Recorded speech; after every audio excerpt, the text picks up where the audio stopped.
The Book's Galaxy. Something new. Chapter 1. The sunshine of a fair spring morning fell graciously on London town. Out in Piccadilly, its heartening warmth seemed to infuse into traffic and pedestrians alike a novel jauntiness, so that bus drivers jested, and even the lips of chauffeurs uncurled into not unkindly smiles. Policemen whistled at their posts, clerks on their way to work. Beggars approached the task of trying to persuade perfect strangers to bear the burden of their maintenance with that optimistic vim which makes all the difference. It was one of those happy mornings. At 9 o'clock precisely, the door of No. 7 Arundel Street, Leicester Square, opened and a young man stepped out. Of all the spots in London which may fairly be described as backwaters, there is none that answers so completely to the description as Arundel Street, Leicester Square. Passing along the north sidewalk of the square, just where it joins Piccadilly, you hardly notice the bottleneck opening of the tiny cul-de-sac. Day and night the human flood roars past, ignoring it. Arundel Street is less than 40 yards in length, and, though there are 2 hotels in it, they are not fashionable hotels. It is just a backwater. In shape, Arundel Street is exactly like one of those flat stone jars in which Italian wine of the cheaper sort is stored. The narrow neck that leads off Leicester Square opens abruptly into a small court. Hotels occupy 2 sides of this. The third is at present given up to rooming houses for the impecunious. These are always just going to be pulled down in the name of progress to make room for another hotel. But they never do meet with that fate, and as they stand now, so will they in all probability stand for generations to come.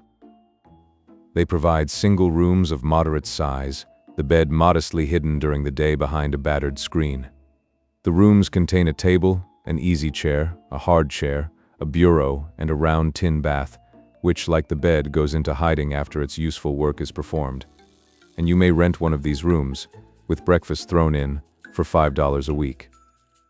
Ash Marson had done so. He had rented the second-floor front of No. 7.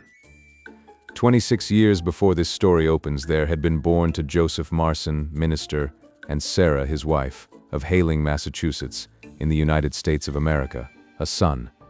This son, christened Ash after a wealthy uncle who subsequently double-crossed them by leaving his money to charities, in due course proceeded to Harvard to study for the ministry.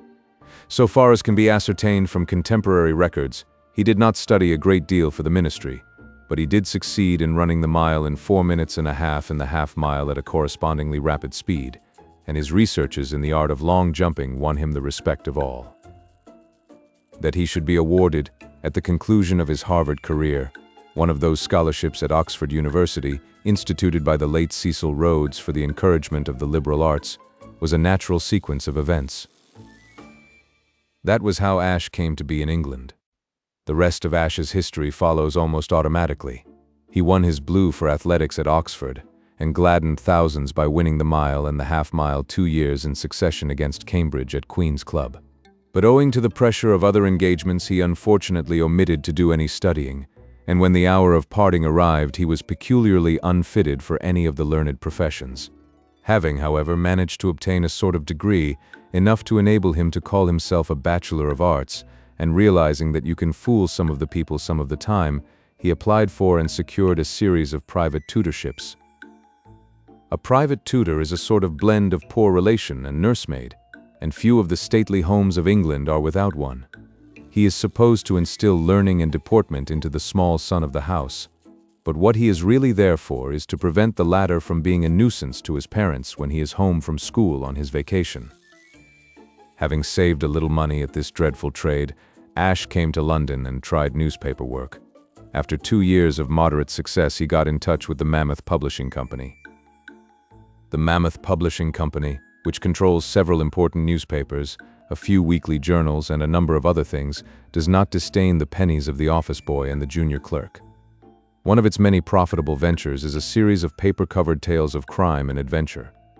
It was here that Ash found his niche. Those adventures of Gridley Quayle, investigator, which are so popular with a certain section of the reading public, were his work. Until the advent of Ash and Mr. Quayle, the British Pluck Library had been written by many hands and had included the adventures of many heroes, but in Gridley Quayle the proprietors held that the ideal had been reached, and Ash received a commission to conduct the entire British Pluck Library, monthly, himself. On the meager salary paid him for these labors, he had been supporting himself ever since. That was how Ash came to be in Arundel Street, Leicester Square, on this May morning. He was a tall, well-built, fit-looking young man with a clear eye and a strong chin, and he was dressed, as he closed the front door behind him, in a sweater, flannel trousers, and rubber-soled gymnasium shoes. In one hand he bore a pair of Indian clubs, in the other a skipping rope. Having drawn in and expelled the morning air in a measured and solemn fashion, which the initiated observer would have recognized as that scientific deep breathing so popular nowadays, he laid down his clubs, adjusted his rope, and began to skip. When he had taken the second-floor front of number 7 3 months before, Ash Marson had realized that he must forego those morning exercises which had become a second nature to him, or else defy London's unwritten law and brave London's mockery. He had not hesitated long. Physical fitness was his gospel. On the subject of exercise he was confessedly a crank. He decided to defy London. The first time he appeared in Arundel Street in his sweater and flannels, he had barely whirled his Indian clubs once around his head before he had attracted the following audience. 2 cabmen, 1 intoxicated. B. 4 waiters from the Hotel Mathis. C. 6 waiters from the Hotel Previtali. D. 6 chambermaids from the Hotel Mathis. E. 5 chambermaids from the Hotel Previtali. F. The proprietor of the Hotel Mathis. G. The proprietor of the Hotel Previtali. H. A street cleaner. I. 11 nondescript loafers. J. 27 children. K. A cat. They all laughed, even the cat, and kept on laughing. The intoxicated cabman called Ash Sunny Jim, and Ash kept on swinging his clubs. A month later, such is the magic of perseverance, his audience had narrowed down to the 27 children. They still laughed, but without that ringing conviction which the sympathetic support of their elders had lent them. And now, after 3 months, the neighborhood, having accepted Ash and his morning exercises as a natural phenomenon, paid him no further attention. On this particular morning, Ash Marson skipped with even more than his usual vigor. This was because he wished to expel by means of physical fatigue a small devil of discontent, of whose presence within him he had been aware ever since getting out of bed. It is in the spring that the ache for the larger life comes on us, and this was a particularly mellow spring morning. It was the sort of morning when the air gives us a feeling of anticipation, a feeling that, on a day like this, things surely cannot go jogging along in the same dull old groove, a premonition that something romantic and exciting is about to happen to us. But the southwest wind of spring brings also remorse. We catch the vague spirit of unrest in the air, and we regret our misspent youth. Ash was doing this. Even as he skipped, he was conscious of a wish that he had studied harder at college and was now in a position to be doing something better than hack work for a soulless publishing company. Never before had he been so completely certain that he was sick to death of the rut into which he had fallen. Skipping brought no balm. He threw down his rope and took up the Indian clubs. Indian clubs left him still unsatisfied. The thought came to him that it was a long time since he had done his Larson exercises. Perhaps they would heal him. The Larson exercises, invented by a certain Lieutenant Larson of the Swedish Army, have almost every sort of merit. They make a man strong, supple, and slender. But they are not dignified. Indeed, to one seeing them suddenly and without warning for the first time, they are markedly humorous. The only reason why King Henry of England, whose son sank with the White Ship, never smiled again, was because Lieutenant Larson had not then invented his admirable exercises. So complacent, so insolently unself-conscious had Ash become in the course of 3 months, owing to his success in inducing the populace to look on anything he did with the indulgent eye of understanding, that it simply did not occur to him, when he abruptly twisted his body into the shape of a corkscrew, in accordance with the directions in the lieutenant's book for the consummation of Exercise 1, that he was doing anything funny. And the behavior of those present seemed to justify his confidence. The proprietor of the Hotel Mathis regarded him without a smile. The proprietor of the Hotel Previtali might have been in a trance, for all the interest he displayed. The hotel employees continued their tasks impassively. The children were blind and dumb. The cat across the way stropped its backbone against the railings unheeding. But even as he unscrambled himself and resumed a normal posture, from his immediate rear there rent the quiet morning air a clear and musical laugh. It floated out on the breeze and hit him like a bullet. 3 months ago, Ash would have accepted the laugh as inevitable and would have refused to allow it to embarrass him, but long immunity from ridicule had sapped his resolution. He spun round with a jump, flushed and self-conscious. From the window of the first-floor front of number 7, a girl was leaning. The spring sunshine played on her golden hair and lit up her bright blue eyes, fixed on his flanneled and sweatered person with a fascinated amusement. Even as he turned, the laugh smote him afresh. For the space of perhaps 2 seconds they stared at each other, eye to eye. Then she vanished into the room. Ash was beaten. 3 months ago, a million girls could have laughed at his morning exercises without turning him from his purpose. Today, this one scoffer, alone and unaided, was sufficient for his undoing. The depression which exercise had begun to dispel surged back on him. He had no heart to continue. Sadly gathering up his belongings, he returned to his room and found a cold bath tame and uninspiring. The breakfasts included in the rent, provided by Mrs. Bell, the landlady of number 7, were held by some authorities to be specially designed to quell the spirits of their victims, should they tend to soar excessively. By the time Ash had done his best with the disheveled fried egg, the chicory blasphemously called coffee, and the charred bacon, misery had him firmly in its grip.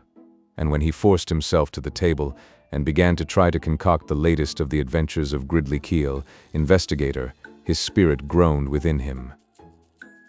This morning, as he sat and chewed his pen, his loathing for Gridley seemed to have reached its climax. It was his habit in writing these stories to think of a good title first, and then fit an adventure to it. And overnight, in a moment of inspiration, he had jotted down on an envelope the words, "The Adventure of the Wand of Death." It was with the sullen repulsion of a vegetarian who finds a caterpillar in his salad that he now sat glaring at them. The title had seemed so promising overnight, so full of strenuous possibilities. It was still speciously attractive, but now that the moment had arrived for writing the story, its flaws became manifest. What was a wand of death? It sounded good, but coming down to hard facts, what was it? You cannot write a story about a wand of death without knowing what a wand of death is. And conversely, if you have thought of such a splendid title, you cannot jettison it offhand. Ash rumpled his hair and gnawed his pen. There came a knock at the door. Ashy spun round in his chair. This was the last straw. If he had told Mrs. Ball once that he was never to be disturbed in the morning on any pretext whatsoever, he had told her 20 times. It was simply too infernal to be endured if his work time was to be cut into like this. Ash ran over in his mind a few opening remarks. "Come in!" he shouted, and braced himself for battle. A girl walked in, the girl of the first-floor front. The girl with the blue eyes who had laughed at his Larson exercises. Various circumstances contributed to the poorness of the figure Ash cut in the opening moments of this interview. In the first place, he was expecting to see his landlady, whose height was about 4'6", and the sudden entry of somebody who was about 5'7", threw the universe temporarily out of focus. In the second place, in anticipation of Mrs. Bell's entry, he had twisted his face into a forbidding scowl, and it was no slight matter to change this on the spur of the moment into a pleasant smile. Finally, a man who has been sitting for half an hour in front of a sheet of paper bearing the words, "The Adventure of the Wand of Death," and trying to decide what a wand of death might be, has not his mind under proper control. The net result of these things was that, for perhaps half a minute, Ash behaved absurdly. He goggled and he yammered. An alienist, had one been present, would have made up his mind about him without further investigation. For an appreciable time he did not think of rising from his seat. When he did, the combined leap and twist he executed practically amounted to a Larson exercise. Nor was the girl unembarrassed. If Ash had been calmer, he would have observed on her cheek the flush which told that she, too, was finding the situation trying. But woman being ever better equipped with poise than man, it was she who spoke first. "I'm afraid I'm disturbing you." "No," said Ash. "Oh no, not at all, not at all, no, oh no, not at all, no." and would have continued to play on the theme indefinitely had not the girl spoken again. "I wanted to apologize," she said, "for my abominable rudeness in laughing at you just now. It was idiotic of me and I don't know why I did it. I'm sorry." Science, with 1,000 triumphs to her credit, has not yet succeeded in discovering the correct reply for a young man to make who finds himself in the appalling position of being apologized to by a pretty girl. If he says nothing, he seems sullen and unforgiving. If he says anything, he makes a fool of himself. Ashe, hesitating between these two courses, suddenly caught sight of the sheet of paper over which he had been poring so long. "What is a wand of death?" he asked. "I beg your pardon? A wand of death? I don't understand." The delirium of the conversation was too much for Ashe. He burst out laughing. A moment later, the girl did the same, and simultaneously embarrassment ceased to be. "I suppose you think I'm mad?" said Ashe. "Certainly," said the girl. "Well, I should have been if you hadn't come in." "Why was that?" "I was trying to write a detective story. I was wondering whether you were a writer." "Do you write?" "Yes. Do you ever read Home Gossip?" "Never." "You are quite right to speak in that thankful tone. It's a horrid little paper, all brown paper patterns and advice to the lovelorn and puzzles. I do a short story for it every week, under various names. A duke or an earl goes with each story. I loathe it intensely." "I am sorry for your troubles," said Ashe firmly, "but we are wandering from the point. What is a wand of death?" "A wand of death?" "A wand of death." The girl frowned reflectively. "Why, of course. It's the sacred ebony stick stolen from the Indian temple, which is supposed to bring death to whoever possesses it. The hero gets hold of it, and the priests dog him and send him threatening messages. What else could it be?" Ashe could not restrain his admiration. "This is genius." "Oh, no. Absolute genius. I see it all. The hero calls in Gridley Quayle, and that patronizing ass, by the aid of a series of wicked coincidences, solves the mystery, and there am I with another month's work done." She looked at him with interest. "Are you the author of Gridley Quayle?" "Don't tell me you read him." "I do not read him, but he is published by the same firm that publishes Home Gossip, and I can't help seeing his cover sometimes while I am waiting in the waiting room to see the editress." Ashe felt like one who meets a boyhood's chum on a desert island. Here was a real bond between them. "Does the Mammoth publish you too?" "Why, we are comrades in misfortune, fellow serfs." "We should be friends. Shall we be friends?" "I should be delighted." "Shall we shake hands, sit down, and talk about ourselves a little?" "But I am keeping you from your work. An errand of mercy." She sat down. It is a simple act, this of sitting down, but, like everything else, it may be an index to character. There was something wholly satisfactory to Ashe in the manner in which this girl did it. She neither seated herself on the extreme edge of the easy chair, as one braced for instant flight, nor did she wallow in the easy chair, as one come to stay for the weekend. She carried herself in an unconventional situation with an unstudied self-confidence that he could not sufficiently admire. Etiquette is not rigid in Arundel Street, but, nevertheless, a girl in a first-floor front may be excused for showing surprise and hesitation when invited to a confidential chat with a second-floor front young man whom she has known only 5 minutes. But there is a freemasonry among those who live in large cities on small earnings. "Shall we introduce ourselves?" said Ashe. "Or did Mrs. Bell tell you my name? By the way, you have not been here long, have you? I took my room day before yesterday. But your name, if you are the author of Gridley Quayle, is Felix Clovelly, isn't it?" "Good heavens, no. Surely you don't think anyone's name could really be Felix Clovelly? That is only the cloak under which I hide my shame. My real name is Marson, Ashe Marson. And yours?" "Valentine, Joan Valentine." "Will you tell me the story of your life, or shall I tell mine first?" "I don't know that I have any particular story. I am an American." "Not American." "Why not?" "Because it is too extraordinary, too much like a Gridley Quayle coincidence. I am an American." "Well, so are a good many other people." "You miss the point." We are not only fellow serfs, we are fellow exiles. You can't round the thing off by telling me you were born in Hailing, Massachusetts, I suppose. I was born in New York. Surely not. I didn't know anybody was. Why Hailing, Massachusetts? That was where I was born. I'm afraid I never heard of it.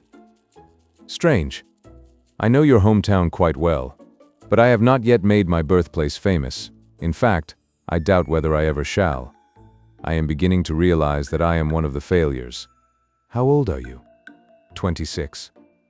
You are only 26 and you call yourself a failure. I think that is a shameful thing to say. What would you call a man of 26 whose only means of making a living was the writing of Gridley Quayle's stories, an empire builder? How do you know it's your only means of making a living? Why don't you try something new? Such as, how should I know? Anything that comes along. Good gracious, Mr. Marson. Here you are in the biggest city in the world, with chances for adventure simply shrieking to you on every side. I must be deaf. The only thing I have heard shrieking to me on every side has been Mrs. Bell for the week's rent. Read the papers. Read the advertisement columns. I'm sure you will find something sooner or later. Don't get into a groove. Be an adventurer. Snatch at the next chance, whatever it is. Ash nodded. Continue, he said. Proceed. You are stimulating me. But why should you want a girl like me to stimulate you? Surely London is enough to do it without my help? You can always find something new, surely? Listen, Mr. Marson. I was thrown on my own resources about 5 years ago, never mind how. Since then I have worked in a shop, done typewriting, been on the stage, had a position as governess, been a lady's maid. A what? A lady's maid? Why not? It was all experience, and I can assure you I would much rather be a lady's maid than a governess. I think I know what you mean. I was a private tutor once. I suppose a governess is the female equivalent. I have often wondered what General Sherman would have said about private tutoring if he expressed himself so breezily about mere war. Was it fun being a lady's maid? It was pretty good fun, and it gave me an opportunity of studying the aristocracy in its native haunts, which has made me the gossip's established authority on dukes and earls. Ashe drew a deep breath, not a scientific deep breath, but one of admiration. You are perfectly splendid. Splendid? I mean, you have such pluck. Oh, well, I keep on trying. I'm 23 and I haven't achieved anything much yet, but I certainly don't feel like sitting back and calling myself a failure. Ashe made a grimace. All right, he said. I've got it. I meant you too, said Joan placidly. I hope I haven't bored you with my autobiography, Mr. Marson. I'm not setting myself up as a shining example, but I do like action and hate stagnation. You are absolutely wonderful, said Ashe. You are a human correspondence course in efficiency, one of the ones you see advertised in the back pages of the magazines beginning, "Young man, are you earning enough?"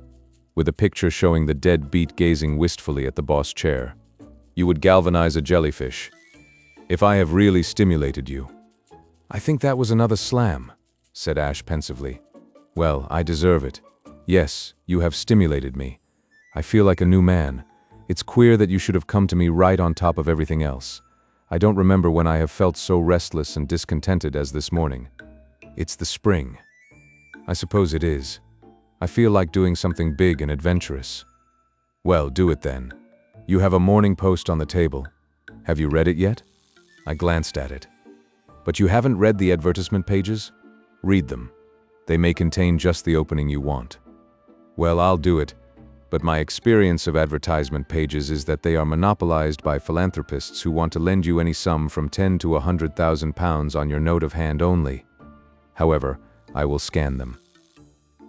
Joan rose and held out her hand. Goodbye, Mr. Marson. You've got your detective story to write, and I have to think out something with a duke in it by tonight, so I must be going. She smiled. We have traveled a good way from the point where we started, but I may as well go back to it before I leave you. I'm sorry I laughed at you this morning. As she clasped her hand in a fervent grip, I'm not. Come and laugh at me whenever you feel like it. I like being laughed at. Why, when I started my morning exercises, half of London used to come and roll about the sidewalks in convulsions. I'm not an attraction any longer, and it makes me feel lonesome.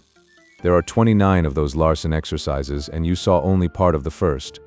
You have done so much for me that if I can be of any use to you, in helping you to greet the day with a smile, I shall be only too proud. Exercise 6 is a surefire mirth provoker. I'll start with it tomorrow morning. I can also recommend exercise 11, a scream. Don't miss it. Very well. Well, goodbye for the present. Goodbye. She was gone, and Ash, thrilling with new emotions, stared at the door which had closed behind her. He felt as though he had been wakened from sleep by a powerful electric shock. Close beside the sheet of paper on which he had inscribed the now luminous and suggestive title of his new Gridley Quayle story lay the Morning Post, the advertisement columns of which he had promised her to explore. The least he could do was to begin at once. His spirits sank as he did so. It was the same old game. A Mr. Brian McNeil, though doing no business with minors, was willing, even anxious, to part with his vast fortune to anyone over the age of 21 whose means happened to be a trifle straitened. This good man required no security whatever, nor did his rivals in generosity, the Messrs. Angus Bruce, Duncan MacFarlane, Wallace McIntosh, and Donald McNabb. They, too, showed a curious distaste for dealing with minors, but anyone of maturer years could simply come round to the office and help himself. Ash threw the paper down wearily. He had known all along that it was no good. Romance was dead, and the unexpected no longer happened. He picked up his pen and began to write The Adventure of the Wand of Death. Chapter 2. In a bedroom on the 4th floor of the Hotel Guelph in Piccadilly, the Honorable Frederick Threepwood sat in bed, with his knees drawn up to his chin, and glared at the day with the glare of mental anguish. He had very little mind, but what he had was suffering. He had just remembered. It is like that in this life. You wake up, feeling as fit as a fiddle. You look at the window and see the sun, and thank heaven for a fine day. You begin to plan a perfectly corking luncheon party with some of the chappies you met last night at the National Sporting Club, and then you remember. "Oh, dash it," said the Honorable Freddie, and after a moment's pause, and I was feeling so dashed happy. For the space of some minutes he remained plunged in sad meditation. Then, picking up the telephone from the table at his side, he asked for a number. "Hello." "Hello," responded a rich voice at the other end of the wire. "Oh, I say. Is that you, Dickie?" "Who is that?" "This is Freddie Threepwood, I say. Dickie, old top, I want to see you about something devilish important. Will you be in at 12? "Certainly. What's the trouble?" "I can't explain over the wire, but it's deuced serious." "Very well, by the way, Freddie. Congratulations on the engagement." "Thanks, old man. Thanks very much," and so on, "but you won't forget to be in at 12, will you? Goodbye." He replaced the receiver quickly and sprang out of bed, for he had heard the door handle turn. When the door opened, he was giving a correct representation of a young man wasting no time in beginning his toilet for the day. An elderly, thin-faced, bald-headed, amiably vacant man entered. He regarded the Honorable Freddie with a certain disfavor. "Are you only just getting up, Frederick?" "Hello, Governor. Good morning. I shan't be 2 ticks now. You should have been out and about 2 hours ago. The day is glorious." "Shan't be more than a minute, Governor, now. Just got to have a tub and then chuck on a few clothes." He disappeared into the bathroom. His father, taking a chair, placed the tips of his fingers together and in this attitude remained motionless, a figure of disapproval and suppressed annoyance. Like many fathers in his rank of life, the Earl of Emsworth had suffered much through that problem which, with the exception of Mr. Lloyd George, is practically the only fly in the British aristocratic amber, the problem of what to do with the younger sons. It is useless to try to gloss over the fact in the aristocratic families of Great Britain the younger son is not required. Apart, however, from the fact that he was a younger son and, as such, a nuisance in any case, the Honorable Freddie had always annoyed his father in a variety of ways. The Earl of Emsworth was so constituted that no man or thing really had the power to trouble him deeply, but Freddie had come nearer to doing it than anybody else in the world. There had been a consistency, a perseverance, about his irritating performances that had acted on the placid pier as dripping water on a stone. Isolated acts of annoyance would have been powerless to ruffle his calm, but Freddie had been exploding bombs under his nose since he went to Eton. He had been expelled from Eton for breaking out at night and roaming the streets of Windsor in a false mustache. He had been sent down from Oxford for pouring ink from a second-story window on the junior dean of his college. He had spent 2 years at an expensive London crammer's and failed to pass into the army. He had also accumulated an almost record series of racing debts, besides as shady a gang of friends, for the most part vaguely connected with the turf, as any young man of his age ever contrived to collect. These things try the most placid of parents, and finally Lord Emsworth had put his foot down. It was the only occasion in his life when he had acted with decision, and he did it with the accumulated energy of years. He stopped his son's allowance, hailed him home to Blandings Castle, and kept him there so relentlessly that until the previous night, when they had come up together by an afternoon train, Freddie had not seen London for nearly a year. Possibly it was the reflection that, whatever his secret troubles, he was at any rate once more in his beloved metropolis that caused Freddie at this point to burst into discordant song. He splashed and warbled simultaneously. Lord Emsworth's frown deepened and he began to tap his fingers together irritably. Then his brow cleared and a pleased smile flickered over his face. He too had remembered. What Lord Emsworth remembered was this. Late in the previous autumn, the next estate to Blandings had been rented by an American, a Mr. Peters, a man with many millions, chronic dyspepsia, and one fair daughter, Aline. The two families had met. Freddie and Aline had been thrown together, and only a few days before, the engagement had been announced. And for Lord Emsworth, the only flaw in this best of all possible worlds had been removed. Yes, he was glad Freddie was engaged to be married to Aline Peters. He liked Aline. He liked Mr. Peters. Such was the relief he experienced that he found himself feeling almost affectionate toward Freddie, who emerged from the bathroom at this moment, clad in a pink bathrobe, to find the paternal wrath evaporated, and all, so to speak, right with the world. Nevertheless, he wasted no time about his dressing. He was always ill at ease in his father's presence, and he wished to be elsewhere with all possible speed.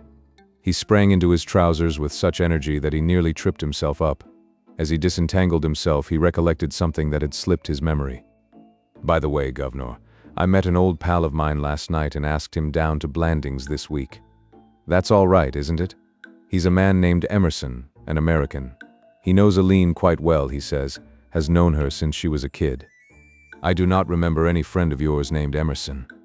Well, as a matter of fact, I met him last night for the first time. But it's all right. He's a good chap, don't you know, and all that sort of rot." Lord Emsworth was feeling too benevolent to raise the objections he certainly would have raised had his mood been less sunny. "Certainly. Let him come if he wishes." "Thanks, Governor." Freddie completed his toilet. "Doing anything special this morning, Governor?" "I rather thought of getting a bit of breakfast and then strolling round a bit." "Have you had breakfast?" 2 hours ago. "I trust that in the course of your strolling you will find time to call at Mr. Peters and see Aline. I shall be going there directly after lunch. Mr. Peters wishes to show me his collection of, I think scarabs was the word he used." "Oh, I'll look in all right. Don't you worry. Or if I don't, I'll call the old boy up on the phone and pass the time of day. Well, I rather think I'll be popping off and getting that bit of breakfast, what?" Several comments on this speech suggested themselves to Lord Emsworth. In the first place, he did not approve of Freddie's allusion to one of America's merchant princes as the old boy. Second, his son's attitude did not strike him as the ideal attitude of a young man toward his betrothed. There seemed to be a lack of warmth.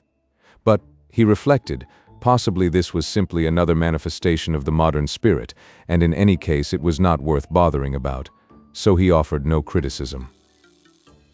Presently, Freddie, having given his shoes a flick with a silk handkerchief and thrust the latter carefully up his sleeve, they passed out and down into the main lobby of the hotel, where they parted, Freddie to his bit of breakfast, his father to potter about the streets and kill time until luncheon.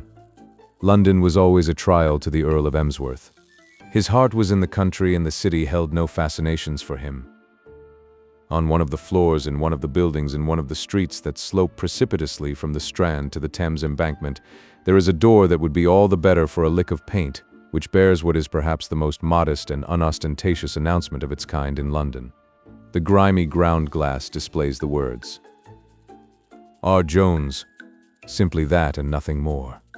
It is rugged in its simplicity. You wonder, as you look at it, if you have time to look at and wonder about these things, who this Jones may be, and what is the business he conducts with such coy reticence. As a matter of fact, these speculations had passed through suspicious minds at Scotland Yard, which had for some time taken not a little interest in R. Jones. But beyond ascertaining that he bought and sold curios, did a certain amount of bookmaking during the flat racing season, and had been known to lend money, Scotland Yard did not find out much about Mr. Jones and presently dismissed him from its thoughts. On the theory, given to the world by William Shakespeare, that it is the lean and hungry-looking men who are dangerous, and that the fat, sleek-headed men, and such as sleep o' nights, are harmless, R. Jones should have been above suspicion. He was infinitely the fattest man in the West Central Postal District of London. He was a round ball of a man, who wheezed when he walked upstairs, which was seldom, and shook like jelly if some tactless friend, wishing to attract his attention, tapped him unexpectedly on the shoulder. But this occurred still less frequently than his walking upstairs. For in R. Jones's circle it was recognized that nothing is a greater breach of etiquette and worse form than to tap people unexpectedly on the shoulder. That, it was felt, should be left to those who are paid by the government to do it. R. Jones was about 50 years old, gray-haired, of a mauve complexion, jovial among his friends, and perhaps even more jovial with chance acquaintances. It was estimated by envious intimates that his joviality with chance acquaintances, especially with young men of the upper classes, with large purses and small foreheads, was worth hundreds of pounds a year to him. There was something about his comfortable appearance and his jolly manner that irresistibly attracted a certain type of young man. It was his good fortune that this type of young man should be the type financially most worth attracting. Freddie Threepwood had fallen under his spell during his short but crowded life in London. They had met for the first time at the Derby, and ever since then R. Jones had held in Freddie's estimation that position of guide, philosopher and friend which he held in the estimation of so many young men of Freddie's stamp.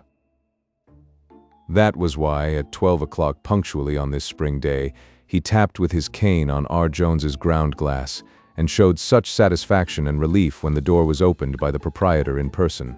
"Well, well, well," said R. Jones rollickingly. "Whom have we here? The dashing bridegroom-to-be, and no other." R. Jones, like Lord Emsworth, was delighted that Freddie was about to marry a nice girl with plenty of money. The sudden turning off of the tap from which Freddie's allowance had flowed had hit him hard. He had other sources of income, of course, but few so easy and unfailing as Freddie had been in the days of his prosperity. The prodigal son, by George, creeping back into the fold after all this weary time. "It seems years since I saw you, Freddie. The old governor put his foot down, didn't he, and stopped the funds. Damned shame. I take it that things have loosened up a bit since the engagement was announced, eh?" Freddie sat down and chewed the knob of his cane unhappily. "Well, as a matter of fact, Dickie, old top," he said, "not so that you could notice it, don't you know. Things are still pretty much the same. I managed to get away from Blandings for a night, because the governor had to come to London, but I've got to go back with him on the 3 o'clock train, and as for money, I can't get a quid out of him. As a matter of fact, I'm in the deuce of a hole, and that's why I've come to you." Even fat, jovial men have their moments of depression. R. Jones's face clouded, and jerky remarks about hardness of times and losses on the stock exchange began to proceed from him. As Scotland Yard had discovered, he lent money on occasion, but he did not lend it to youths in Freddie's unfortunate position. "Oh, I don't want to make a touch, you know," Freddie hastened to explain. "It isn't that. As a matter of fact, I managed to raise 500 of the best this morning. That ought to be enough." "Depends on what you want it for," said R. Jones, magically genial once more. The thought entered his mind, as it had so often, that the world was full of easy marks. He wished he could meet the moneylender who had been rash enough to advance the Honourable Freddie £500. Those philanthropists cross our path too seldom. Freddie felt in his pocket, produced a cigarette case, and from it extracted a newspaper clipping. "Did you read about poor old Percy in the papers? The case, you know?" "Percy?" Lord Stockheath, you know. Oh, the Stockheath breach of promise case. I did more than that. I was in court all 3 days. R. Jones emitted a cozy chuckle. Is he a pal of yours? A cousin, eh? I wish you had seen him in the witness box, with Jellicoe Smith cross-examining him. The funniest thing I ever heard, and his letters to the girl. They read them out in court, and of all, don't, old man. Dickie, old top. Please. I know all about it. I read the reports. They made poor old Percy look like an absolute ass. Well, nature had done that already, but I'm bound to say they improved on nature's work. I should think your cousin Percy must have felt like a plucked chicken. A spasm of pain passed over the Honorable Freddy's vacant face. He wriggled in his chair. Dickie, old man, I wish you wouldn't talk like that. It makes me feel ill. Why is he such a pal of yours as all that? It's not that. It's the fact is, Dickie, old top, I'm in exactly the same bally hole as poor old Percy was myself. What? You have been sued for breach of promise. Not absolutely that yet. Look here, I'll tell you the whole thing. Do you remember a show at the Piccadilly about a year ago called The Baby Doll? There was a girl in the chorus. Several, I remember noticing. No, I mean one particular girl, a girl called Joan Valentine. The rotten part is that I never met her. Pull yourself together, Freddy. What exactly is the trouble? Well, don't you see? I used to go to the show every other night, and I fell frightfully in love with this girl. Without having met her? Yes. You see, I was rather an ass in those days. No, said R. Jones handsomely. I must have been, or I shouldn't have been such an ass, don't you know? Well, as I was saying, I used to write this girl letters, saying how much I was in love with her and specifically proposing marriage? I can't remember. I expect I did. I was awfully in love. How was that if you never met her? She wouldn't meet me. She wouldn't even come out to luncheon. She didn't even answer my letters, just sent word down by the Johnny at the stage door. And then, Freddy's voice died away. He thrust the knob of his cane into his mouth in a sort of frenzy. What then? Inquired R. Jones. A scarlet blush manifested itself on Freddy's young face. His eyes wandered sideways. After a long pause, a single word escaped him, almost inaudible. Poetry. R. Jones trembled as though an electric current had been passed through his plump frame. His little eyes sparkled with merriment. You wrote her poetry. Yards of it, old boy. Yards of it, groaned Freddy. Panic filled him with speech. You see the frightful hole I'm in? This girl is bound to have kept the letters. I don't remember whether I actually proposed to her or not. But anyway, she's got enough material to make it worthwhile to have a dash at an action, especially after poor old Percy has just got soaked for such a pile of money and made breach of promise cases the fashion, so to speak. And now that the announcement of my engagement is out, she's certain to get busy. Probably she has been waiting for something of the sort. Don't you see that all the cards are in her hands? We couldn't afford to let the thing come into court. That poetry would dish my marriage for a certainty. I'd have to emigrate or something. Goodness knows what would happen at home. My old governor would murder me. So you see what a frightful hole I'm in, don't you, Dickie, old man? And what do you want me to do? Why, to get hold of this girl and get back the letters, don't you see? I can't do it myself, cooped up miles away in the country. And besides, I shouldn't know how to handle a thing like that. Thanks for the compliment, Freddy. But I should imagine that something a little more solid than a persuasive way would be required in a case like this. You said something a while ago about £500? Here it is, old man, in notes. I brought it on purpose. Will you really take the thing on? Do you think you can work it for 500? I can have a try. Freddy rose, with an expression approximating to happiness on his face. Some men have the power of inspiring confidence in some of their fellows, though they fill others with distrust. Scotland Yard might look askance at R. Jones, but to Freddy he was all that was helpful and reliable. He shook R. Jones's hand several times in his emotion. That's absolutely topping of you, old man, he said. Then I'll leave the whole thing to you. Write me the moment you have done anything, won't you? Goodbye, old top, and thanks ever so much. The door closed. R. Jones remained where he sat, his fingers straying luxuriously among the crackling paper.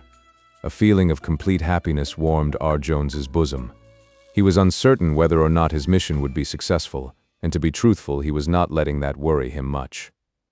What he was certain of was the fact that the heavens had opened unexpectedly and dropped £500 into his lap.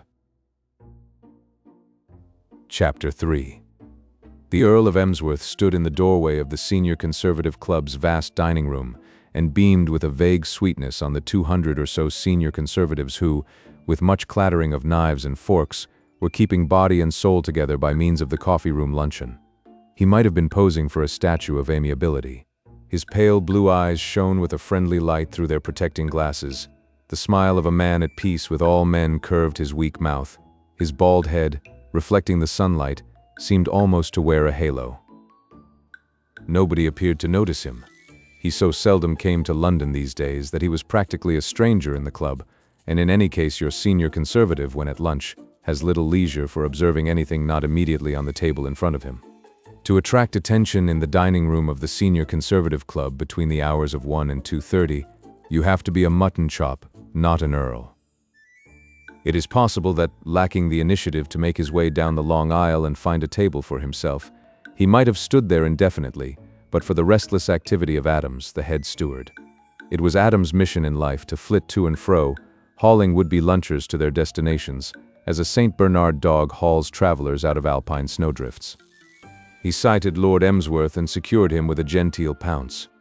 "A table, your lordship?" "This way, your lordship." Adams remembered him, of course. Adams remembered everybody. Lord Emsworth followed him beamingly and presently came to anchor at a table in the farther end of the room. Adams handed him the bill of fare and stood brooding over him like a providence. "Don't often see your lordship in the club," he opened chattily.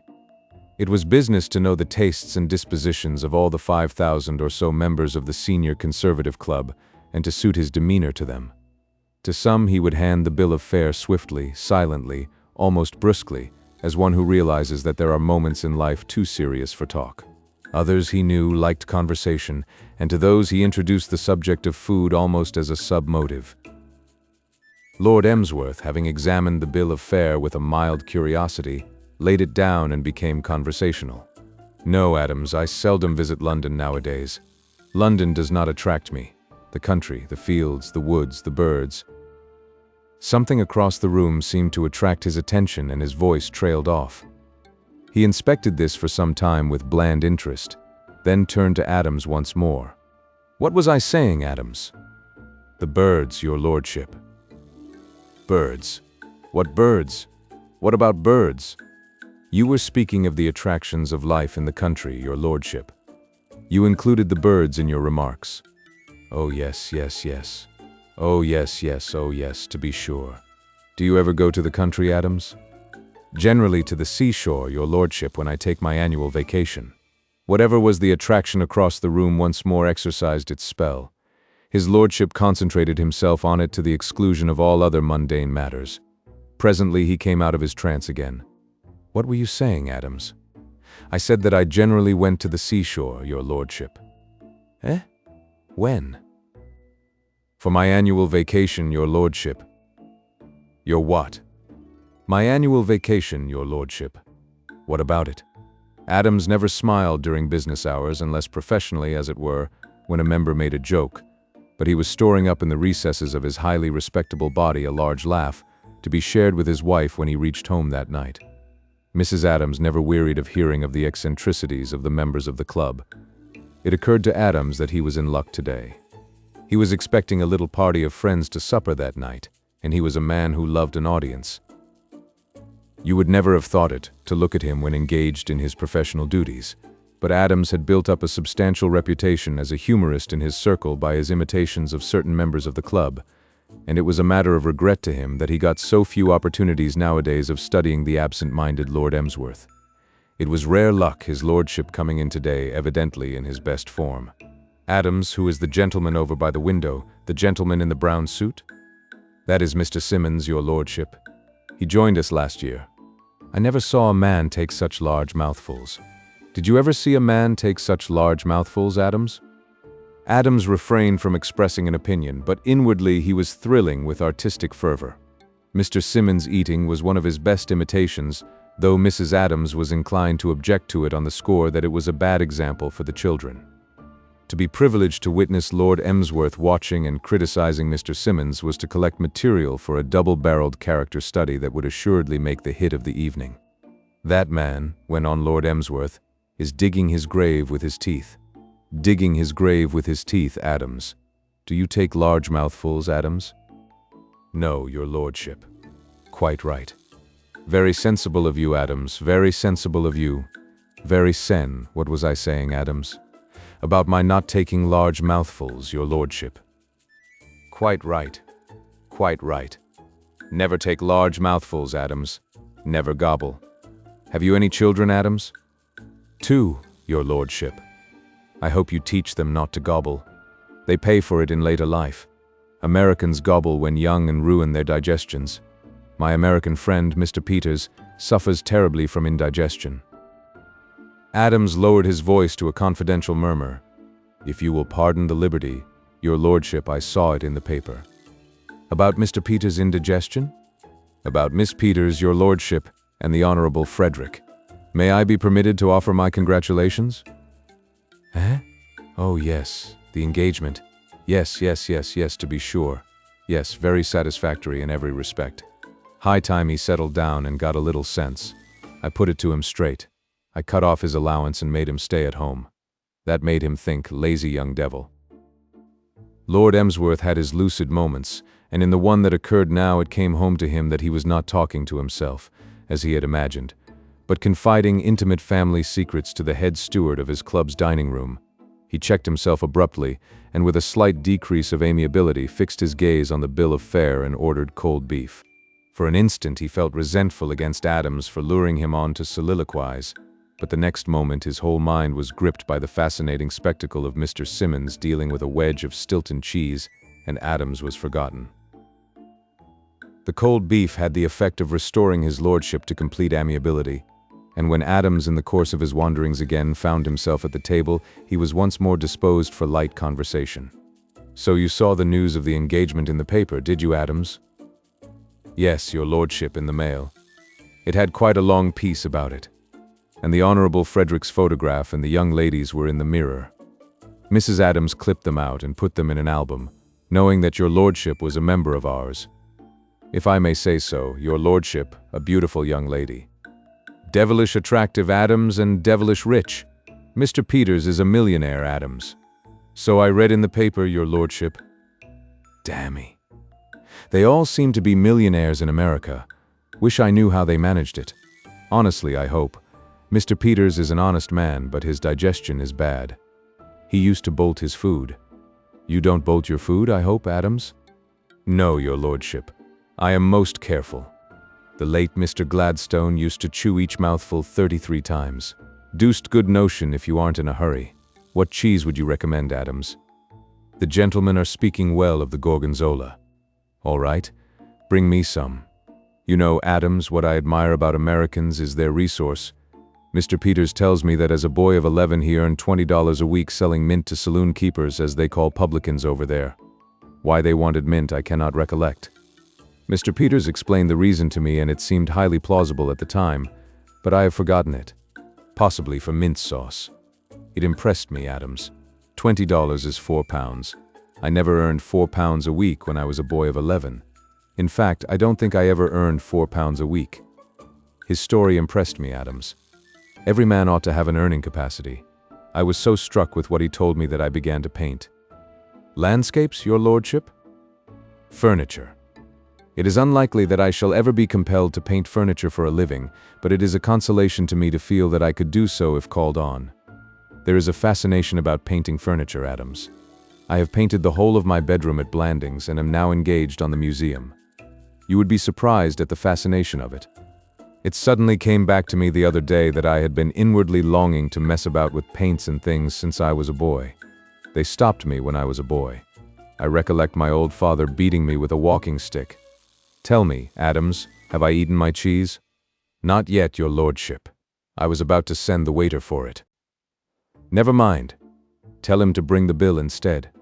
I remember that I have an appointment. I must not be late.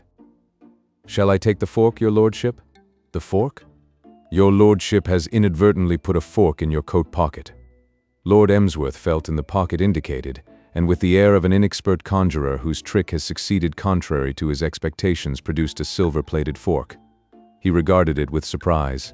Then he looked wonderingly at Adams. Adams, I'm getting absent-minded. Have you ever noticed any traces of absent-mindedness in me before? Oh no, your lordship. Well, it's deuced peculiar. I have no recollection whatsoever of placing that fork in my pocket. Adams, I want a taxicab. He glanced round the room, as though expecting to locate one by the fireplace. The hall porter will whistle one for you, your lordship. So he will, by George. So he will. Good day, Adams. Good day, your lordship. The Earl of Emsworth ambled benevolently to the door, leaving Adams with the feeling that his day had been well spent. He gazed almost with reverence after the slow-moving figure. What a nut, said Adams to his immortal soul. Wafted through the sunlit streets in his taxicab, the Earl of Emsworth smiled benevolently on London's teeming millions. He was as completely happy as only a fluffy-minded old man with excellent health and a large income can be. Other people worried about all sorts of things: strikes, wars, suffragettes, the diminishing birth rate, the growing materialism of the age, a score of similar subjects. Worrying, indeed, seemed to be the 20th century specialty. Lord Emsworth never worried. Nature had equipped him with a mind so admirably constructed for withstanding the disagreeableness of life that if an unpleasant thought entered it, it passed out again a moment later.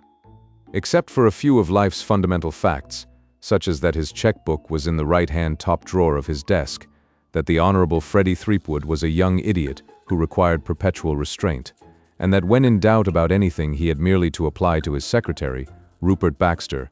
Except for these basic things, he never remembered anything for more than a few minutes.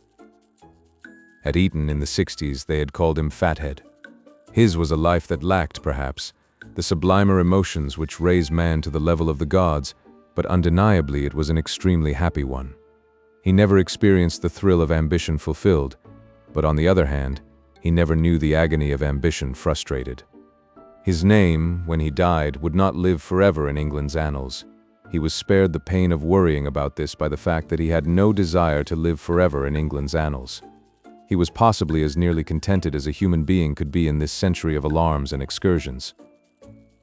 Indeed, as he bowled along in his cab and reflected that a really charming girl, not in the chorus of any West End theater, a girl with plenty of money and excellent breeding, had, in a moment doubtless of mental aberration, become engaged to be married to the Honorable Freddie, he told himself that life at last was absolutely without a crumpled rose leaf. The cab drew up before a house gay with flowered window boxes. Lord Emsworth paid the driver and stood on the sidewalk looking up at this cheerful house, trying to remember why on earth he had told the man to drive there. A few moments' steady thought gave him the answer to the riddle. This was Mr. Peters' townhouse, and he had come to it by invitation to look at Mr. Peters' collection of scarabs. To be sure, he remembered now his collection of scarabs. Or was it Arabs? Lord Emsworth smiled. Scarabs, of course. You couldn't collect Arabs. He wondered idly as he rang the bell what scarabs might be, but he was interested in a fluffy kind of way in all forms of collecting, and he was very pleased to have the opportunity of examining these objects, whatever they were. He rather thought they were a kind of fish. There are men in this world who cannot rest, who are so constituted that they can only take their leisure in the shape of a change of work. To this fairly numerous class belonged Mr. J. Preston Peters, father of Freddie's Aline, and to this merit or defect is to be attributed his almost maniacal devotion to that rather unattractive species of curio, the Egyptian scarab. 5 years before, a nervous breakdown had sent Mr. Peters to a New York specialist. The specialist had grown rich on similar cases, and his advice was always the same. He insisted on Mr. Peters taking up a hobby. "What sort of a hobby?" inquired Mr. Peters irritably. His digestion had just begun to trouble him at the time, and his temper now was not of the best. "Now my hobby," said the specialist, "is the collecting of scarabs. Why should you not collect scarabs?" "Because," said Mr. Peters, "I shouldn't know one if you brought it to me on a plate. What are scarabs?" "Scarabs," said the specialist, warming to his subject, "the Egyptian hieroglyphs." "And what?" inquired Mr. Peters. "Are Egyptian hieroglyphs?" The specialist began to wonder whether it would not have been better to advise Mr. Peters to collect postage stamps. "A scarab," he said, derived from the Latin scarabaeus, is literally a beetle. "I will not collect beetles," said Mr. Peters definitely. "They give me the willies." "Scarabs are Egyptian symbols in the form of beetles," the specialist hurried on. "The most common form of scarab is in the shape of a ring. Scarabs were used for seals. They were also employed as beads or ornaments. Some scarabaei bear inscriptions having reference to places, as, for instance, "Memphis is mighty forever." Mr. Peters' scorn changed to active interest. "Have you got one like that?" "Like what?" "A scarab boosting Memphis. It's my hometown. I think it possible that some other Memphis was alluded to." "There isn't any other except the one in Tennessee," said Mr. Peters patriotically. The specialist owed the fact that he was a nerve doctor instead of a nerve patient to his habit of never arguing with his visitors. "Perhaps," he said, "you would care to glance at my collection. It is in the next room." That was the beginning of Mr. Peters' devotion to scarabs. At first he did his collecting without any love of it, partly because he had to collect something or suffer, but principally because of a remark the specialist made as he was leaving the room. "How long would it take me to get together that number of the things?" Mr. Peters inquired, when, having looked his fill on the dullest assortment of objects he remembered ever to have seen, he was preparing to take his leave. The specialist was proud of his collection. "How long? To make a collection as large as mine?" "Years, Mr. Peters. Oh, many, many years. I'll bet you $100 I'll do it in 6 months." From that moment, Mr. Peters brought to the collecting of scarabs the same furious energy which had given him so many dollars and so much indigestion. He went after scarabs like a dog after rats. He scooped in scarabs from the 4 corners of the earth, until at the end of a year he found himself possessed of what, purely as regarded quantity, was a record collection. This marked the end of the first phase of, so to speak, the scarabaean side of his life. Collecting had become a habit with him, but he was not yet a real enthusiast. It occurred to him that the time had arrived for a certain amount of pruning and elimination. He called in an expert and bade him go through the collection and weed out what he felicitously termed the dead ones. The expert did his job thoroughly. When he had finished, the collection was reduced to a mere dozen specimens. "The rest," he explained, "are practically valueless. If you are thinking of making a collection that will have any value in the eyes of archaeologists, I should advise you to throw them away. The remaining 12 are good." "How do you mean good? Why is one of these things valuable and another so much punk? They all look alike to me." And then the expert talked to Mr. Peters for nearly 2 hours about the New Kingdom, the Middle Kingdom, Osiris, Ammon, Mut, Bubastis, dynasties, Cheops, the Hyksos kings, cylinders, bezels, Amenephis III, Queen Taia, the Princess Gilukipa of Mitanni, the Lake of Zaruke, Naucratis, and the Book of the Dead. He did it with a relish. He liked to do it. When he had finished, Mr. Peters thanked him and went to the bathroom, where he bathed his temples with eau de cologne. That talk changed J. Preston Peters from a supercilious scooper-up of random scarabs to what might be called a genuine scarab fan. It does not matter what a man collects. If nature has given him the collector's mind, he will become a fanatic on the subject of whatever collection he sets out to make. Mr. Peters had collected dollars. He began to collect scarabs with precisely the same enthusiasm. He would have become just as enthusiastic about butterflies or old china if he had turned his thoughts to them, but it chanced that what he had taken up was the collecting of the scarab, and it gripped him more and more as the years went on. Gradually he came to love his scarabs with that love, surpassing the love of women, which only collectors know. He became an expert on those curious relics of a dead civilization. For a time they ran neck and neck in his thoughts with business. When he retired from business, he was free to make them the master passion of his life. He treasured each individual scarab in his collection as a miser treasures gold. Collecting, as Mr. Peters did it, resembles the drink habit. It begins as an amusement and ends as an obsession. He was gloating over his treasures when the maid announced Lord Emsworth. A curious species of mutual toleration, it could hardly be dignified by the title of friendship, had sprung up between these two men, so opposite in practically every respect. Each regarded the other with that feeling of perpetual amazement with which we encounter those whose whole viewpoint and mode of life is foreign to our own. The American's force and nervous energy fascinated Lord Emsworth. As for Mr. Peters, nothing like the Earl had ever happened to him before in a long and varied life. Each, in fact, was to the other a perpetual freak show, with no charge for admission. And if anything had been needed to cement the alliance, it would have been supplied by the fact that they were both collectors. They differed in collecting as they did in everything else. Mr. Peters' collecting, as has been shown, was keen, furious, concentrated. Lord Emsworth's had the amiable dodderingness that marked every branch of his life. In the museum at Blandings Castle you could find every manner of valuable and valueless curio. There was no central motive. The place was simply an amateur junk shop. Side by side with a Gutenberg Bible for which rival collectors would have bidden without a limit, you would come on a bullet from the field of Waterloo, one of a consignment of 10,000 shipped there for the use of tourists by a Birmingham firm. Each was equally attractive to its owner. "My dear Mr. Peters," said Lord Emsworth sunnily, advancing into the room, "I trust I am not unpunctual. I have been lunching at my club." "I'd have asked you to lunch here," said Mr. Peters, "but you know how it is with me. I've promised the doctor I'll give those nuts and grasses of his a fair trial, and I can do it pretty well when I'm alone with Aline, but to have to sit by and see somebody else eating real food would be trying me too high." Lord Emsworth murmured sympathetically. The other's digestive tribulations touched a ready chord. An excellent trencherman himself, he understood what Mr. Peters must suffer. "Too bad," he said. Mr. Peters turned the conversation into other channels. "These are my scarabs," he said. Lord Emsworth adjusted his glasses, and the mild smile disappeared from his face, to be succeeded by a set look. A stage director of a moving picture firm would have recognized the look. Lord Emsworth was registering interest which he perceived from the first instant would have to be completely simulated, for instinct told him as Mr. Peters began to talk that he was about to be bored as he had seldom been bored in his life.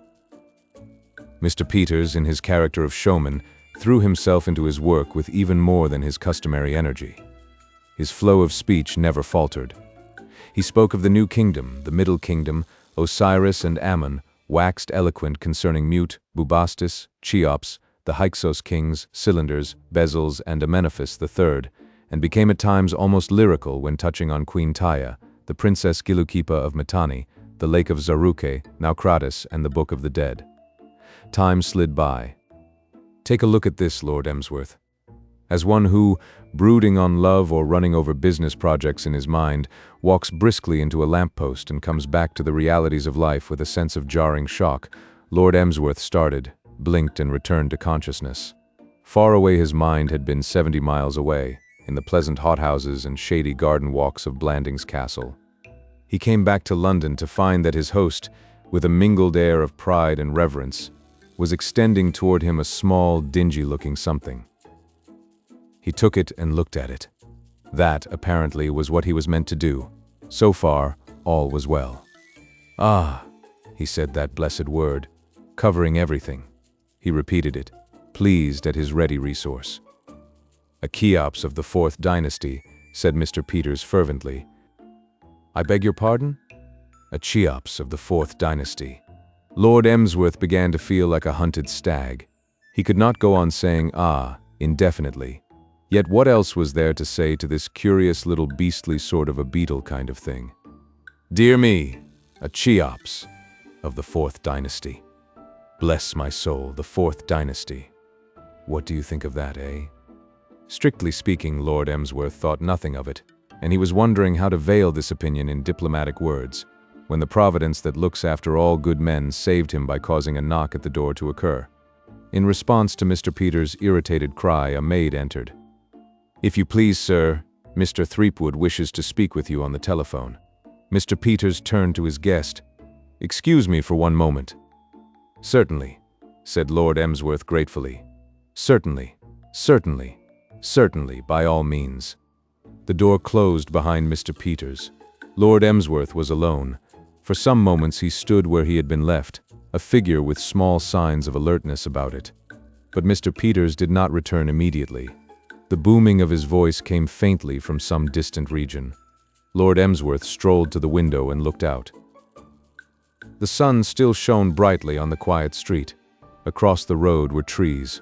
Lord Emsworth was fond of trees. He looked at these approvingly.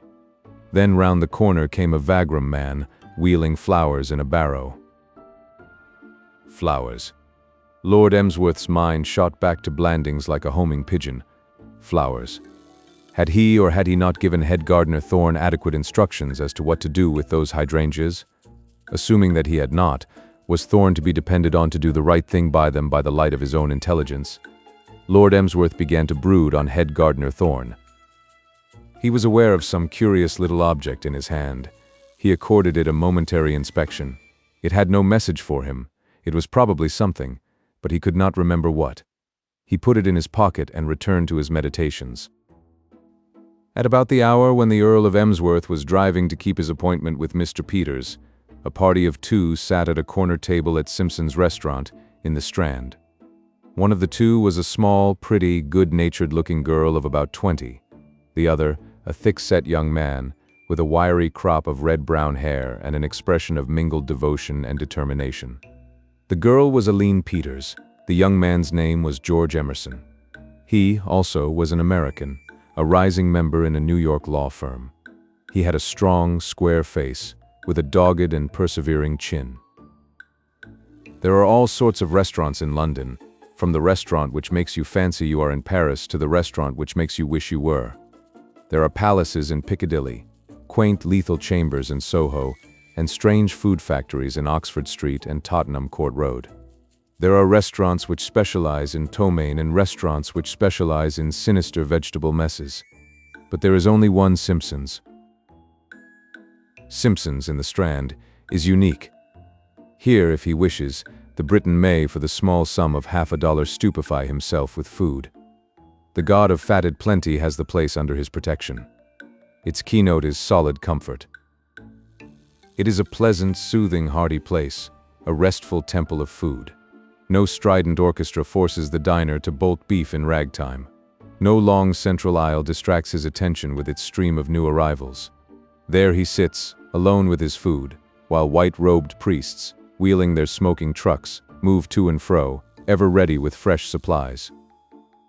All round the room, some at small tables, some at large tables, the worshippers sit, in their eyes that resolute, concentrated look which is the peculiar property of the British luncher, ex-President Roosevelt's man-eating fish, and the American army worm. Conversation does not flourish at Simpson's. Only two of all those present on this occasion showed any disposition toward chattiness. They were Aline Peters and her escort. "The girl you ought to marry," Aline was saying, "is Joan Valentine." "The girl I am going to marry," said George Emerson, "is Aline Peters." For answer, Aline picked up from the floor beside her an illustrated paper and, having opened it at a page toward the end, handed it across the table. George Emerson glanced at it disdainfully. There were two photographs on the page.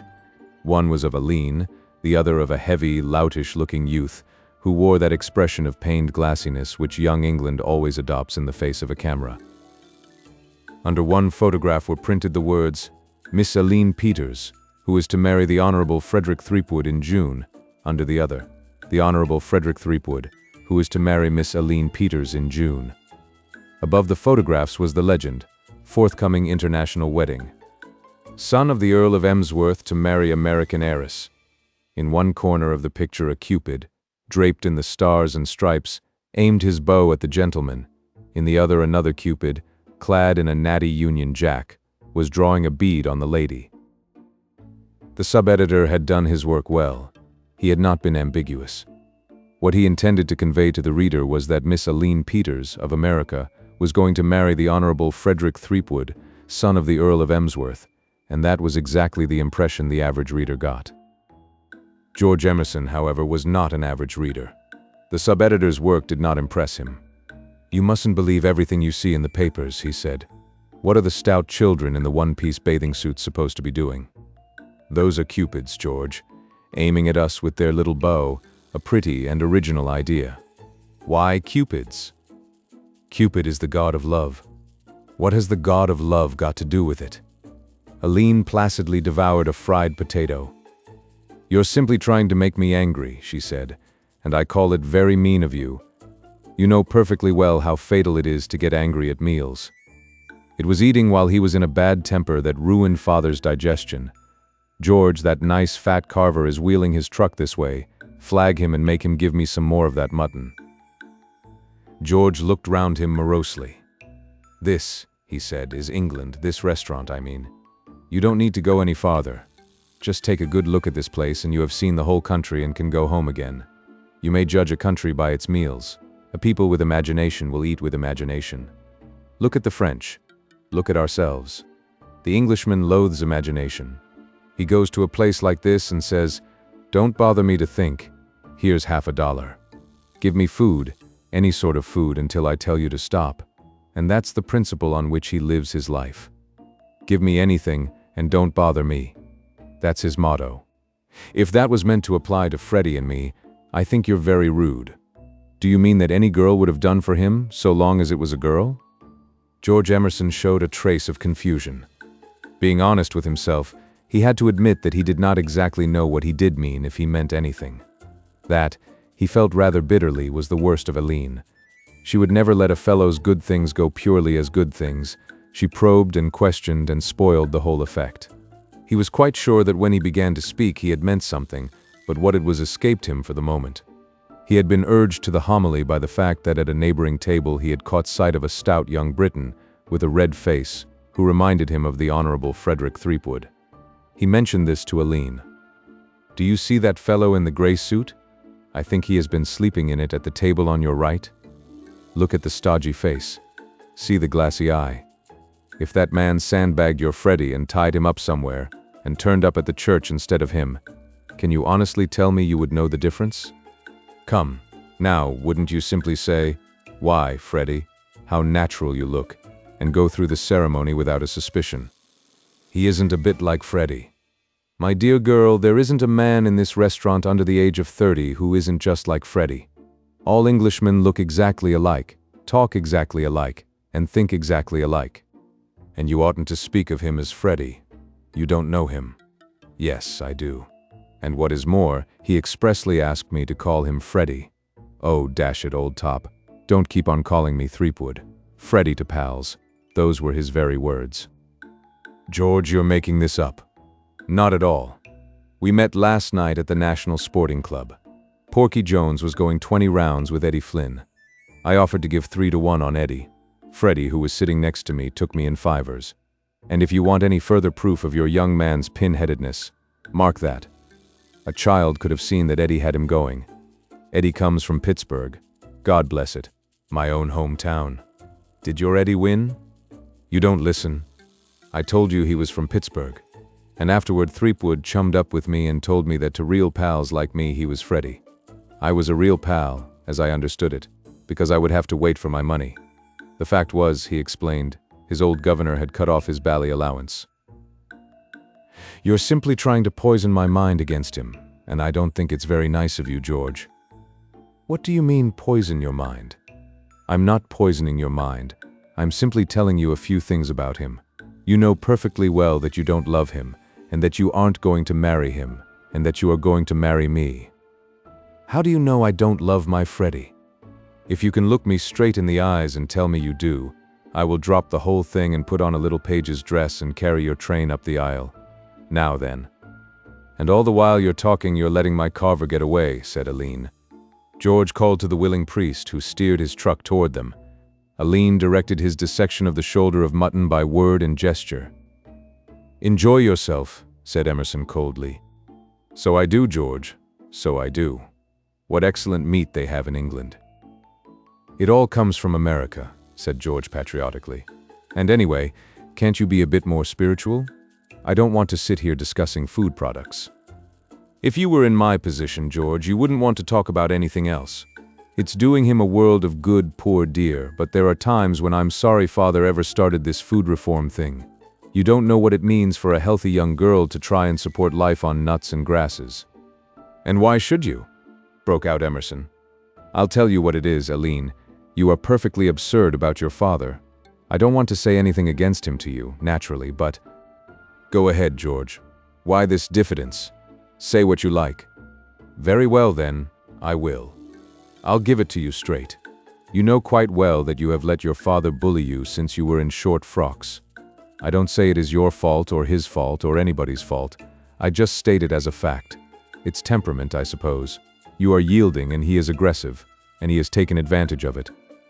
We now come to this idiotic Freddie marriage business. Your father has forced you into that. It's all very well to say that you are a free agent and that fathers don't coerce their daughters nowadays. The trouble is that your father does. You let him do what he likes with you. He has got you hypnotized, and you won't break away from this Freddie foolishness because you can't find the nerve. I'm going to help you find the nerve. I'm coming down to Blandings Castle when you go there on Friday.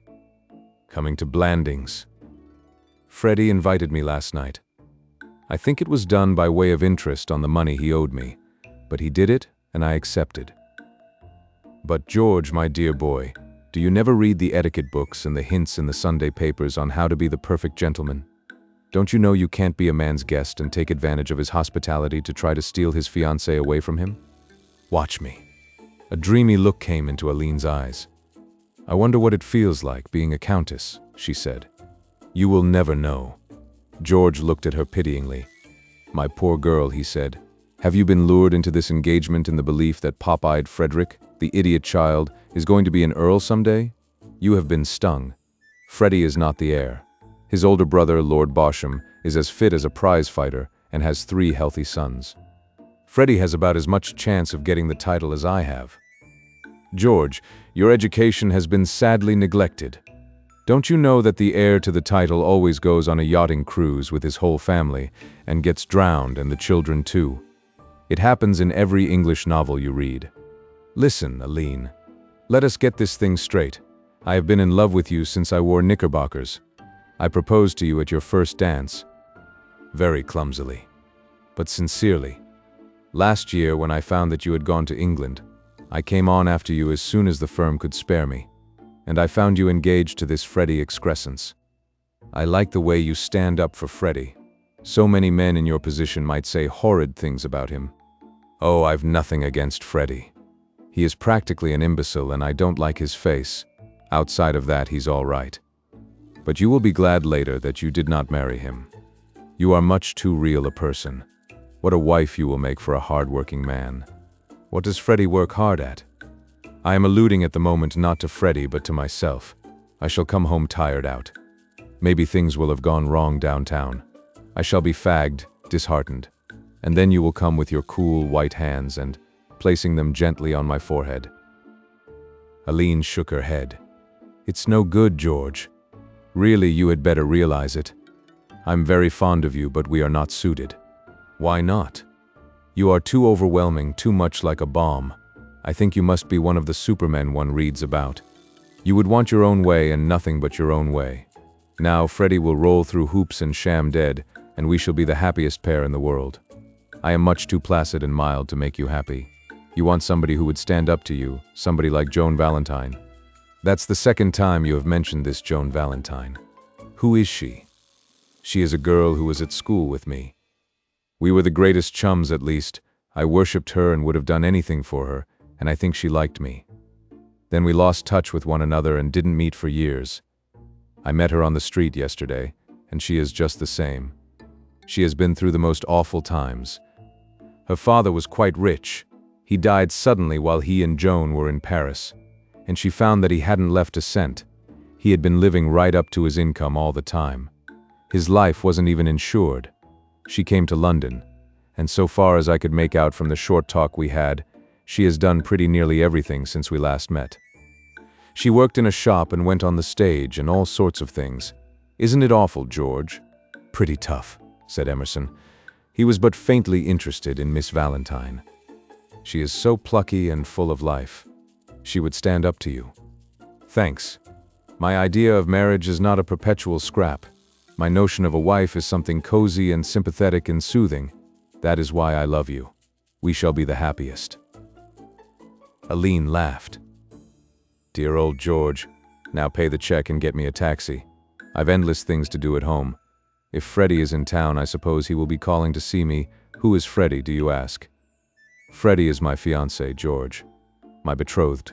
My steady. The young man I'm going to marry. Emerson shook his head resignedly. Curious how you cling to that Freddie idea. Never mind. I'll come down to Blandings on Friday and we shall see what happens. Bear in mind the broad fact that you and I are going to be married and that nothing on earth is going to stop us. It was Aline Peters who had to bear the brunt of her father's mental agony when he discovered, shortly after Lord Emsworth had left him, that the gem of his collection of scarabs had done the same. It is always the innocent bystander who suffers. "The darned old sneak thief," said Mr. Peters. "Father." "Don't sit there saying father. What's the use of saying father? Do you think it is going to help, your saying father? I'd rather the old pirate had taken the house and lot than that scarab. He knows what's what. Trust him to walk off with the pick of the whole bunch. I did think I could leave the father of the man who's going to marry my daughter for a second alone with the things. There's no morality among collectors, none. I'd trust a syndicate of Jesse James, Captain Kidd, and Dick Turpin sooner than I would a collector. My Cheops of the 4th Dynasty. I wouldn't have lost it for $5,000. But father, couldn't you write him a letter asking for it back? He's such a nice old man. I'm sure he didn't mean to steal the scarab." Mr. Peters' overwrought soul blew off steam in the shape of a passionate snort. Didn't mean to steal it. What do you think he meant to do? Take it away and keep it safe for me for fear I should lose it. Didn't mean to steal it. Bet you he's well known in society as a kleptomaniac. Bet you that when his name is announced, his friends pick up their spoons and send in a hurry call to police headquarters for a squad to come and see that he doesn't sneak the front door. Of course he meant to steal it. He has a museum of his own down in the country. My Cheops is going to lend tone to that. I'd give $5,000 to get it back. If there's a man in this country with the spirit to break into that castle and steal that scarab and hand it back to me, there's 5,000 waiting for him right here, and if he wants to, he can knock that old safe blower on the head with a jimmy into the bargain. But father, why can't you simply go to him and say it's yours and that you must have it back? And have him come back at me by calling off this engagement of yours? Not if I know it. You can't go about the place charging a man with theft and ask him to go on being willing to have his son marry your daughter, can you? The slightest suggestion that I thought he had stolen this scarab and he would do the proud old English aristocrat and end everything. He's in the strongest position a thief has ever been in.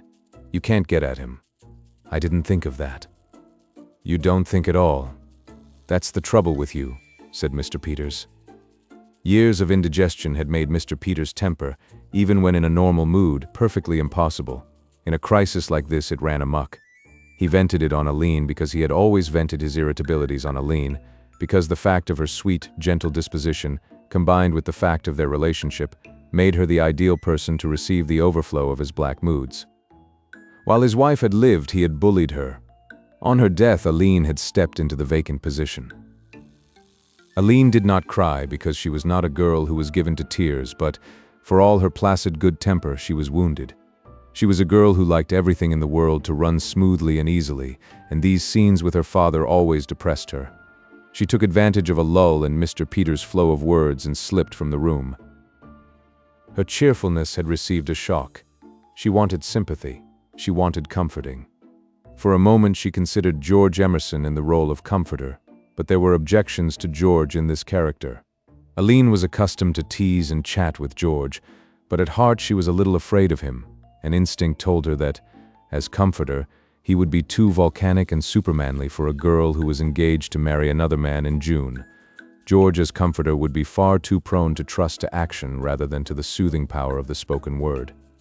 George's idea of healing the wound, she felt, would be to push her into a cab and drive to the nearest registrar's. No, she would not go to George. To whom, then? The vision of Joan Valentine came to her, of Joan as she had seen her yesterday, strong, cheerful, self-reliant, bearing herself, in spite of adversity, with a valiant jauntiness. Yes, she would go and see Joan. She put on her hat and stole from the house.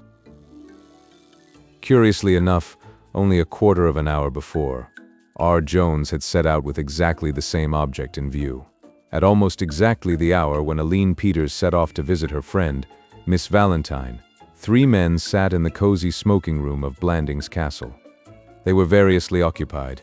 In the big chair nearest the door, the Honorable Frederick Threepwood, Freddie to pals, was reading. Next to him sat a young man whose eyes, glittering through rimless spectacles, were concentrated on the upturned faces of several neat rows of playing cards. Rupert Baxter, Lord Emsworth's invaluable secretary, had no vices, but he sometimes relaxed his busy brain with a game of solitaire. Beyond Baxter, a cigar in his mouth and a weak highball at his side, the Earl of Emsworth took his ease. The book the Honorable Freddie was reading was a small paper-covered book. Its cover was decorated with a color scheme in red, black, and yellow, depicting a tense moment in the lives of a man with a black beard, a man with a yellow beard, a man without any beard at all, and a young woman who, at first sight, appeared to be all eyes and hair. The man with the black beard, to gain some private end, had tied this young woman with ropes to a complicated system of machinery, mostly wheels and pulleys. The man with the yellow beard was in the act of pushing or pulling a lever. The beardless man, protruding through a trapdoor in the floor, was pointing a large revolver at the parties of the second part. Beneath this picture were the words, "Hands up, you scoundrels." Above it, in a meandering scroll across the page, was Gridley Quayle, Investigator, The Adventure of the Secret Six, by Felix Clovelly. The Honorable Freddie did not so much read as gulp The Adventure of the Secret Six. His face was crimson with excitement, his hair was rumpled, his eyes bulged. He was absorbed. This is peculiarly an age in which each of us may, if we do but search diligently, find the literature suited to his mental powers. Grave and earnest men, at Eton and elsewhere, had tried Freddie Threepwood with Greek, with Latin and with English, and the sheep-like stolidity with which he declined to be interested in the masterpieces of all 3 tongues had left them with the conviction that he would never read anything. And then, years afterward, he had suddenly blossomed out as a student only, it is true, a student of the adventures of Gridley Quayle, but still a student. His was a dull life, and Gridley Quayle was the only person who brought romance into it. Existence for the Honorable Freddie was simply a sort of desert, punctuated with monthly oases in the shape of new Quayle adventures. It was his ambition to meet the man who wrote them.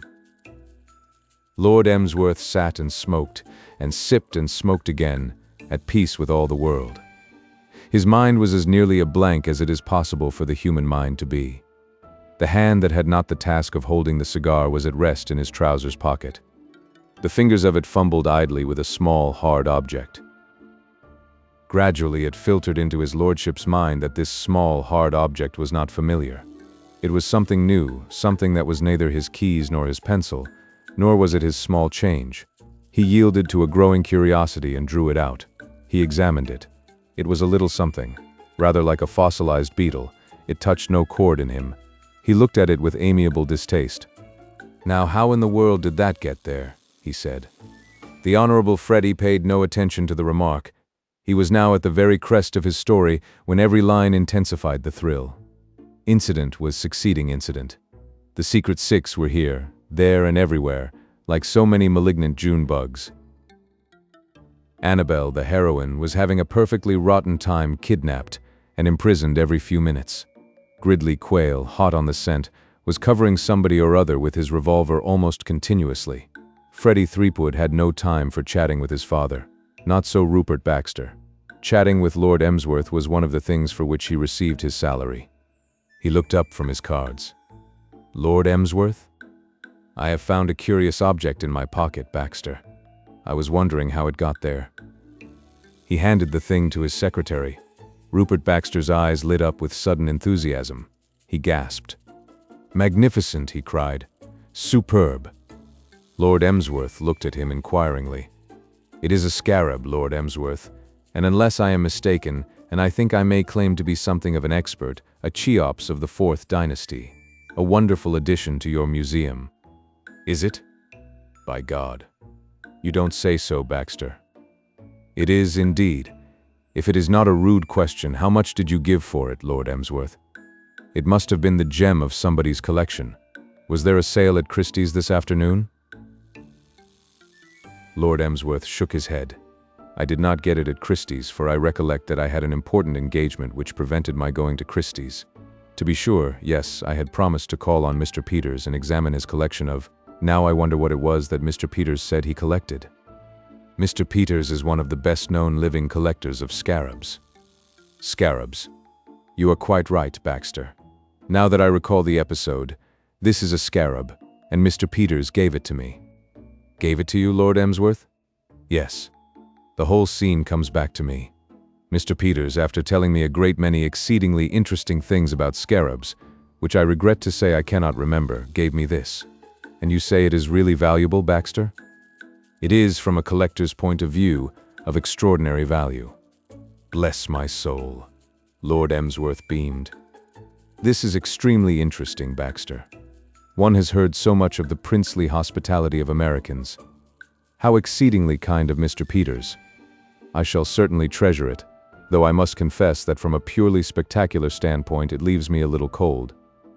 However, I must not look a gift horse in the mouth. Eh, Baxter? From afar came the silver booming of a gong. Lord Emsworth rose. Time to dress for dinner? I had no idea it was so late. Baxter, you will be going past the museum door. Will you be a good fellow and place this among the exhibits? You will know what to do with it better than I. I always think of you as the curator of my little collection, Baxter. Ha. Mind how you step when you are in the museum. I was painting a chair there yesterday, and I think I left the paint pot on the floor. He cast a less amiable glance at his studious son. Get up, Frederick, and go and dress for dinner. What is that trash you are reading? The Honorable Freddie came out of his book much as a sleepwalker wakes, with a sense of having been violently assaulted. He looked up with a kind of stunned plaintiveness. Eh? Governor? Make haste. Beach rang the gong 5 minutes ago. What is that you are reading?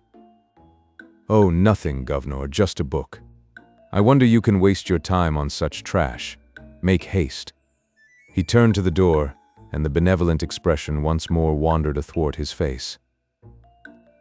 Extremely kind of Mr. Peters, he said. Really, there is something almost oriental in the lavish generosity of our American cousins.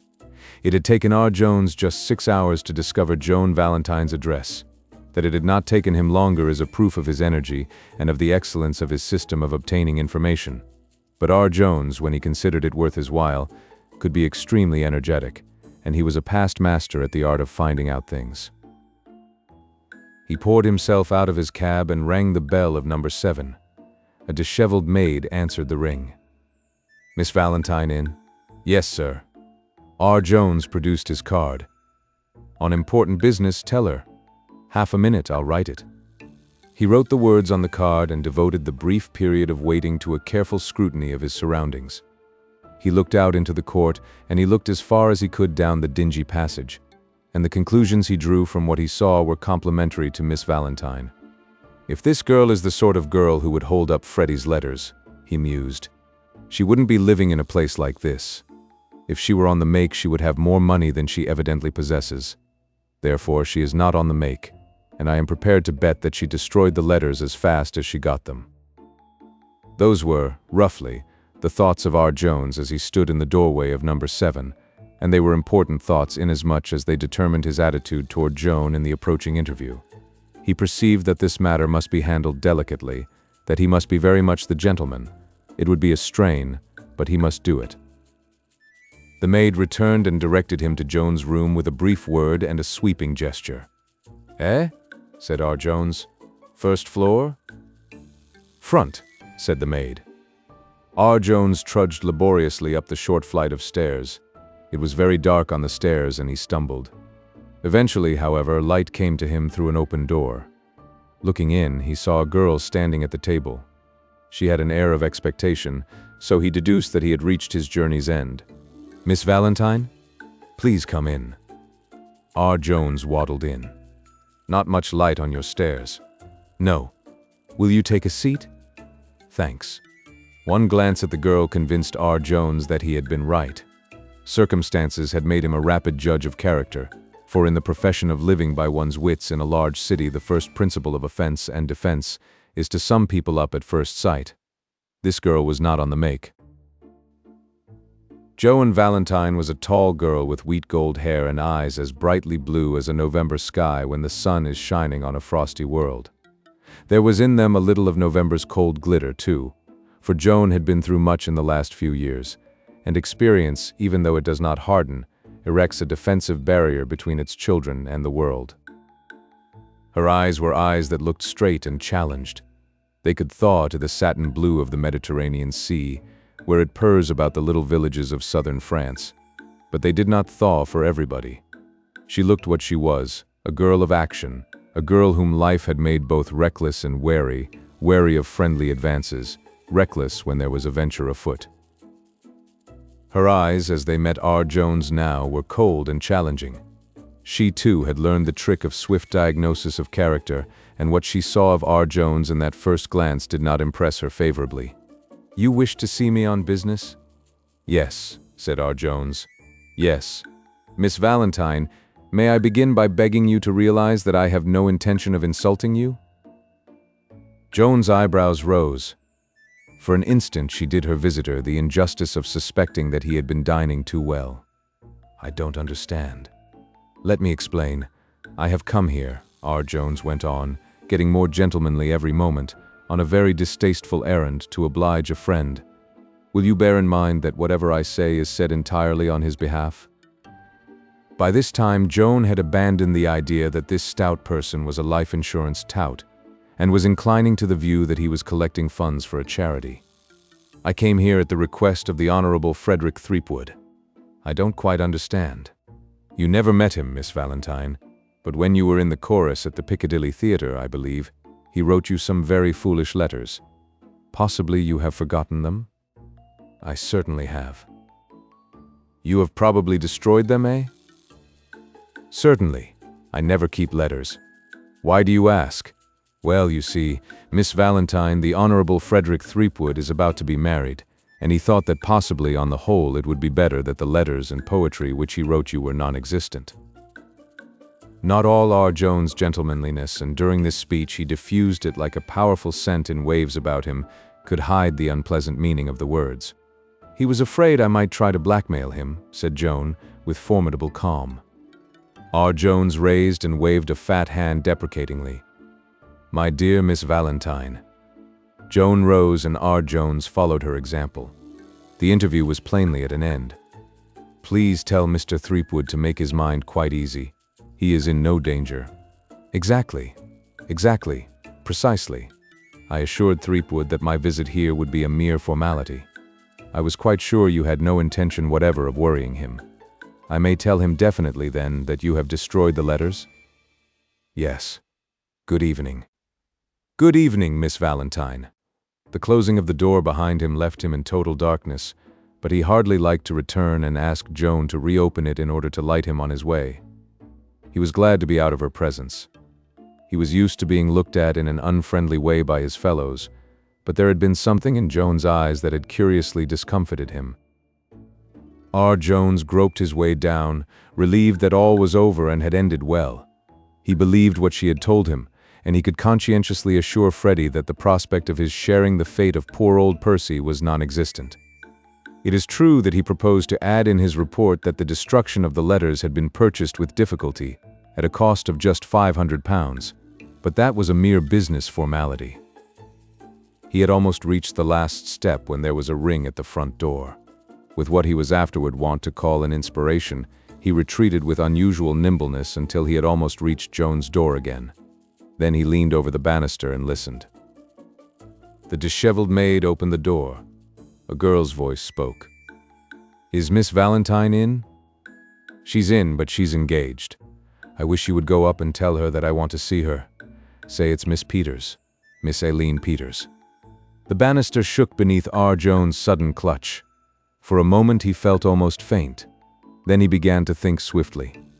A great light had dawned on him, and the thought outstanding in his mind was that never again would he trust a man or woman on the evidence of his senses. He could have sworn that this Valentine girl was on the level. He had been perfectly satisfied with her statement that she had destroyed the letters. And all the while she had been playing as deep a game as he had come across in the whole course of his professional career. He almost admired her, how she had taken him in. It was obvious now what her game was. Previous to his visit, she had arranged a meeting with Freddie's fiancé, with the view of opening negotiations for the sale of the letters. She had held him, Jones, at arm's length because she was going to sell the letters to whoever would pay the best price. But for the accident of his happening to be here when Miss Peters arrived, Freddie and his fiancée would have been bidding against each other and raising each other's price. He had worked the same game himself a dozen times, and he resented the entry of female competition into what he regarded as essentially a male field of enterprise. As the maid stumped up the stairs, he continued his retreat. He heard Jones' door open, and the stream of light showed him the disheveled maid standing in the doorway. "Ow, I thought there was a gentleman with you, miss." "He left a moment ago. Why?" "There's a lady wants to see you. Miss Peters, her name is." "Will you ask her to come up?" The disheveled maid was no polished mistress of ceremonies. She leaned down into the void and hailed Aline. She says, "Will you come up?" Aline's feet became audible on the staircase. There were greetings. "Whatever brings you here, Aline?" "Am I interrupting you, Joan, dear?" "No. Do come in. I was only surprised to see you so late. I didn't know you paid calls at this hour. Is anything wrong? Come in." The door closed. The maid retired to the depths, and R. Jones stole cautiously down again. He was feeling absolutely bewildered. Apparently his deductions, his second thoughts, had been all wrong, and Joan was, after all, the honest person he had imagined at first sight. Those two girls had talked to each other as though they were old friends, as though they had known each other all their lives. That was the thing which perplexed R. Jones. With the tread of a red Indian, he approached the door and put his ear to it. He found he could hear quite comfortably.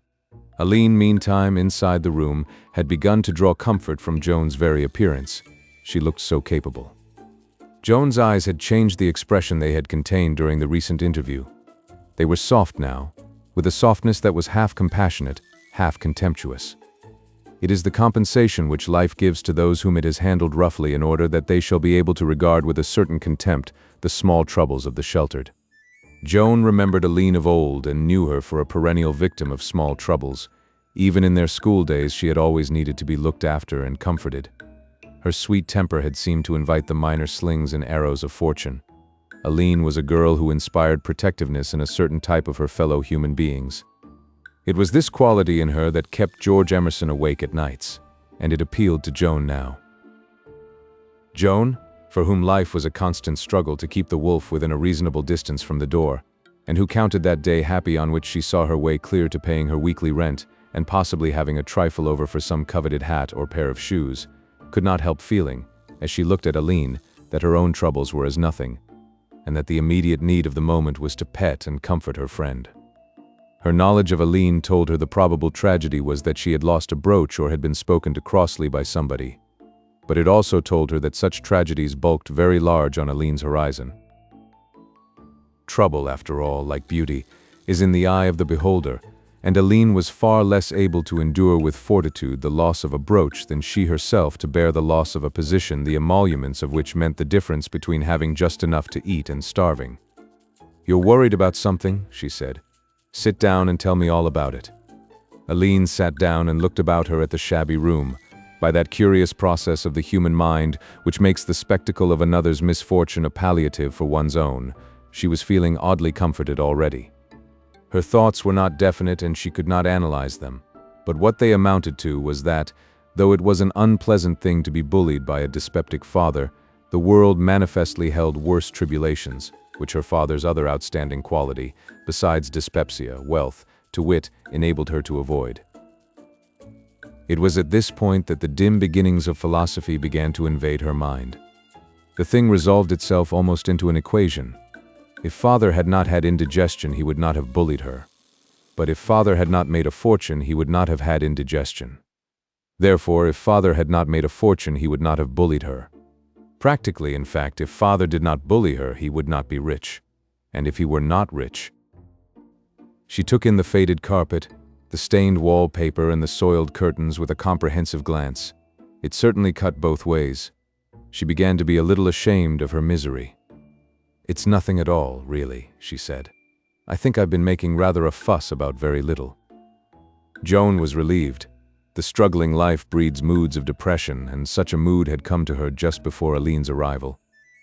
Life at that moment had seemed to stretch before her like a dusty, weary road without hope. She was sick of fighting. She wanted money and ease, and a surcease from this perpetual race with the weekly bills. The mood had been the outcome partly of Joan's gentlemanly veiled insinuations, but still more, though she did not realize it, of her yesterday's meeting with Aline. Mr. Peters might be unguarded in his speech when conversing with his daughter. He might play the tyrant toward her in many ways, but he did not stint her in the matter of dress allowance.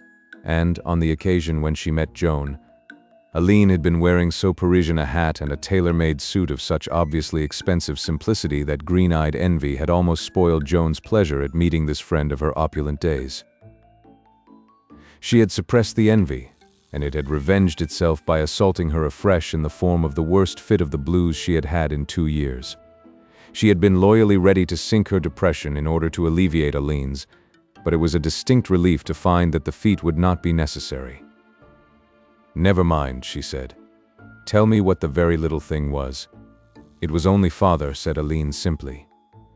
Joan cast her mind back to the days of school and placed father as a rather irritable person, vaguely reputed to be something of an ogre in his home circle. "Was he angry with you about something?" she asked. "Not exactly angry with me, but, well, I was there."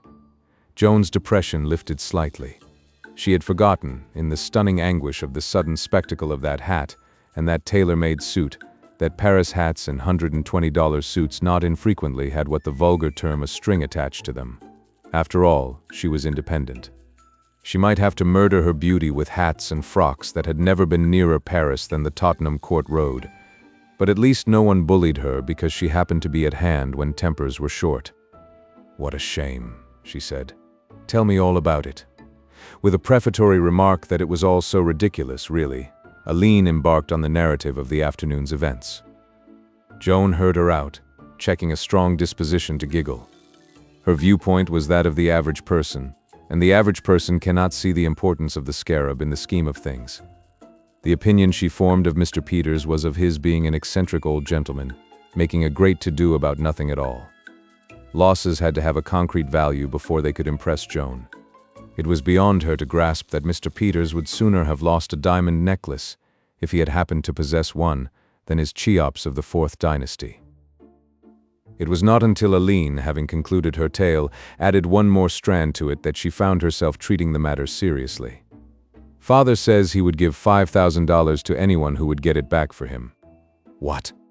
The whole story took on a different complexion for Joan. Money talks. Mr. Peters' words might have been merely the rhetorical outburst of a heated moment, but, even discounting them, there seemed to remain a certain exciting substratum. A man who shouts that he will give $5,000 for a thing may very well mean he will give 500, and Joan's finances were perpetually in a condition which makes $500 a sum to be gasped at. He wasn't serious, surely.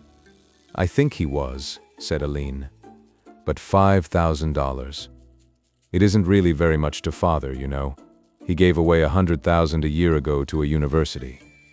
But for a grubby little scarab. You don't understand how father loves his scarabs. Since he retired from business, he has been simply wrapped up in them. You know collectors are like that.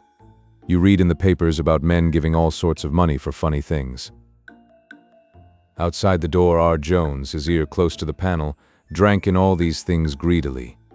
He would have been willing to remain in that attitude indefinitely in return for this kind of special information, but just as Aline said these words, a door opened on the floor above, and somebody came out, whistling, and began to descend the stairs. R. Jones stood not on the order of his going. He was down in the hall and fumbling with the handle of the front door with an agility of which few casual observers of his dimensions would have deemed him capable. The next moment he was out in the street, walking calmly toward Leicester Square, pondering over what he had heard. Much of R. Jones's substantial annual income was derived from pondering over what he had heard. In the room, Joan was looking at Aline with the distended eyes of one who sees visions or has inspirations. She got up. There are occasions when one must speak standing. Then you mean to say that your father would really give $5,000 to anyone who got this thing back for him? I am sure he would. But who could do it? I could, said Joan. And what is more, I'm going to. Aline stared at her helplessly. In their school days, Joan had always swept her off her feet. Then, she had always had the feeling that with Joan nothing was impossible. Heroine worship, like hero worship, dies hard.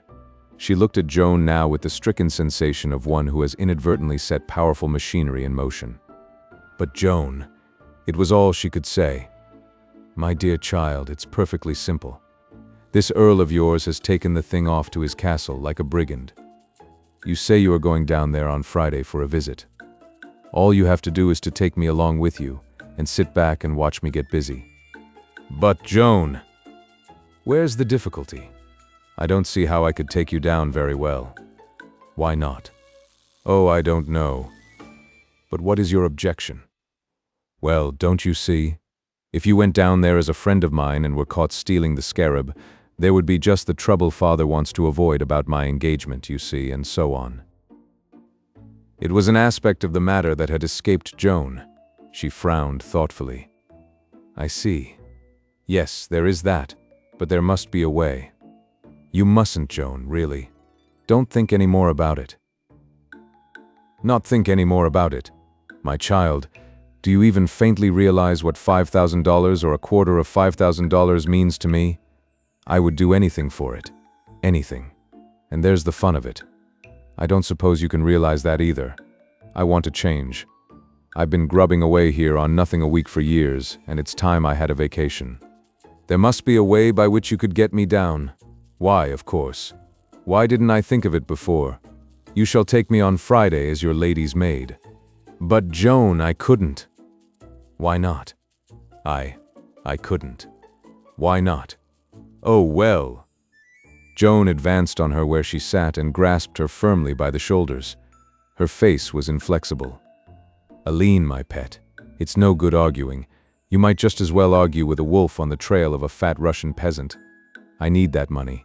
I need it in my business. I need it worse than anybody has ever needed anything. And I'm going to have it. From now on until further notice, I am your lady's maid. You can give your present one a holiday. Aline met her eyes waveringly. The spirit of the old school days, when nothing was impossible where Joan was concerned, had her in its grip. Moreover, the excitement of the scheme began to attract her. But Joan, she said, you know it's simply ridiculous. You could never pass as a lady's maid. The other servants would find you out. I expect there are all sorts of things a lady's maid has got to do and not do. My dear Aline, I know them all. You can't stump me on below-stairs etiquette. I've been a lady's maid. Joan, it's quite true 3 years ago when I was more than usually impecunious. The wolf was glued to the door like a postage stamp, so I answered an advertisement and became a lady's maid. You seem to have done everything. I have, pretty nearly. It's all right for you idle rich, Aline. You can sit still and contemplate life. But we poor working girls have got to hustle. Aline laughed. You know, you always could make me do anything you wanted in the old days, Joan. I suppose I have got to look on this as quite settled now. Absolutely settled. Oh, Aline, there's one thing you must remember. Don't call me Joan when I'm down at the castle.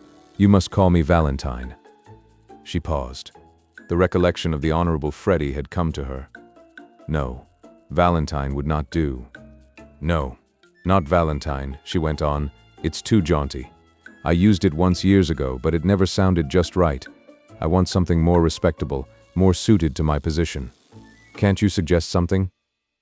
Aline pondered. Simpson?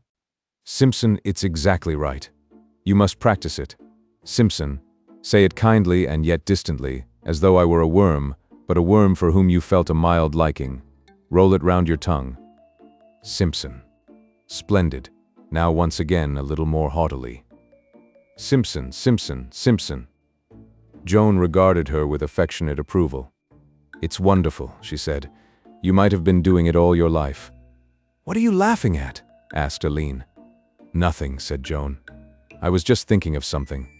There's a young man who lives on the floor above this, and I was lecturing him yesterday on enterprise. I told him to go and find something exciting to do. I wonder what he would say if he knew how thoroughly I am going to practice what I preach. Chapter 4. In the morning following Aline's visit to Joan Valentine, Ash sat in his room, the Morning Post on the table before him. The heady influence of Joan had not yet ceased to work within him, and he proposed, in pursuance of his promise to her, to go carefully through the columns of advertisements, however pessimistic he might feel concerning the utility of that action. His first glance assured him that the vast fortunes of the philanthropists, whose acquaintance he had already made in print, were not yet exhausted. Brian McNeill still dangled his gold before the public. So did Angus Bruce. So did Duncan McFarlane and Wallace McIntosh and Donald McNabb. They still had the money, and they still wanted to give it away. Ashley was reading listlessly down the column when, from the mass of advertisements, one of an unusual sort detached itself. Wanted, young man of good appearance, who is poor and reckless, to undertake a delicate and dangerous enterprise. Good pay for the right man. Apply between the hours of 10 and 12 at offices of Mainprice and Boole, 3, Denver Street, Strand. And as he read it, 10:30 struck on the little clock on his mantelpiece. It was probably this fact that decided Ash. If he had been compelled to postpone his visit to the offices of Messrs. Mainprice and Boole until the afternoon, it is possible that barriers of laziness might have reared themselves in the path of adventure. For Ash, an adventurer at heart, was also uncommonly lazy. As it was, however, he could make an immediate start. Pausing but to put on his shoes, and having satisfied himself by a glance in the mirror that his appearance was reasonably good, he seized his hat, shot out of the narrow mouth of Arundel Street like a shell, and scrambled into a taxicab, with the feeling that short of murder they could not make it too delicate and dangerous for him. He was conscious of strange thrills. This, he told himself, was the only possible mode of life with spring in the air. He had always been partial to those historical novels in which the characters are perpetually vaulting on chargers and riding across country on perilous errands. This leaping into taxicabs to answer stimulating advertisements in the Morning Post was very much the same sort of thing. It was with fine fervor animating him that he entered the gloomy offices of Mainprice and Boole. His brain was afire and he felt ready for anything. "I have come in Anne's," he began, to the diminutive office boy, who seemed to be the nearest thing visible to a Mainprice or a Boole. "Sit down." "Got to tacky your turn," said the office boy, and for the first time Ash perceived that the anteroom in which he stood was crowded to overflowing. This, in the circumstances, was something of a damper. He had pictured himself, during his ride in the cab, striding into the office and saying, "The delicate and dangerous enterprise. Lead me to it." He had not realized until now that he was not the only man in London who read the advertisement columns of the Morning Post, and for an instant his heart sank at the sight of all this competition. A second and more comprehensive glance at his rivals gave him confidence. The wanted column of the morning paper is a sort of dredger, which churns up strange creatures from the mud of London's underworld. Only in response to the dredger's operations do they come to the surface in such numbers as to be noticeable, for as a rule they are of a solitary habit and shun company, but when they do come they bring with them something of the horror of the depths. It is the saddest spectacle in the world, that of the crowd collected by a wanted advertisement. They are so palpably not wanted by anyone for any purpose whatsoever, yet every time they gather together with a sort of hopeful hopelessness. What they were originally, the units of these collections, heaven knows. Fate has battered out of them every trace of individuality. Each now is exactly like his neighbor, no worse, no better. Ashe, as he sat and watched them, was filled with conflicting emotions. One half of him, thrilled with the glamour of adventure, was chafing at the delay, and resentful of these poor creatures as of so many obstacles to the beginning of all the brisk and exciting things that lay behind the mysterious brevity of the advertisement. The other, pitifully alive to the tragedy of the occasion, was grateful for the delay. On the whole, he was glad to feel that if one of these derelicts did not secure the good pay for the right man, it would not be his fault. He had been the last to arrive, and he would be the last to pass through that door, which was the gateway of adventure. The door with Mr. Boole inscribed on its ground glass, behind which sat the author of the mysterious request for assistance, interviewing applicants. It would be through their own shortcomings, not because of his superior attractions, if they failed to please that unseen arbiter. That they were so failing was plain.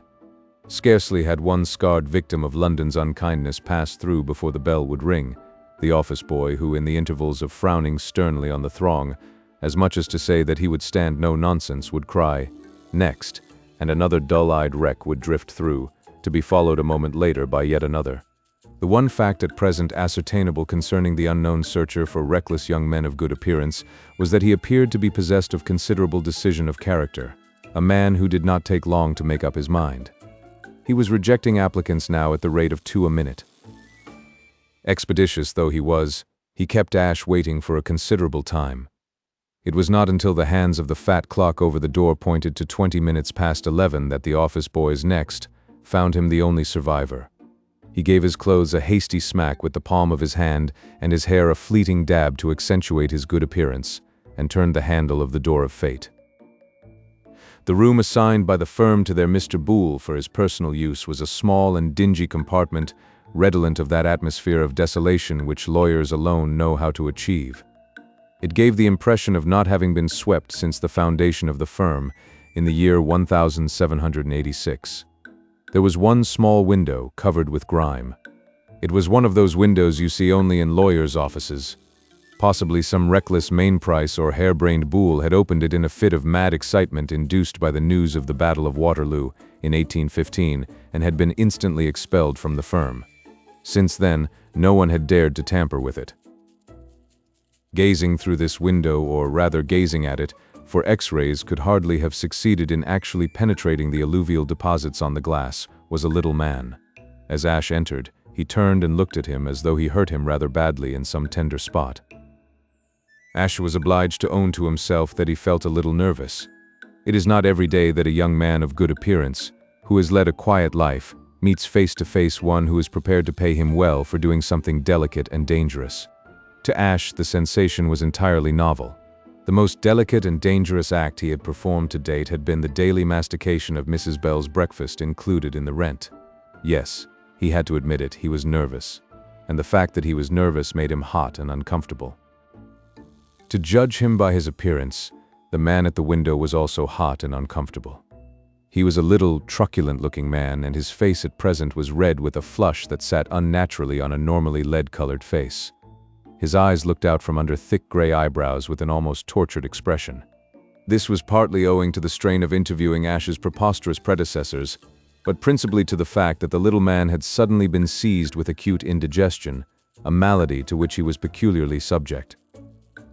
He removed from his mouth the black cigar he was smoking, inserted a digestive tabloid, and replaced the cigar. Then he concentrated his attention on Ash. As he did so, the hostile expression of his face became modified. He looked surprised and grudgingly pleased. "Well, what do you want?" he said. "I came in answer to my advertisement? I had given up hope of seeing anything part human. I thought you must be one of the clerks. You're certainly more like what I advertised for. Of all the seedy bunches of deadbeats I ever struck, the aggregation I've just been interviewing was the seediest. When I spend good money in advertising for a young man of good appearance, I want a young man of good appearance, not a tramp of 55. Ashy was sorry for his predecessors, but he was bound to admit that they certainly had corresponded somewhat faithfully to the description just given. The comparative cordiality of his own reception removed the slight nervousness that had been troubling him. He began to feel confident, almost jaunty. "I'm through," said the little man wearily. "I've had enough of interviewing applicants. You're the last one I'll see. Are there any more hobos outside?" "Not when I came in." "Then we'll get down to business. I'll tell you what I want done, and if you are willing you can do it. If you are not willing you can leave it and go to the devil. Sit down." Asha sat down. He resented the little man's tone, but this was not the moment for saying so. His companion scrutinized him narrowly. "So far as appearance goes," he said, "you are what I want." Ash felt inclined to bow. "Whoever takes on this job has got to act as my valet, and you look like a valet." Ash felt less inclined to bow. "You're tall and thin and ordinary looking. Yes, so far as appearance goes, you fill the bill." It seemed to Ash that it was time to correct an impression the little man appeared to have formed. I am afraid, he said. If all you want is a valet, you will have to look elsewhere. I got the idea from your advertisement that something rather more exciting was in the air. I can recommend you to several good employment agencies if you wish. He rose. Good morning, he said. He would have liked to fling the massive pewter inkwell at this little creature who had so keenly disappointed him. Sit down, snapped the other. Ash resumed his seat. The hope of adventure dies hard on a spring morning when one is 26, and he had the feeling that there was more to come. Don't be a damned fool, said the little man. Of course I'm not asking you to be a valet and nothing else. You would want me to do some cooking and plain sewing on the side, perhaps? Their eyes met in a hostile glare. The flush on the little man's face deepened. Are you trying to get fresh with me? He demanded dangerously. Yes, said Ash. The answer seemed to disconcert his adversary. He was silent for a moment. Well, he said at last, maybe it's all for the best. If you weren't full of gall, probably you wouldn't have come here at all, and whoever takes on this job of mine has got to have gall if he has nothing else. I think we shall suit each other. What is the job? The little man's face showed doubt and perplexity. It's awkward. If I'm to make the thing clear to you, I've got to trust you. And I don't know a thing about you. I wish I had thought of that before I inserted the advertisement. Ashley appreciated the difficulty. Couldn't you make an A-B case out of it? Maybe I could if I knew what an A-B case was. Call the people mixed up in it A and B, and forget halfway through who was which. No, I guess I'll have to trust you. I'll play square. The little man fastened his eyes on Ash's in a piercing stare. Ash met them smilingly. His spirits, always fairly cheerful, had risen high by now. There was something about the little man, in spite of his brusqueness and ill temper, which made him feel flippant. Pure white, said Ash. Eh? My soul. And this, he thumped the left section of his waistcoat, solid gold. You may fire when ready, Gridley. Proceed, Professor. I don't know where to begin. Without presuming to dictate, why not at the beginning? It's all so darned complicated that I don't rightly know which is the beginning.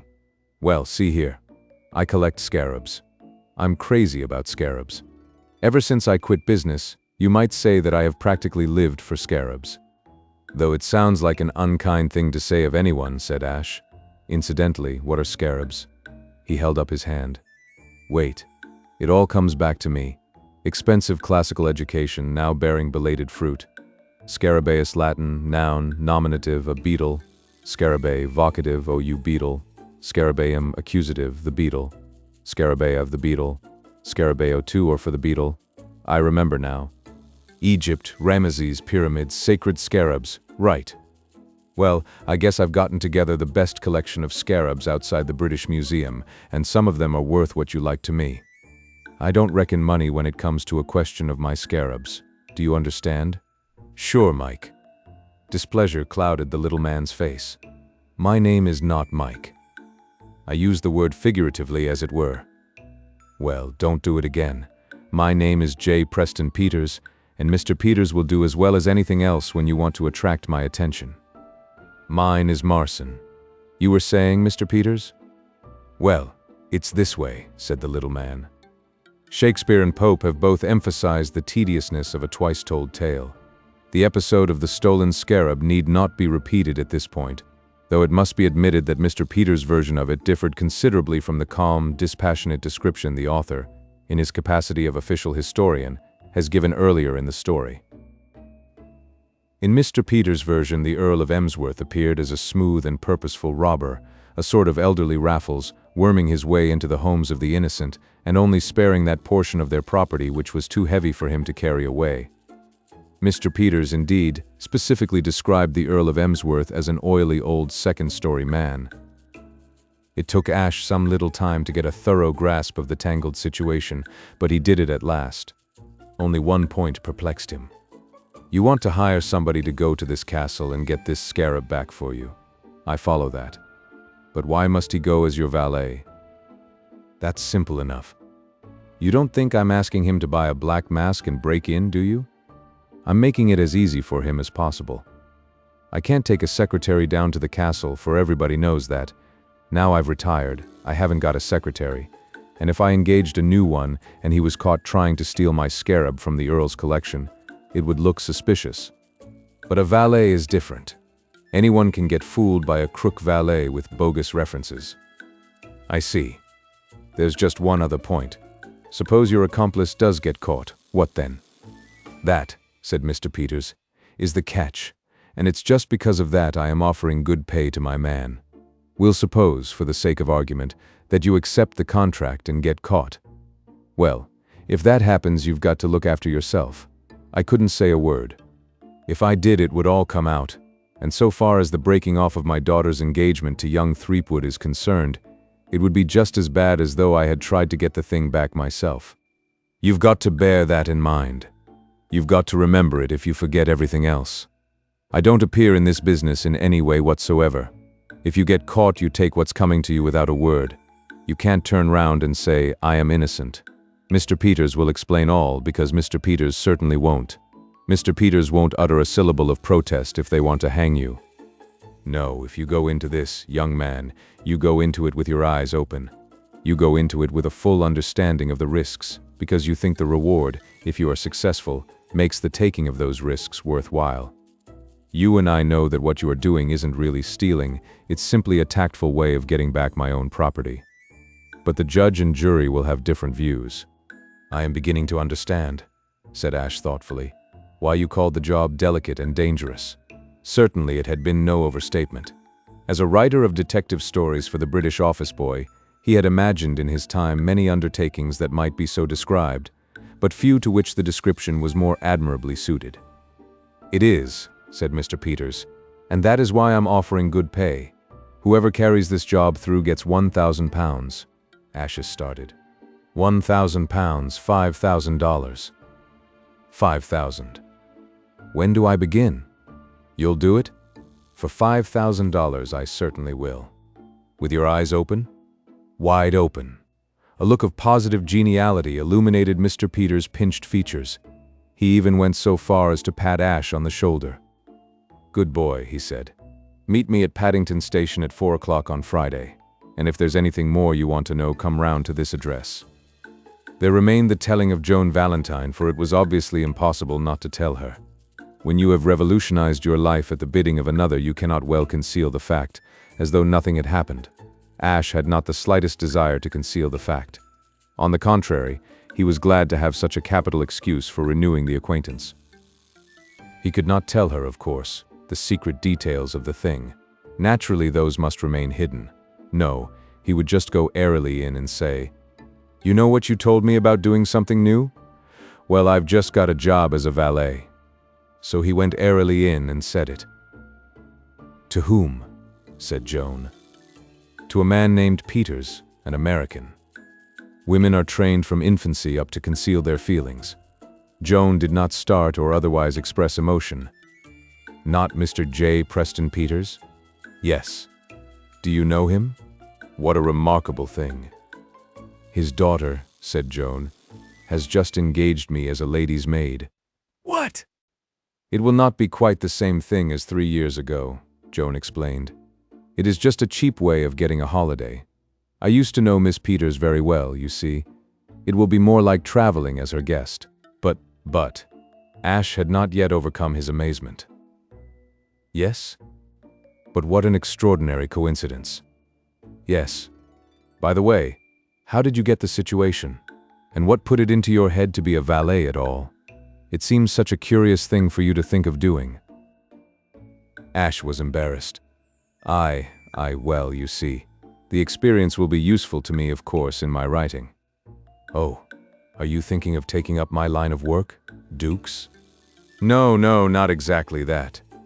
"It seems so odd. How did you happen to get in touch with Mr. Peters?" "Oh, I answered an advertisement." "I see." Asher was becoming conscious of an undercurrent of something not altogether agreeable in the conversation. It lacked the gay ease of their first interview. He was not apprehensive lest she might have guessed his secret. There was, he felt, no possible means by which she could have done that. Yet the fact remained that those keen blue eyes of hers were looking at him in a peculiar and penetrating manner. He felt damped. "It will be nice being together," he said feebly. "Very. said Joan. There was a pause. "I thought I would come and tell you." "Quite so." There was another pause. "It seems so funny that you should be going out as a lady's maid." "Yes? But, of course, you have done it before." "Yes. The really extraordinary thing is that we should be going to the same people." "Yes. It's remarkable, isn't it?" "Yes."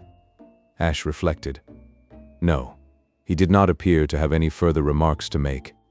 "Goodbye for the present," he said. "Goodbye." Ash had drifted out. He was conscious of a wish that he understood girls. Girls, in his opinion, were odd. When he had gone, Joan Valentine hurried to the door and, having opened it an inch, stood listening. When the sound of his door closing came to her, she ran down the stairs and out into Arundel Street. She went to the Hotel Mathis. "I wonder," she said to the sad-eyed waiter, "if you have a copy of the Morning Post?" The waiter, a child of romantic Italy, was only too anxious to oblige youth and beauty. He disappeared and presently returned with a crumpled copy. Joan thanked him with a bright smile. Back in her room, she turned to the advertisement pages. She knew that life was full of what the unthinking call coincidences, but the miracle of Ash having selected by chance the father of Aline Peters as an employer was too much of a coincidence for her. Suspicion furrowed her brow. It did not take her long to discover the advertisement that had sent Ash hurrying in a taxicab to the offices of Messrs. Mainprice and Boole. She had been looking for something of the kind. She read it through twice and smiled. Everything was very clear to her. She looked at the ceiling above her and shook her head. "You are quite a nice young man, Mr. Marson," she said softly. "But you mustn't try to jump my claim. I dare say you need that money too, but I'm afraid you must go without. I am going to have it, and nobody else." Chapter 5. The 4:15 express slid softly out of Paddington Station and Ash Marson settled himself in the corner seat of his second-class compartment. Opposite him, Joan Valentine had begun to read a magazine. Along the corridor, in a first-class smoking compartment, Mr. Peters was lighting a big black cigar. Still farther along the corridor, in a first-class non-smoking compartment, Aline Peters looked through the window and thought of many things. In English trains, the tipping classes travel first, valets, ladies' maids, footmen, nurses, and head stillroom maids second, and housemaids, grooms, and minor and inferior stillroom maids third. But for these social distinctions, the whole fabric of society would collapse and anarchy stalk naked through the land, as in the United States. Ash was feeling remarkably light-hearted. He wished he had not bought Joan that magazine and thus deprived himself temporarily of the pleasure of her conversation. But that was the only flaw in his happiness. With the starting of the train, which might be considered the formal and official beginning of the delicate and dangerous enterprise on which he had embarked, he had definitely come to the conclusion that the life adventurous was the life for him. He had frequently suspected this to be the case, but it had required the actual experiment to bring certainty. Almost more than physical courage, the ideal adventurer needs a certain lively inquisitiveness, the quality of not being content to mind his own affairs, and in Ash this quality was highly developed. From boyhood up, he had always been interested in things that were none of his business, and it is just that attribute which the modern young man, as a rule, so sadly lacks. The modern young man may do adventurous things if they are thrust on him, but left to himself he will edge away uncomfortably and look in the other direction when the goddess of adventure smiles at him.